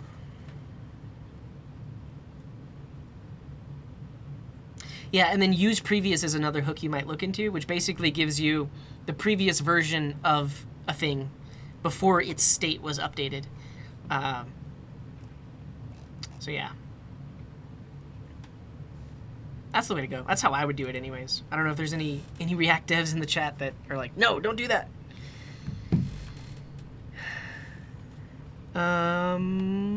Cool. Hazama is asking, if I'm switching from a Java backend world to the Node.js and Dino, would you recommend to start with Node and then switch to Dino, or directly to Dino? It depends. Like if you're writing production applications, it's tricky to find all of the things that you need in the Dino ecosystem because it is so new. Whereas in the Node.js world, there are a lot of tried and true things that people have used for a long time and are very well supported. And there are a ton of libraries that already exist to do a lot of the things that you want to do. So honestly, I would recommend going directly and going to Node.js and not Dino yet. Especially something like Nest.js. I don't know what kind of Java stuff you did, but Nest.js is very much inspired by the kind of like enterprisey Java backends that you might see. So that's something to check out, and that runs on top of Node.js. And I'm trying to think, like, so Java Spring equivalent in Node.js. Because I know Java Spring or Spring Boot is a pretty popular backend Java framework as well. I just don't know how it works or what it could be compared to.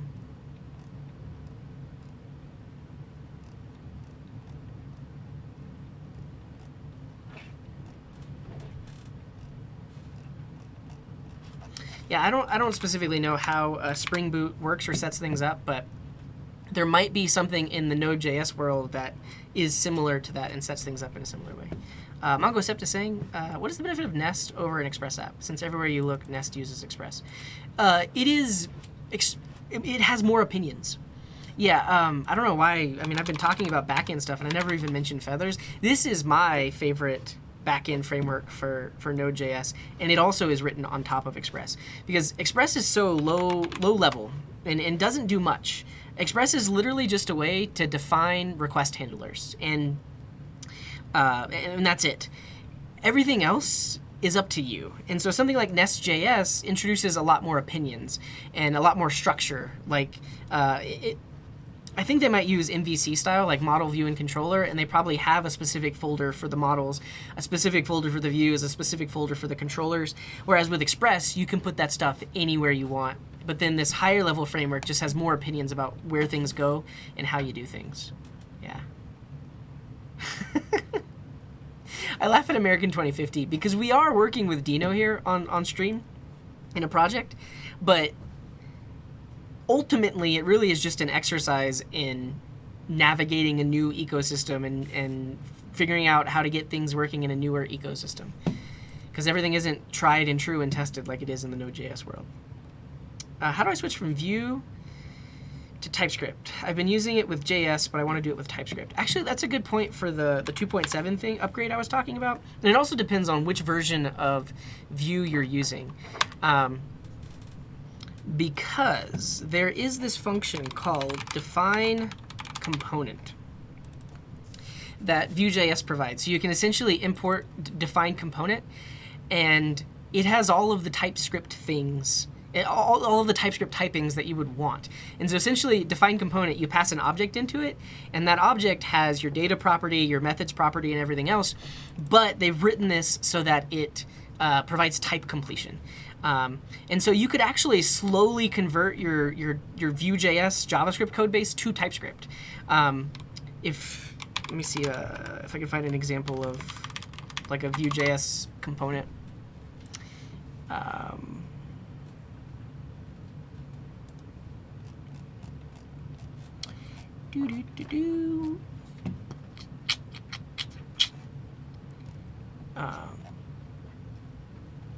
I literally just want to show you a component.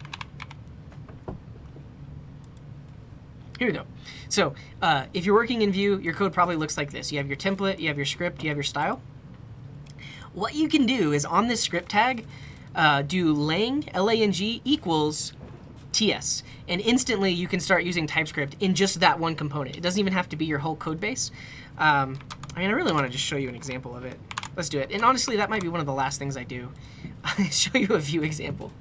But I'll show you that you can use both. You can have a Vue app where some of your components are using TypeScript, some aren't, and then you could just gradually convert your code base. You don't have to convert it all at once. What do I think about the slowness of Express? I have never worked on anything where Express.js was too slow. You may have you may be working on things that need to serve thousands and thousands of requests per second. I never have, so Express is totally fine. I know Fastify can technically handle more, but I have never needed Express to be any faster than it is. Do I think Dino's ecosystem is ready to be used on large-scale apps in production? From my recent experience, I don't think so. I think it's going to take some more time. Or there just needs to be better discoverability of some of the packages in the Dino ecosystem. Actually, let me roll back on that, because Dino is working on full Node.js compatibility, meaning any library that's been written for Node.js would work in Dino as well. They're not fully there yet, but technically, once they reach that, then you could use all the things from the Node.js ecosystem that you're used to. So like, you could use Express, or you could use Prisma, or anything like that. So I think once we're there, once we get to that point, then yeah, it almost becomes a drop-in replacement for Node.js that just has more built-in security and like better TypeScript support out of the box. So yeah, I don't know how close we are to that though. Yeah, thank you, Mongo Set. Appreciate you.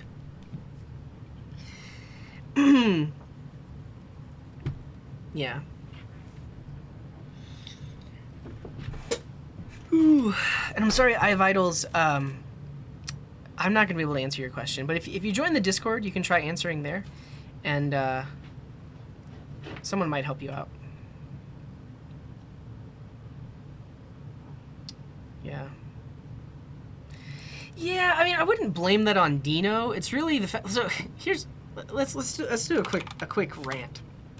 The problem is the libraries. The problem is not Dino, because Dino actually implements the module standard as it is defined in ECMAScript. So imports and exports, all of that, Dino implements it to the spec.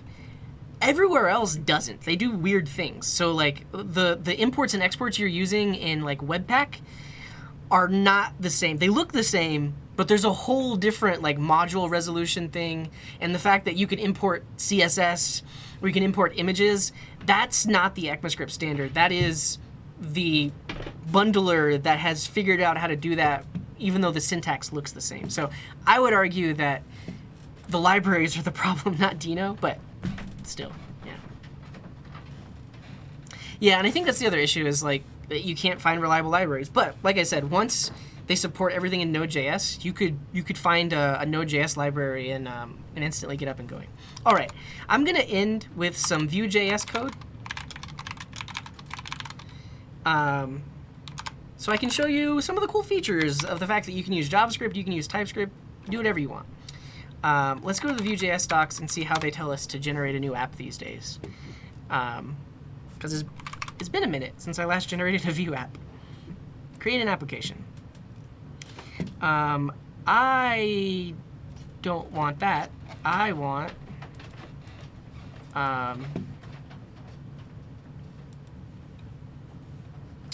the CLI.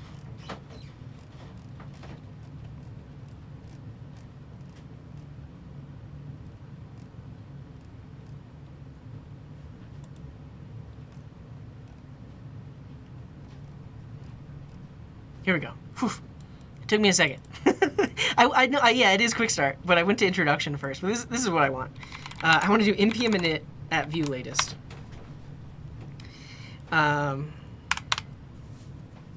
Project name. Vue example. Wait, is it going to do it in this directory? I'll go ahead and create a new one just in case. Example TypeScript.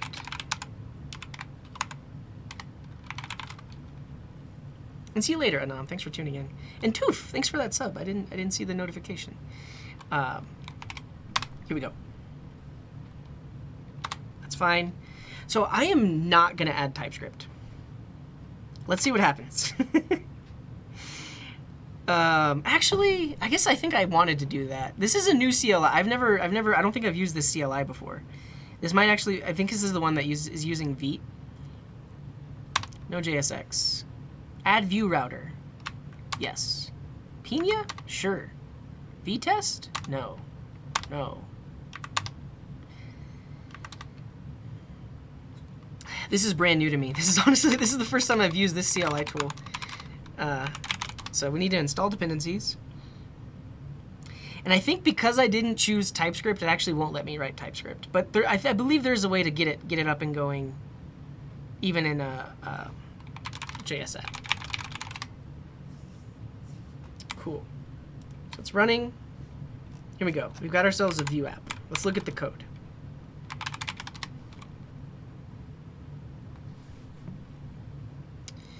And we have our main component here, which is app.view.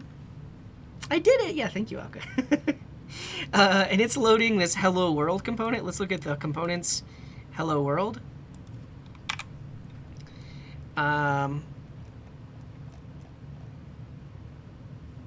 Cool.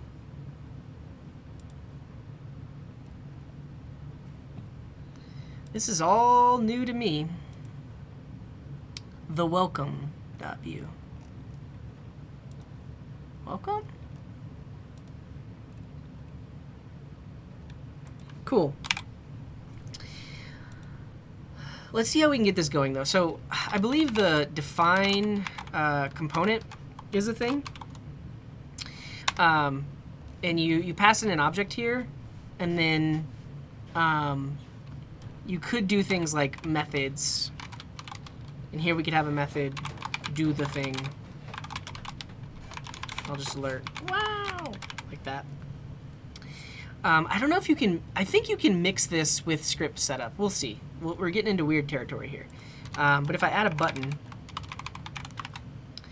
yeah, I mean, this looks TypeScript-like, but it's not. It's just declaring that we have a specific prop. And it's really because of this script setup magic. Regardless, we have this button. When we click it, I'm going to say, do the thing. Do it. Let's see what we get. Okay, so I click this. It breaks. Do the thing is not a function. So here's the thing. We're not going to use script setup. And we actually now need to do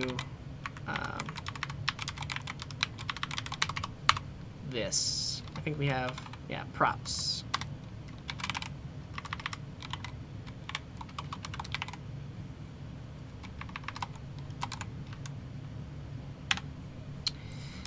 Let's see if we get this going. Do it. Do the thing is not a function.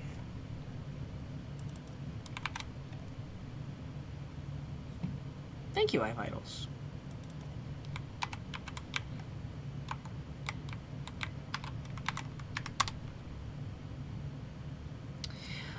Define props, I don't think is the same thing as creating an interface. It basically is kind of like prop validation.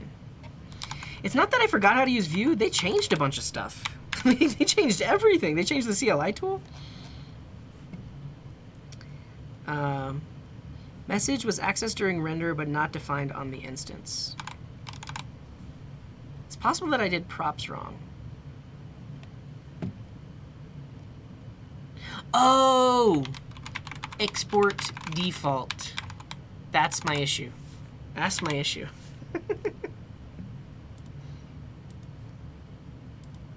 Come on. There we go. So I just forgot to export it. Cool. So this define component thing was added in Vue 2.7. So if you're still in a Vue 2 app, you could import this in and then just wrap your exported object. And now you're going to start to get type completion. But let's see if I can do this. If I say lang equals TS, this is the part that I was talking about, where now this one component in my app can potentially use TypeScript. I might need to add some plugins or something like that to get full TypeScript support. But this is what I was thinking. Let's see if I need to rebuild. So I just changed that. That's fine. No errors in the console. Let's try writing some TypeScript code. So I could just do like let value, which is a number, equal 42. and then we will alert the value like that. So this is TypeScript code. Just because I changed it like that, let's see if I get like a compile error. Boom. Love to see it. So that's literally all you have to do. Go into your component, change lang equal ts, and now you can use TypeScript everywhere. You can also like define inputs. Like we could have done it like this. And so now over here, we could specify, and actually let's do this. We'll have an input which has a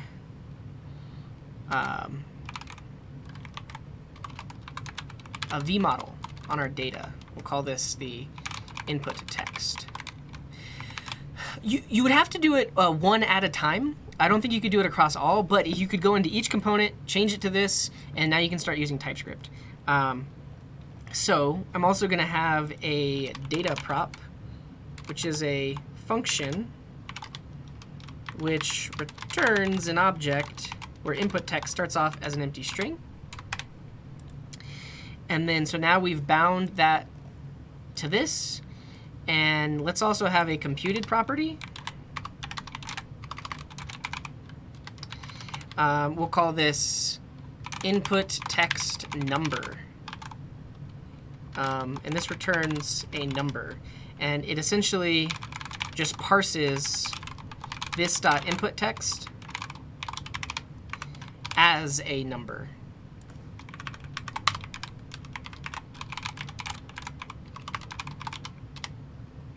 Input text number.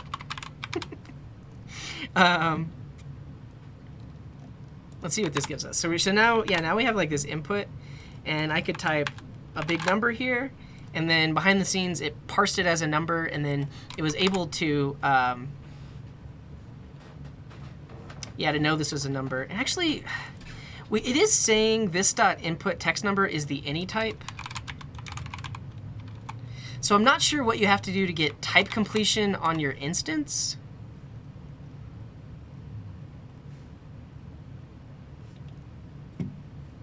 Yeah.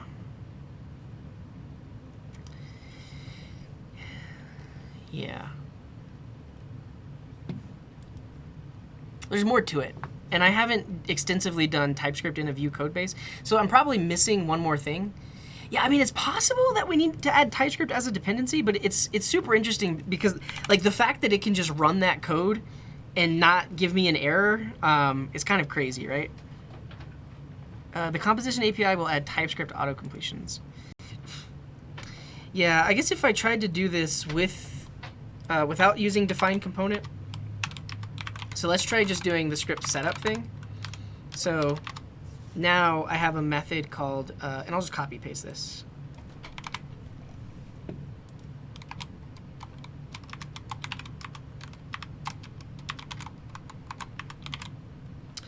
So I have a function, do the thing that's going to be available, and then I'm going to import computed and define props. So we call define props with this.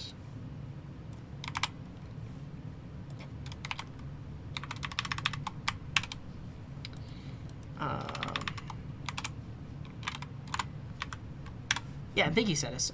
So yeah, we gotta add a lot of stuff. So now I no longer have this data property. So now I need a input text, which is just a ref that starts off as an empty string like that. And then we need a computed. I think I can do a computed of type number or something like this. And return input text.value parsed as a number.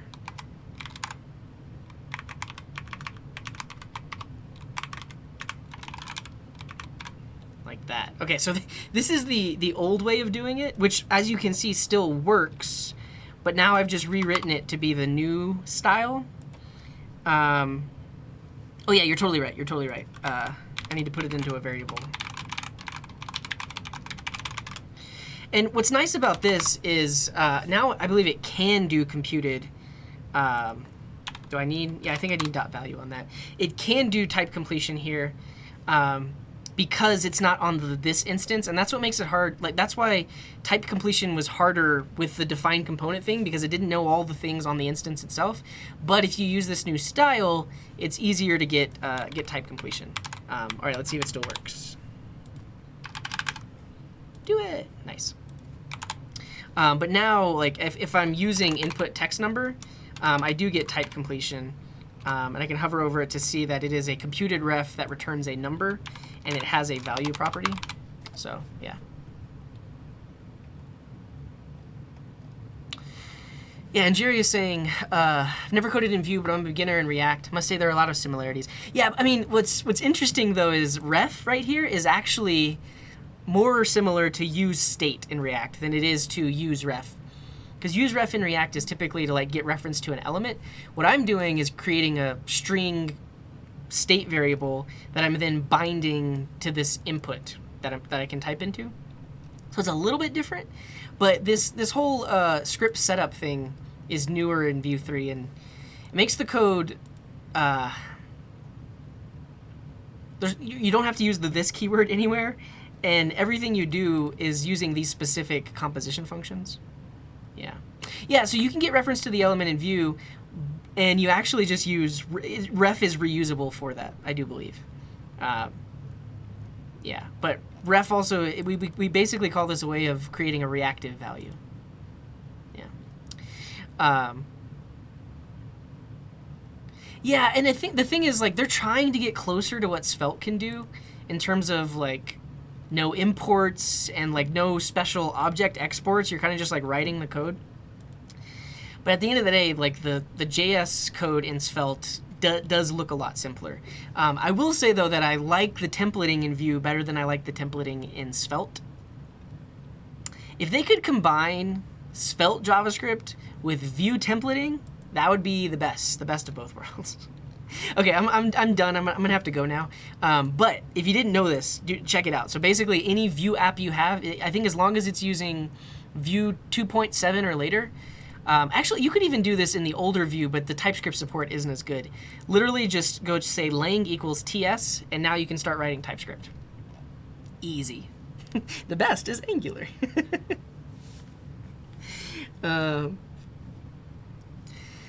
Awesome. All right, I'm gonna go. Thank you all for the questions today. There's a lot that we didn't get to, but I'm gonna try to do these Q&A streams regularly. Welcome in, Chansey. We're about to leave, but welcome in. And I hope to keep getting through these questions. And I will say, if you asked a question and you don't want me to answer it anymore, you can do !archive followed by the question number, and then it'll disappear from here. But these will stick around for the next time we answer a question as well. And Andrew, I'll answer this one. Any plans for the Clash of Code stream? No plans, but we should. It'd be fun to do some Clash of Code. And yeah, that's a new thing. I don't think Andrew is even here anymore, but Samwise Gardner is the new Streamlabs. So basically, if you see Samwise Gardner, that's the replacement for Streamlabs. It's still using Streamlabs, but it got a custom name. Cool.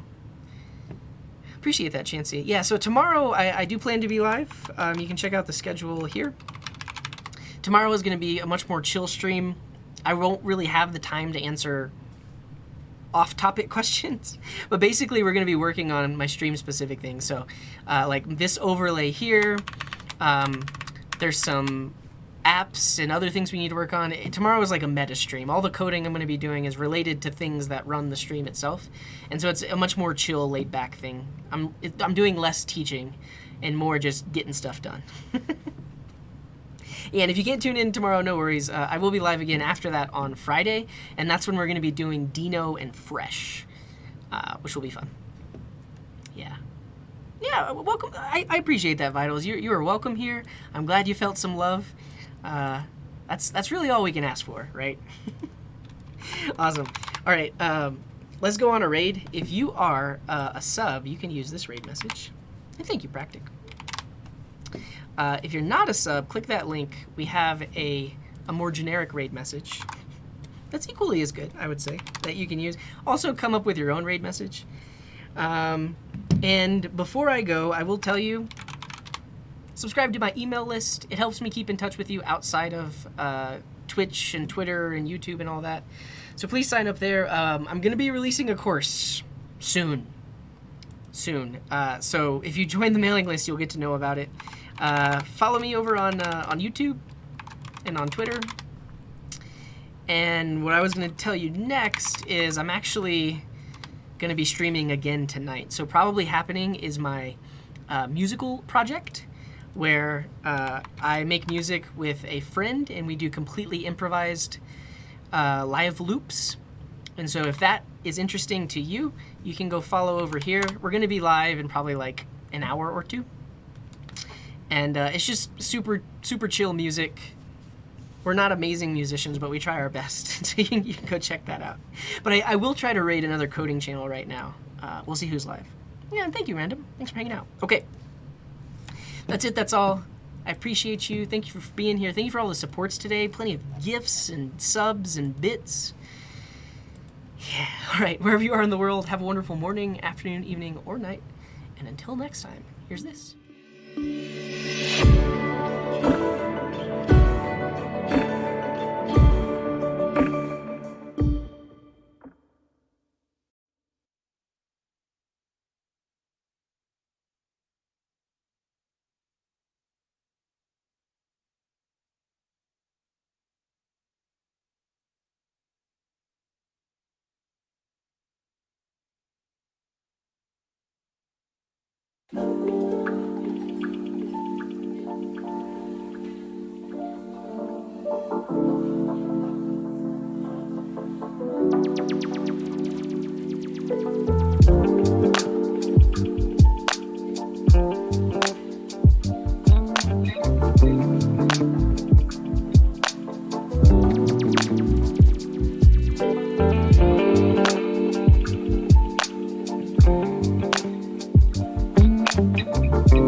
Thank you.